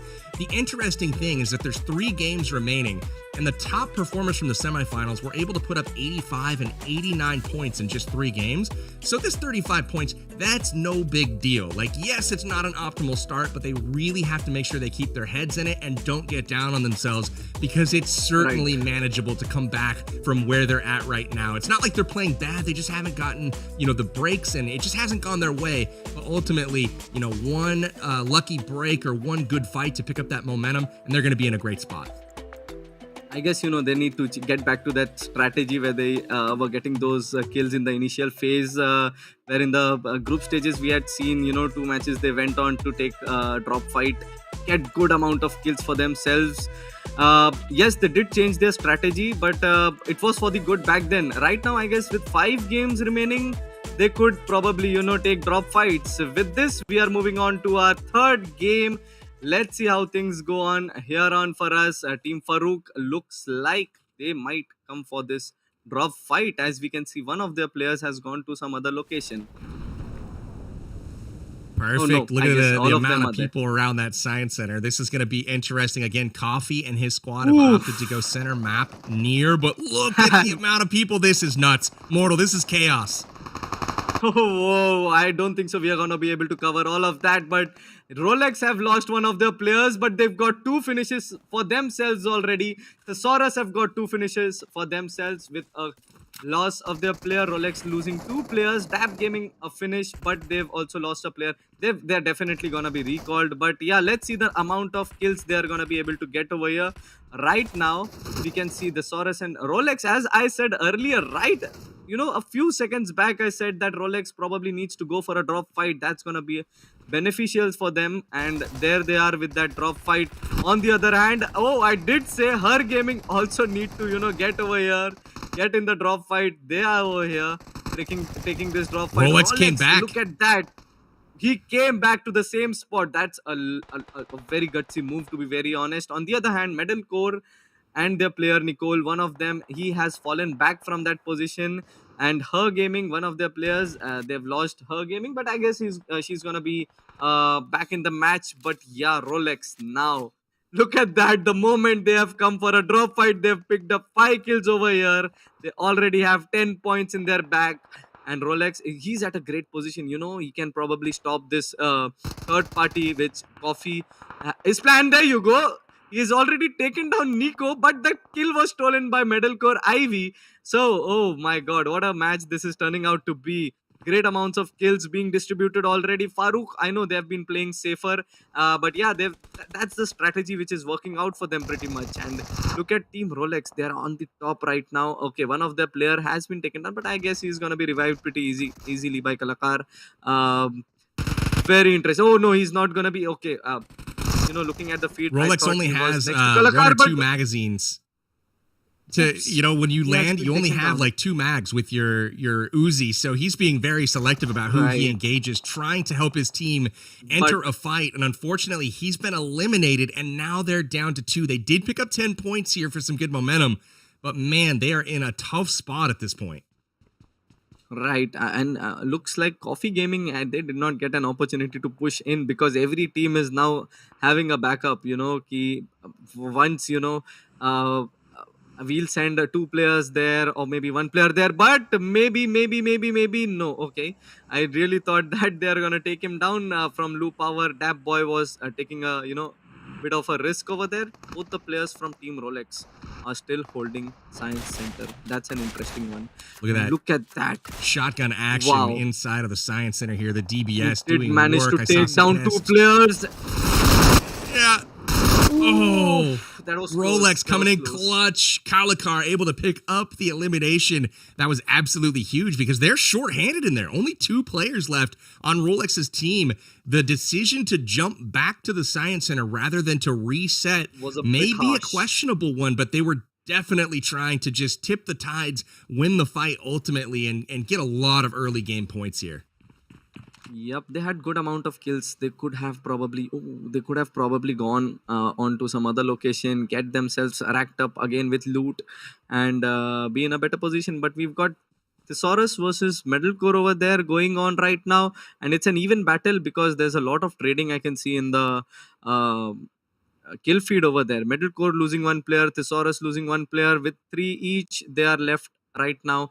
Dab, I guess they've lost the battle at Science Center but managed to pick up 8 points. But this is what I was talking about. This is what Rolex and team did not do. This is what Dab did. They are now at a better position. They've got 8 points. They've got, I know they don't have any more recalls, but it's more likely that they're going to survive the game.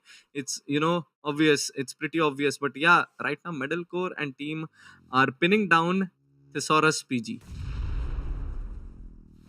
4 players alive is better than 2, and we'll track Dab versus Rolex as this game goes on to see ultimately if that did turn out to be the proper decision. Great move to get on the flank there by Metalcore squad there. Clot getting the side angle on the Saurus's team, and that is another player eliminated from the Saurus. They're down to 2. Not ideal, but essentially we've got 4 squads right now at full strength, and it looks like Farouk and Coffee Gaming, 2 of the higher potency squads that we've seen, still have yet to get much into the action, with only 1 Elam coming on behalf of Coffee at this point. Yep, right now the 2 players from Team Rolex are going to make sure that they don't give away their positions because Coffee Gaming seem hungry for kills. They are 4-man strong and Rolex are only 2 left right now. But yeah, as we move on to the game, I'm pretty sure after the 3rd circle ends, we are going to pretty much get more amount of kills distributed among all the teams. Getting interesting slowly. Her Gaming, they did manage to get 2 kills over there. Probably could have, in the rest of the 2 matches also they might have done the same thing. They would have been upper on the final table. Still inside of the Science Center here is Kalikar, and this is quite a vacation he's taken inside here. It's been quite some time, but they're still holding it down. To their credit, they're still alive and in the game, so they actually won the Science Center fight, or at least have lived to tell the tale thus far as we see the zone finally kind of shifting towards that southwestern coast. We've got Sunset Street still in play, and hopefully it continues to shift down there as there are not a lot of teams in that area of the map, but we'll see how the zone does shrink here in just a few seconds. We've got 20 seconds till the next circle shift. Jules is actually a great player. You can see him away from his teammates, probably scouting, going on those flanks. He's the one, I guess, the most impactful player right now for their team, Farouk. And that's actually a good thing, having a player who has all these knowledges, how to get moving forward, how to take the team forward.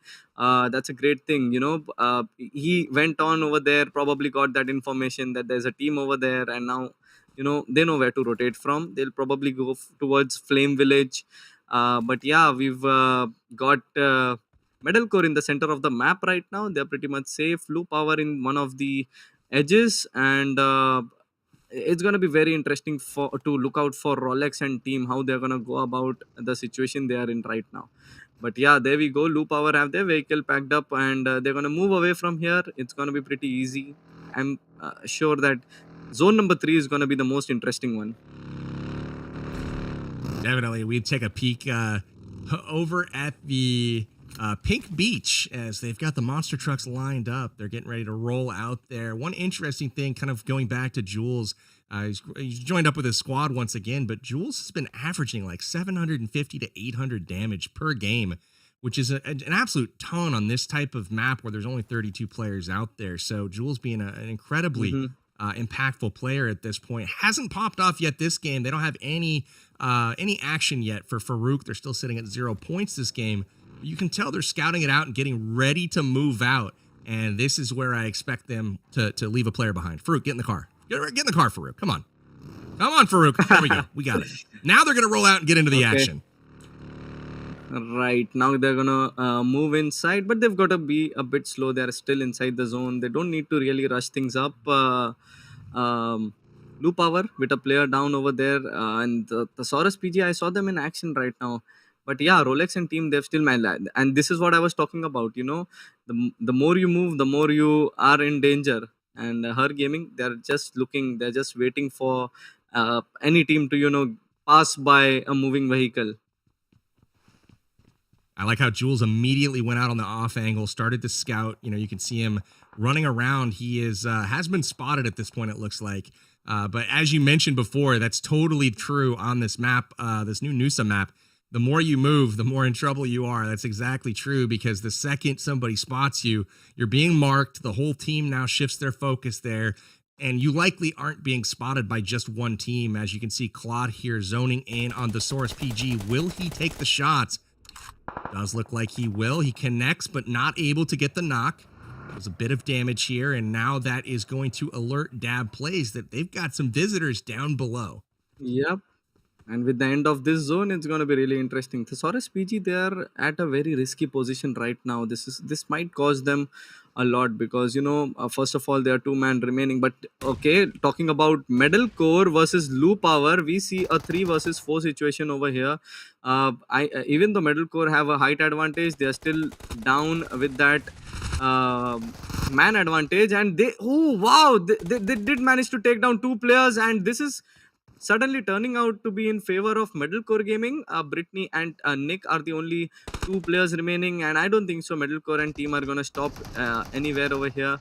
Nick is gonna try to take down, but Brittany has been taken down. Nick does manage to take down one of the players, but I'm pretty sure there are 2 more players who are gonna take down Nick. And there you go. Yes, as expected, a great one by Metalcore, picking up 2 more kills under their bag, 4 more kills under their bag. With that, they hit that 16 points mark, and now they're, I'm probably sure, gonna be very close to 100 points. But yeah, Rolex and team, that was a really important fight. Yep, that was for them.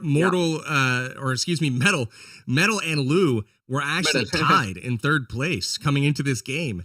And with that fight, Metalcore has eliminated Lou Power, and that means they'll secure 3rd place at minimum, unless somebody catches them from behind. But that was a kind of to break the tie, so to speak. And Metalcore has continued to perform well. They are out in front again on the leaderboard here.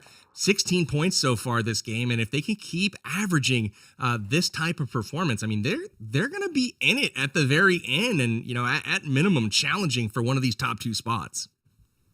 I'm pretty sure right after this match we are gonna have a look at the table and see which other teams which might compete to go on for that top top 1, that winner for $20,000 out there, which will be distributed among all. It's gonna be really interesting right now to see, because the Saurus are at a very they're at a grave position right now. I don't think so it's gonna be an advantage to be over there, and they don't have a vehicle, I guess. So it's gonna be really difficult for them to move inside the zone. They're just 1 meter away from the zone. I guess Coffee Gaming. Okay, there we go. We see a fight over there. Coffee Gaming has a player down from Farouk, who have not been into action. As you can see right now, Farouk and team are not into action, much of an action. But yeah, Coffee Gaming, pretty unexpected. They're getting hit from 2 sides right now. Yes, they are getting hit from 2 sides, and even though Coffee is gonna get revived, but they've lost a player out there, and they are 3 man right now. But yeah, Rolex and team, they have given away their position, so it's gonna be very important. I was just gonna say, Rolex down to 2 players, and they're stuck in this under the bridge area now. Once Coffee gets revived, I mean, they may be in a bit of trouble trying to stay in this one, but the good news is for Team Rolex is, despite having 2 players, including Rolex, eliminated early on, they're still in this. I mean, they're alive. They haven't lost any of those remaining 2 just yet, and they've got 14 elimination points. So the game's not going all bad for Team Rolex, and they need some big performances to close the gap and get back into contention. Right, and we've seen Farouk. They are out there always looking out to steal the chicken dinner. Will they be able to do the same right now? We are gonna watch because, as you know, they come out of the box and take those chicken dinners, right? Farouk. Plot out there doing some Got scouting for Metalcore Metalcore, right now. and Yes, he did see exactly. some cars. But I'm pretty sure, look at that, they're pushing in. Dab have decided to push in, but it's always risky, to push in without much of an information. There you go, one of the player has been taken down, and the moment he realized that there are players behind, he goes on to take on a fight with them. Coffee again have lost another player who is knocked out right now. I guess they are not in a very good position, but I'm wondering how our team Rolex being able to survive up till now, considering it's such an open map, considering there are so many teams around them. That's really, They're fighting for their props to lives them, over but there. Look at that, Mortal. yes, I see. But there you go, Metalcore have now lost a player. It's gonna get really difficult. And there you go, as I said. I'm sorry I said that, but Rolex have been taken down with 16 points. Medal. There's only one player remaining. Will he be able to survive? Really? Is the biggest question, because Coffee Gaming, look at that position. He might be able to take down that last player. But no, okay, Farouk with that cover fire, and they still survive. It's really nice covering fire from Metalcore Squad, and then also really nice third party from Dab there on the side. Dab able to pick up a finish there on one of those knocked players, adding another 2 points to their score. And this is getting really tense right now. As you can see, Farouk, not huge points right now, but they're just waiting. 4 points right now, but full squad. And these other teams are going to thin themselves out. You can see Dab going at it right now with Metalcore, but in comes Jules from the flank. And this is what I was waiting for, was Farouk to pick their moment. And Jules does just that, eliminating Team Metalcore. Wow.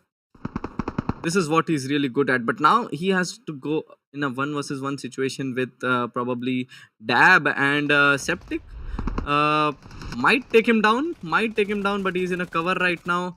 Okay, this is gonna be interesting. Yes, they did manage. Jules Wow. is such a great player right now. He has taken down another player. Really good player. One of their players is down. He has been taken down. But yeah, look at their position. I guess they're in a very good position right now. Look inside this building. Somebody throw a grenade in there. You're going to get like 12 confirm points. Oof. And Man, again, oh I man, guess look it's at that. gonna be Her Gaming just jumped all the way to the top. 12 points I there. mean, every and they are player- quickly eliminated as well. Here it is. Farouk versus the Saurus for the final. And Team Another Farouk steal for them. kicking it off again. Another steal for Team Farouk. What a brilliant play by them, and they're gonna push on the top of the table even more better.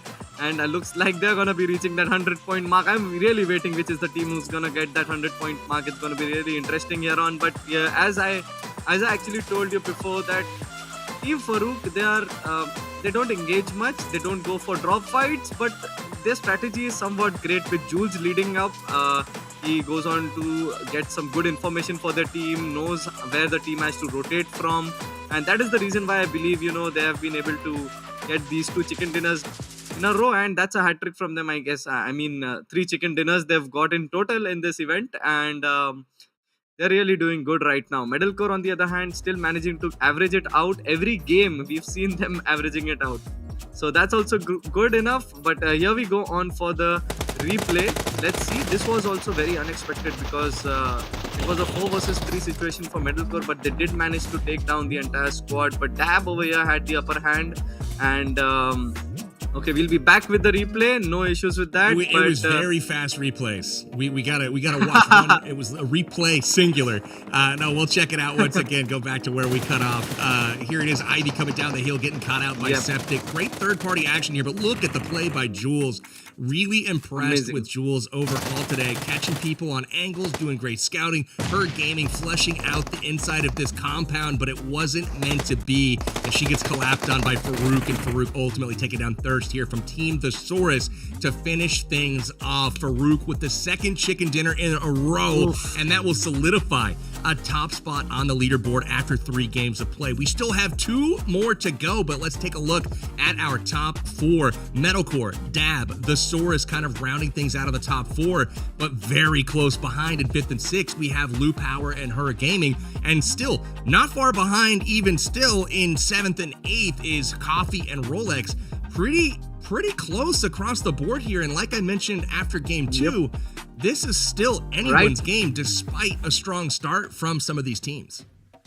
Right from 4th position till the 8th position, I'm pretty sure anything can happen right now. It's just about changing the game, and I see it worked out for Team Rolex right in this match. They did manage to get good amount of kills in this match, and I'm pretty sure if they had gone for the same strategy of dropping down at the drop location science center, I'm pretty sure they would have been in that top 4 position. But it's all right. It's a part of their journey, and now they have to the next 2 matches do the same. I guess they don't have anything to lose right now. Pick up as many points as possible, go out all, and get themselves good amount of kills, just like what Metalcore is doing right now. Metalcore is doing the same thing. They're dropping down. Do you taking think fights. that's going to happen, Mortal? Do you think that Rolex is going to choose I to do drop believe. Science Center and go back? That would make sense to me, because they're at the last position right now. I guess they actually have to take down drop fights, get close to those 20 points mark right in the beginning. It does not matter if they lose their recall or lose their players. What matters is if they manage to get that 8 to 10 kills in that drop fight. It's going to be super amazing for that team, and that's going to be at least 20 points up. I mean, at least 15 to 16 points right from the drop spot. That's more valuable than, I guess, what Her Gaming is doing right now. Her Gaming, they are performing really good, but they're surviving, I believe. They are,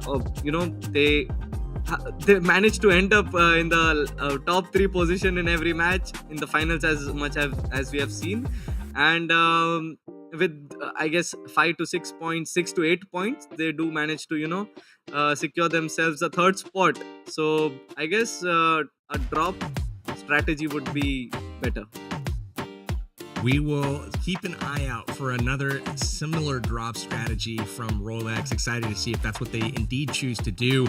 Her Gaming, though, as you mentioned, I got to give a tip of the cap to Her Gaming. They've been incredibly consistent throughout the day, picking up a chicken dinner in the semifinals and also being there every game in the finals here. So let's take our attention to game number 4. We have an Eastern plane path here, and we're going to have some more action. Hopefully we see some in Telepack Town, and also we can take a peek at the Science Center, as it does appear to be a very popular drop spot once again. Looks like there's going to be 5 squads or so landing on the Science Center, and obviously Coffee Gaming is taking over Flame Village per usual, and you'll see the early rotation there.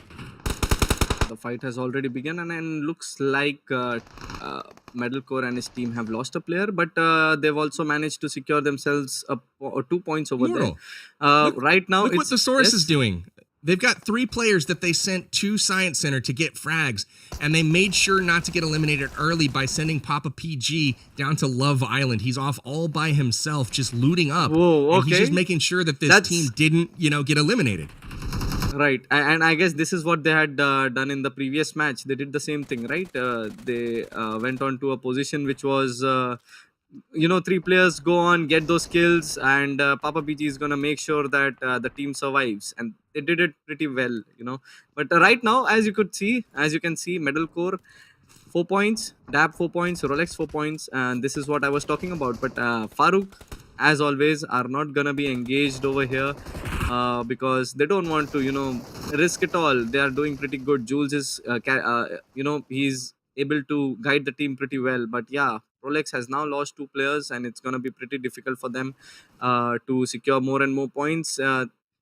Even though they're getting revived, they've lost 1 player now.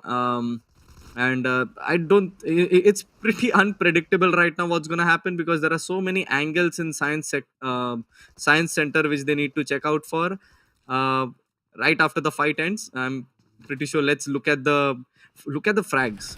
4 4 4 4 4 2. Coffee Gaming with that 6 on the other hand. That's a great one. can totally see now why it might be advantageous not to finish your knocks. I was thinking about that at the beginning of the last game, like what would you do? But I mean, if you leave all of the players knocked and you don't actually finish them, if you can finish the squad, they're gone, they're out. So yes, you might miss out on a few elimination points, but it might remove an enemy altogether from the map. So it really depends on, I guess, what you're going for. How you might play this here. But again, action starting to wind down a little bit at the Science Center, but we still have, looks like 4 squads present here, and respawn starting to happen on the roof as well from Coffee Gaming. And they do catch Psycho here from Dab really Plays great squad. Look at that, 7 kills already in the name of Coffee Gaming. They're doing an exceptional job over there, even though they've lost all their players right now. Rolex also manages to get those 10 points from there. So it's pretty much the best way to go about it. Go for a drop, fight, and try to get as many kills as possible. Right now, we see Rolex with that. Look at that, 12 points already for them. They've secured themselves 6 points. But this was a very, very risky move. And he has been taken down. I don't think so he's gonna come back in the match because Tiger was elsewhere. He was somewhere else. He's not with the team right now. He's gonna go out of the match right away from Rolex's team. He must have just had lunch or something. They tell you not to swim immediately after lunch, but it proved to be pretty dangerous to get in that pool. One interesting feature on Noosa that I've kind of liked is, if you do sit in one of the pools, it actually refreshes you and gives you a bit of boost, similar to the hot springs kind of on the Livik map. So that's kind of a cool feature if you relax in one of the pools on this map. Okay. Interesting. That's a nice one. Yeah, he wasn't there long enough to actually receive any of the boost. He immediately was killed. Unfortunate for him. But right, I don't think so. It was a wise option to be there. Either ways, he was, to in fact jump inside the pool was a poor decision because there were 2 players he was unaware about. When you don't have information, it's not worth to take that risk because you're the only one over there. Couldn't have stated it better myself, Mortal. I miss watching you, play on the professional level. So definitely know what you're talking about. And we'll keep an eye here on this southern area of the map. It looks like Lou Power and Brittany are kind of split from the rest of their squad. I'm not sure where the other 2 are, but we've got Her Gaming moving into the city as well. And I believe this is Telepack Town with all of these tall apartment buildings on the outskirts. Right after the Science Center battle, things slow down a bit. There's no teams taking much of a definitely. fight. There's a bit of a reset. Positions. Yeah, but then this is a very great strategy. All the teams go on for a battle over there. Obviously, one player has to survive because that's how you will be recalled.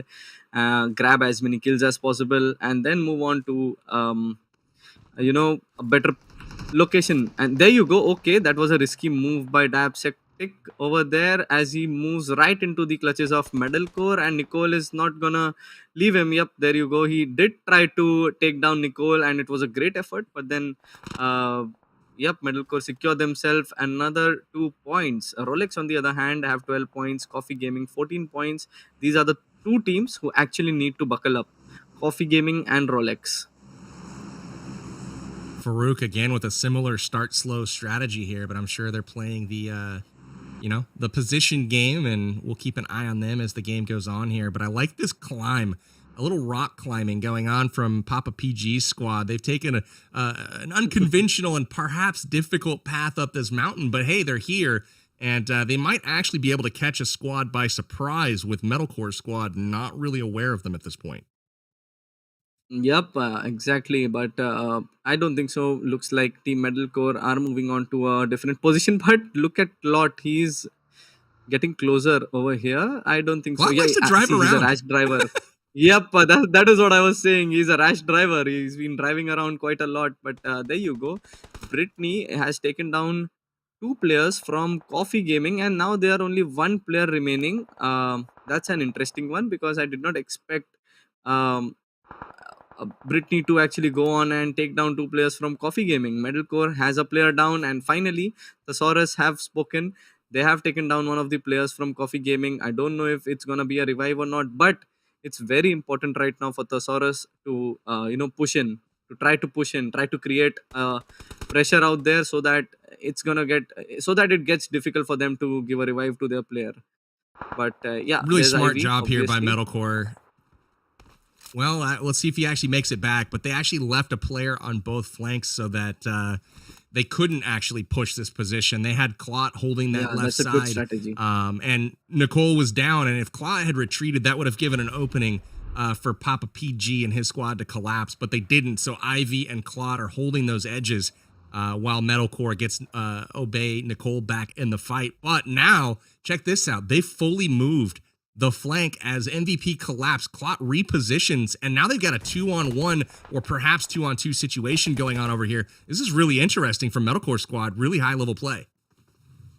Yeah, but Papa PG is in a good position, I guess, to give a good amount of cover fire over there. As you can see, Slayer has fallen back. They're still inside the zone. They can still take fights, but that was a great grenade. However, Metalcore has been taken down. One of the players, Metalcore himself, has been taken down, and this is gonna get a bit difficult for them as it's now a 4 versus 3 situation.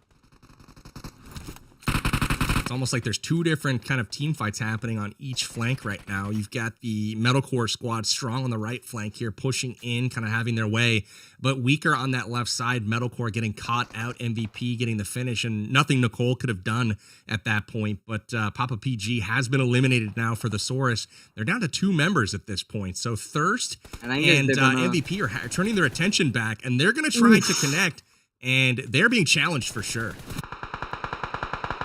Okay, that was a close one, but yeah, they do take down Thirst. Now this gives them an opportunity to actually push and grab themselves these 4 points right in front of them. Looks like MVP is gonna move to another location. He's still exposed, and there you go.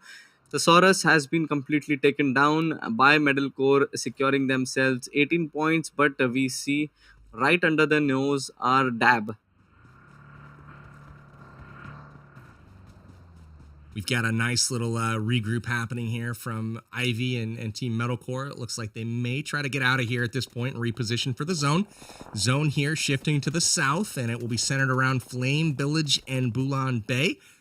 We've got teams moving in from the upper portion of this circle as well, and they are looking strong. That is Farouk once again. Farouk has been choosing to loot the shipyard. No one has challenged, and that's an awful big area of the map with lots of loot to just basically give one team, and Farouk has capitalized on that with back-to-back chicken dinners, and they seem like they're in a great position to challenge for it here again for a 3rd game in a row, as they're one of only 2 teams with a full squad at this point. Yep, and that's Farouk and Lou Power. That's all. But still, Metalcore, with that 3-man squad, they have been going quite strong. They've lost Metalcore himself, but then looks like it's going to be pretty interesting for them how they go about the match right now. Jules, there you go, the man to watch out for, scouting, getting some information for his team. There you go, he has spotted. Now he knows that there's her gaming over there. He's taking a bit of a risk probably because the other players are right on their head. But look at that, Metalcore, they're not sitting back. They have already taken down a player from Farouk. Might not push, might be a long range battle, will get revived. But now they have got a lot of information. They know there's a player on the right, there's a player on the left, and now they have to be a little bit safe to move on to the next position. But Ivy over there keeping the pressure on, and look at that, looks like Nicole and Clot have already pushed in. Not quite quite a lot, but they've tried. They tried to get close to them. Maybe they realized there's a player over there and decided to fall back. But they are actually taking opportunities, trying to create openings for themselves. That's the best part about Metalcore. That's the reason why they are always being able to average it out. Consistent performance all day long from Metalcore. Haven't seen them hit the top of that leaderboard just yet, but they don't necessarily need to. If they can keep putting out performances like this, the only thing that may stop them from achieving that top spot are the consistent performances of those like Farouk, who aren't choosing to get into the mix in the beginning. It's like all of those teams are high on the leaderboard, but not necessarily number 1 either. So they're getting those 2nd, 3rd, 4th, 5th place finishes, but they're not necessarily achieving that top spot. And that's really interesting to take note of. As we peek down in this tunnel down here, Dab has chosen to hole up with Psycho, both very strong players, but they will be pushed out by the zone here. And this is going to be a challenging uphill battle, quite literally, for them as they run out of the tunnel. Coffee Gaming eliminated in the meantime here, but here comes Ivy trying to defend. Yep, but it's going to be DDS is very not- extremely difficult. Yeah. I don't think so. Dab are gonna make it out of there. The zone is gonna kick in. There's gonna be more damage done to Dab. YouTube is the only one surviving. They did a good job in the group stages. Pretty much did not able to do the same over here. But yeah, now look at that. Metalcore had one player left behind. Oh, Farouk are in a bit of a danger from her gaming because he has been caught off guard, and this is what Jules takes the risk for. Metalcore over there, and it's gonna be pretty difficult. Her gaming and Metalcore are gonna sandwich up Farouk, and I don't think so they're gonna make it out of there. They've got 2 players down already. This one was a bit risky, and I don't think so they're gonna get a fruitful result out of the same strategy that they have been using throughout. They really have. Farouk unable to get on the board just yet, still sitting at 0 points. Unfortunately for them, Jules gets caught out. One of the first times we've seen that today. Great angles here from Her Gaming's team. They're able to do more damage once again and completely eliminate Rolex's team with the spray. Kalakar and Ghost also going down. Potato God able to do a wonderful double kill there. That was really, really impressive. And Her Gaming now up to 10 points. Metalcore fully in control of this game right now, though. 22 points already. Yeah, but they need to, oh, there you go. They've taken 26 points. They've eliminated Farouk. That's their core competitors right now in the table. Lu Power is the only team with 4-man, Her Gaming and Metalcore. And there you go, Her Gaming securing themselves another top 3 position. But they are competing against each other. There might be some damage which is going to be shared around. And I'm pretty sure, look at that, Metalcore are coming for a third party from there. But then, will they be able to take down Lu Power is a big question. Metalcore have been really consistent. Wow. And they are the one who are closest to They really got Farouk caught out right of position now. there. They did. Her Gaming all the way down the hill and split apart, was able to, go 1v4 there against Lu Power. And that's obviously not the spot you want to be in. Now down to just one player left standing, trying to get the revive off. I wouldn't be shocked, though, to see Metalcore come out on top here with their 3 players. Granted, Lu Power has a full squad. Metalcore has just been absolutely on fire right now. His 3 players have been really, really strong. Clot, Ivy, and Nicole all absolutely slaying. They've got a nice ridge to play with there, wrapping all the way around the battleground.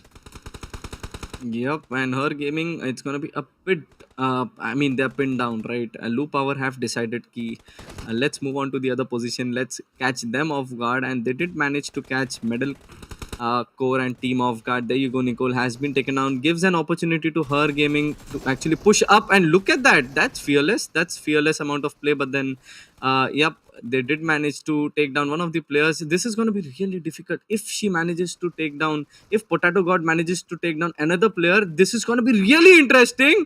Okay, now Metalcore have an opportunity over here to push on and grab themselves this chicken dinner. Yes, grenades, but then Ivy and Clot actually need to go on for a head-on battle. But there you go, Ivy has been taken down. It's going to be a 3 versus 1 situation. They got a bit late. They could have actually, gone on to if they would have pushed that, they would have had the chicken. Yes, if they would have pushed, because they were low on HP, healing themselves up. But good game by Lu Power. I'm pretty sure they're gonna make it until there's a clutch. Wow. Oh my god! What? 1 versus 1 situation right now. No. What? No! 1v3! Quad comes out with the victory! Are you kidding me?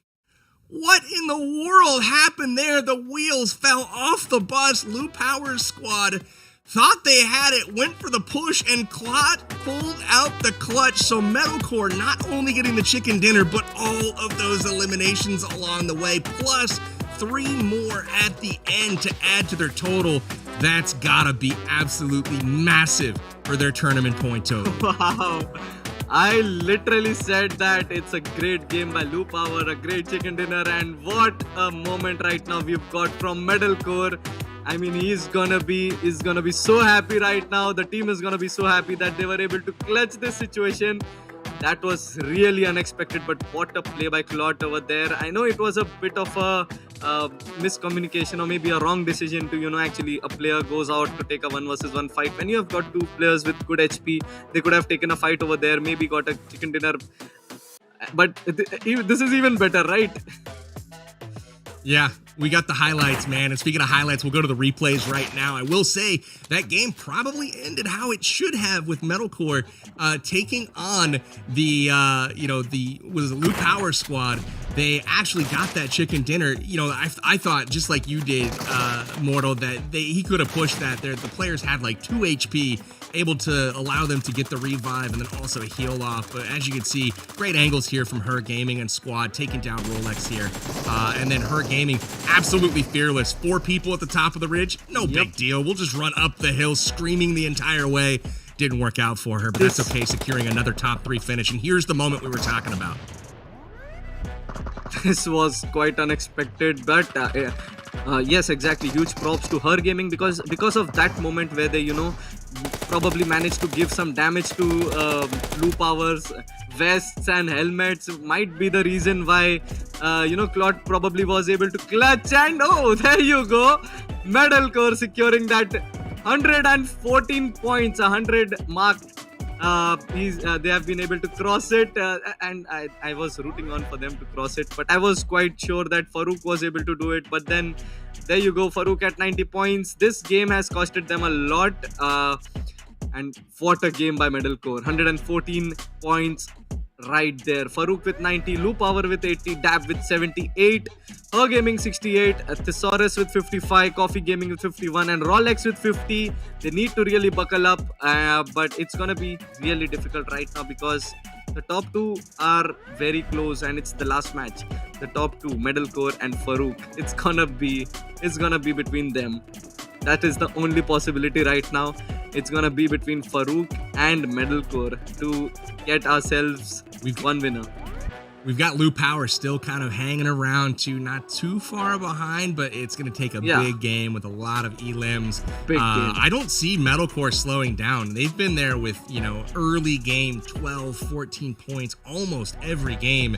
And if they can just do that one more time here, regardless of where they go out, they'll probably secure enough to get that placement at the top of the leaderboard. So really excited to see if Metalcore can be consistent, get a chunk of points here at the top, and everyone else. I mean, this is the 5th and final game, Mortal. It's been such an incredible event so far.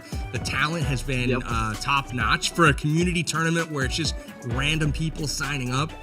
This has been really an impressive display of PUBG Mobile. So I've found some players that I would love to watch. We've seen Brittany, we've seen Jules. There's been a number of other people that have just been really impressive. So excited to see how this 5th and final game We've also got Prod. We've got Claude now with this 1v3 clutch. Prod with that amazing crossbow shot, and that was over 100 meters. That was pretty amazing, by Prod over there. I know they did not manage to qualify, but moving on to the last match of the day of the event of Resort Rumble for $20,000.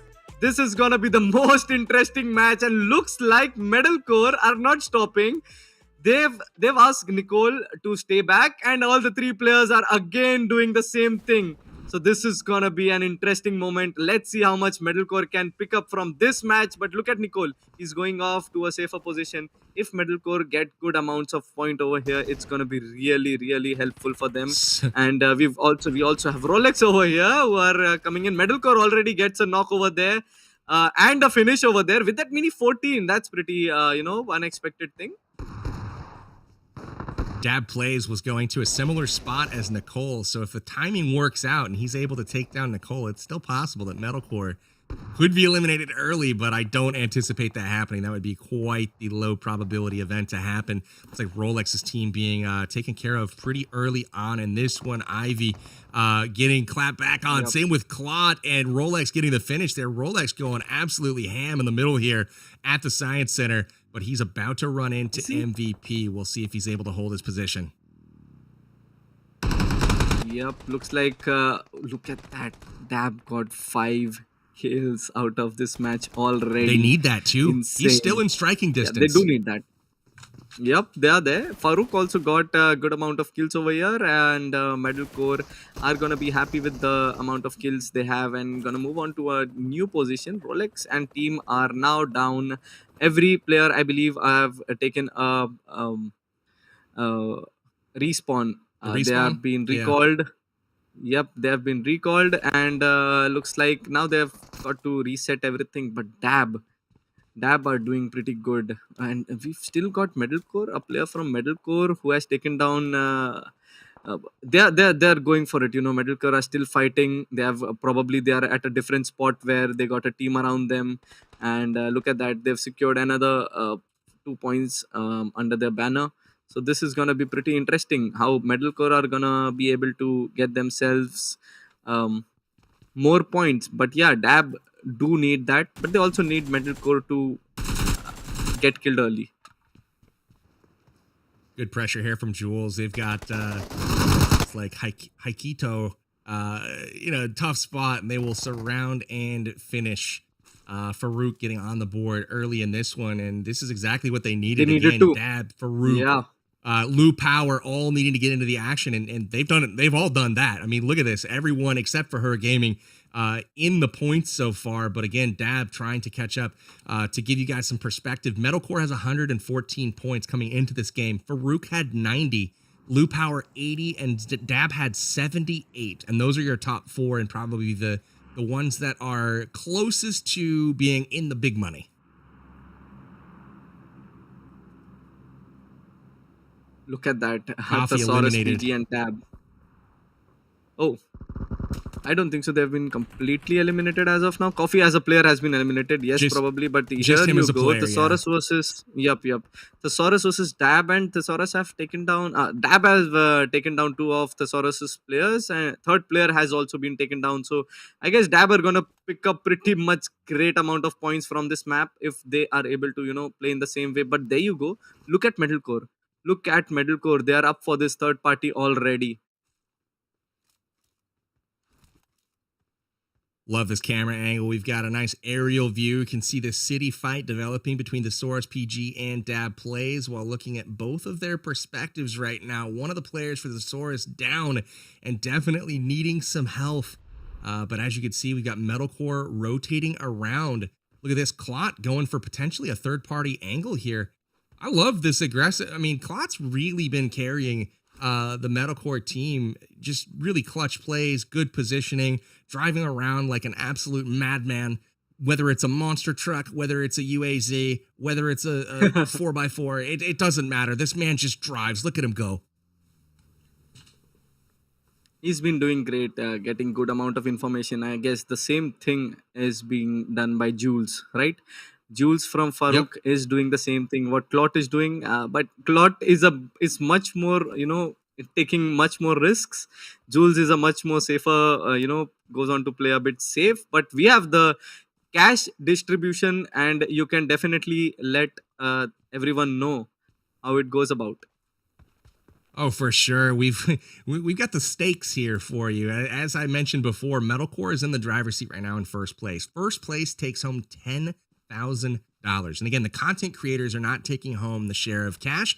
It's actually going to the community players that are participating. So they'll be splitting that 10 grand 3 different ways. So that's really, really cool that his team is potentially in a position to take that home. But they've got to fend off Farouk and Lou Power and Dab. Second place gets $4,000. Third place gets $2,000. Fourth place, $1,500. Fifth place gets $1,000. And then $600 for sixth. $500 for seventh, and $400 for eighth. So everybody's going home with something here. It just depends how much. Yep. So if you want to get into the big money, you're really trying to get in to those top 2 places. And then obviously finishing in first place is clearly ideal with $10,000 on the line. Yes, sir. Right now, Science Center is completely in the hands of Coffee Gaming, as you can see. They've taken down every player down. I mean, the remaining ones, because they're always third party. So they have taken down all the players who were remaining over here. Medal Core, look at that. They're just moving around looking for players, waiting for people to, shoot around so that they can third party or maybe hold up a position, a ridge position, which is to their benefit. Medal Core has been. Taking some shots over there, most probably from Yeah. Nico from Coffee Gaming. I feel like he should stick with his teammates a little bit more. He seems to be getting caught out quite a bit, out in front of who knows where. But I don't see the strategic advantage to hanging out in the low ground right there at this position with his team kind of off somewhere else. So he's starting to regroup up with him now. But Jules Oof. has spotted him. This is going to be interesting. We'll see. He Ooh, no, he chooses did not not. to fire. Okay. I thought Metal was done there. Interesting. Yeah. But he's still at a good spot. If Medal decides to actually go on cross to the other side towards his teammates, he might get taken down. Look at that. Okay, Jules now has an opportunity, but he still chooses to He's stick on to not he called firing, in and backup. Metalcore is now safe. Yeah, look at his team. They're getting ready The potentially for a most. crash This if is the Jules is able most. to actually get the This pick. is the decider one. This is the decider one. Yeah, This is for the the decider big one. money, for sure. Yep. Because Metalcore And already and to have be 10 clear, points under their banner. they don't know which Yeah, team is obviously which, they don't right? know, Like right? They don't know that it's Metalcore down there, and they don't know that it's Farouk on the top of the ridge. So the second that there's a knock, at that point, it'll be like, oh, this is an important fight. Looks like Metalcore are in a bit of a pin down situation because they've got Rolex on one of the sides. But I don't think so. Rolex, they have another ridge to go on to before they It can see Metalcore. This was the same Rolex place where being at the Farouk top of got this ridge a chicken prevents dinner. the push, though. Yeah, it prevents Yeah, them from it coming down does. the ridge to actually successfully push Metalcore. So Rolex is really kind of gatekeeping this whole fight. I think with them being in 8th position, they need to rotate away, clear out, and let this fight happen for the viewers. Yeah. But this is interesting. Dab Gaming, they have been taking some bullets down under the throat. And but look at that. Okay. Two players from Farouk are almost down. One is down, and the other one was low, but he has taken. It did take significant damage, but did not get knocked out. And now he has that position from where he can provide a cover fire to his team. I don't think so. For Dab, it was a really good idea right now because they are not in the zone. Maybe they can move from the right side, but then they did take this risk as Farouk is actually at a better position, from every possible way. Did you see Dab looking over his shoulder like, Dreamin', you sure you good back there, man? Are you going to get those bandages off? Like Yeah. he was barely holding on. Yeah, I did see that. Okay, Farouk have decided to now move to another position. That's a very risky move. All four in one vehicle. That's a really risky one. But they're gonna, I guess, move as much as possible in the center of the zone. They've got Coffee Gaming on their left. But yeah, they're moving on towards the center of the zone and gonna be secured in this position, I believe. Time to move as the circle does shift once again, and it looks like everyone is on the move right now. Great job by Farouk to actually secure a position. They got pretty far into the center of that circle with no real opposition. All 4 members in one car, they were able to drive down through the center of the map, and they made it a fair bit in with really no one firing at them. So quite a lucky break for them, honestly, but now they've got to hit the gas pedal and start putting on the points because they've got a lot of ground to catch up between them and Metalcore, 24 points to be exact. And right now, it's 26 because Metalcore is 2 points ahead of them this game. Right, and as you could see right now, I did see in the circle, Metalcore, they are right now right at the safest place in the map. They are at Telepack Town. They use the shore to get in, and that pretty much shows that they don't want to be engaged in a lot of fights, right? Because they want to secure as many position points as possible without taking much of a risk. But there you go.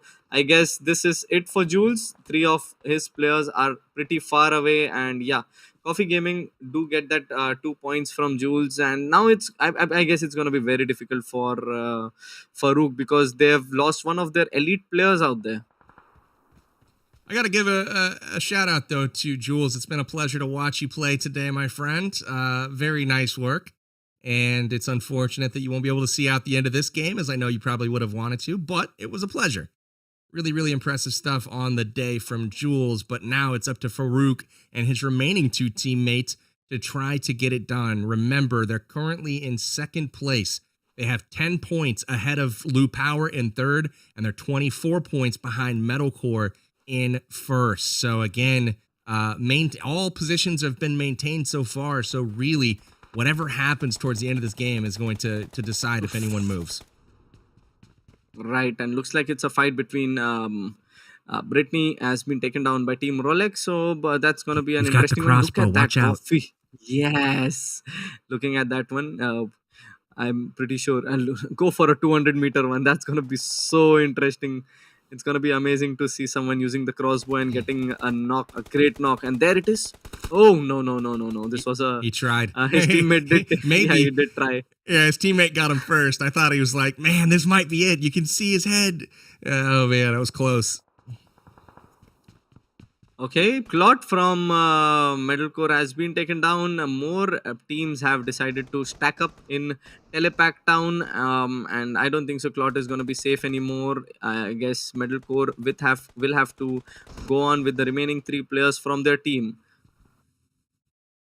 Similar shout out to Clot. Super fun to watch that dude play today. A lot of great kills and specifically some epic driving. It really felt like watching some highly competitive players going on against each other. Certain players who really outperformed each other. It was like I already knew these players, these names, because I'm going to remember them for a long time. All these players who have been outperforming. Oh, wow. Tough shots here from the third party. Nick getting caught from the side, and that's trouble for Lou Power, and they really need to get out of this sticky situation. It's up to Lou Power and his teammate to try to get them back in the fight, and they are taking shots from all sides right now. It is not looking good for Lou Power's squad.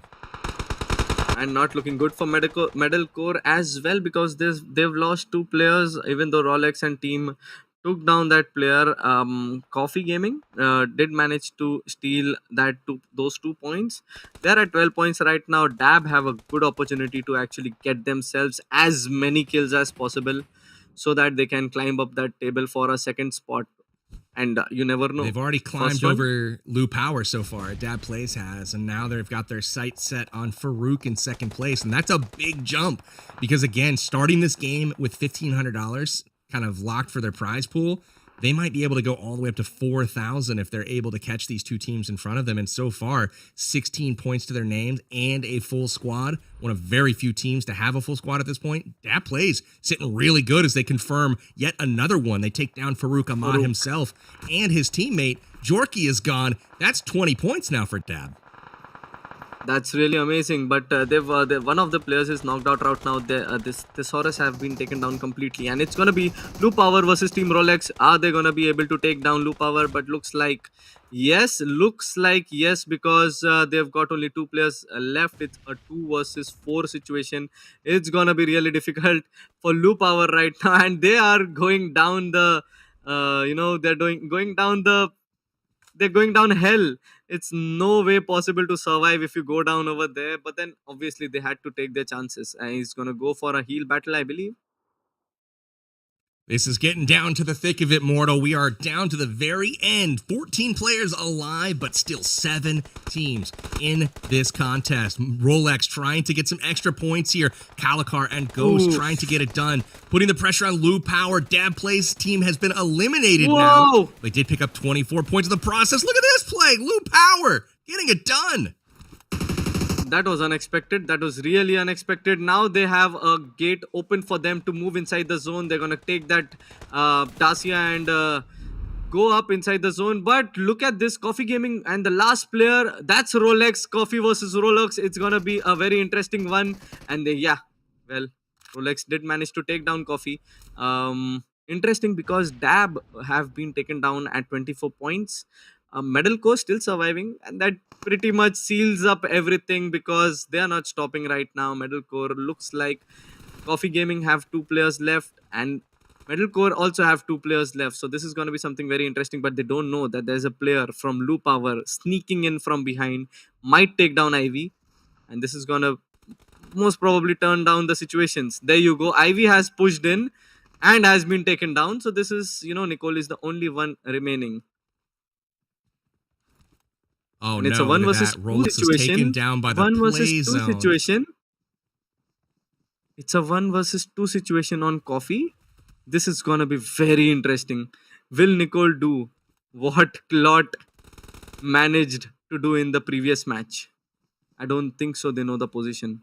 Or they do now. I don't think so. It's Oh, gonna there be it is. possible. Yup.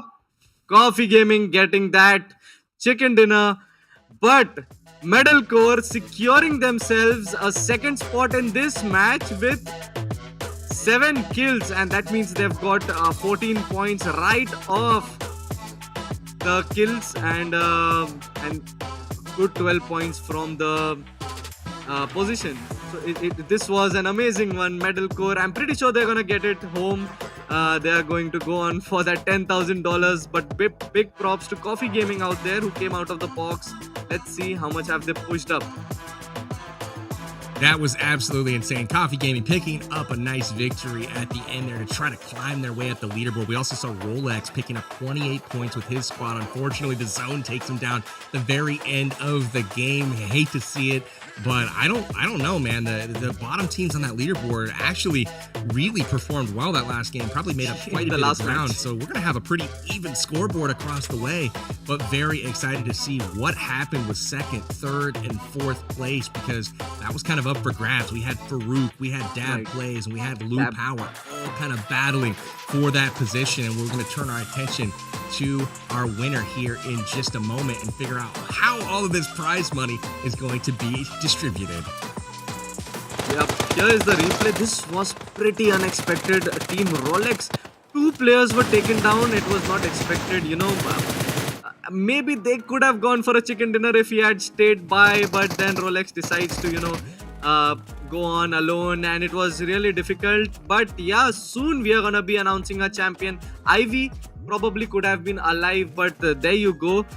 This was the moment where Coffee Gaming secured themselves this chicken dinner, and Nicole was taken down. But we are gonna soon be announcing a champions for Resort Rumble event, and this was a crazy one. The team which is gonna win the $10,000, and we are gonna see the teams which are gonna, what? I can't believe it. So the day started, if you remember, back to game 1 of the semifinals with Ivy parachuting in, getting that second chance, and then immediately getting mowed down out of the parachute. That happened, and it was like, ooh, this is going to be a rough day for Team Metalcore. But then they turned it around, and they're to the point now where they should be able to hoist a trophy. So let's go check out our champions for the PUBG Mobile Resort Rumble.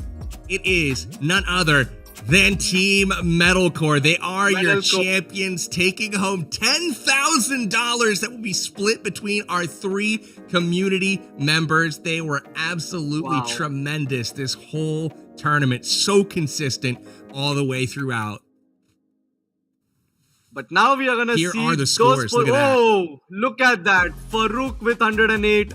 Dab with 102, Lu Power with 100. Look at that point gap, only 8 points. That's more. That's like 4 to 6 kills away, and could have gotten a better position. But yeah, that's pretty amazing jump by Metalcore. I mean, 140 points. We got a little plug-in for Mortal insane. there too, so subscribe to his channel. Oh, no, thanks. Just playing.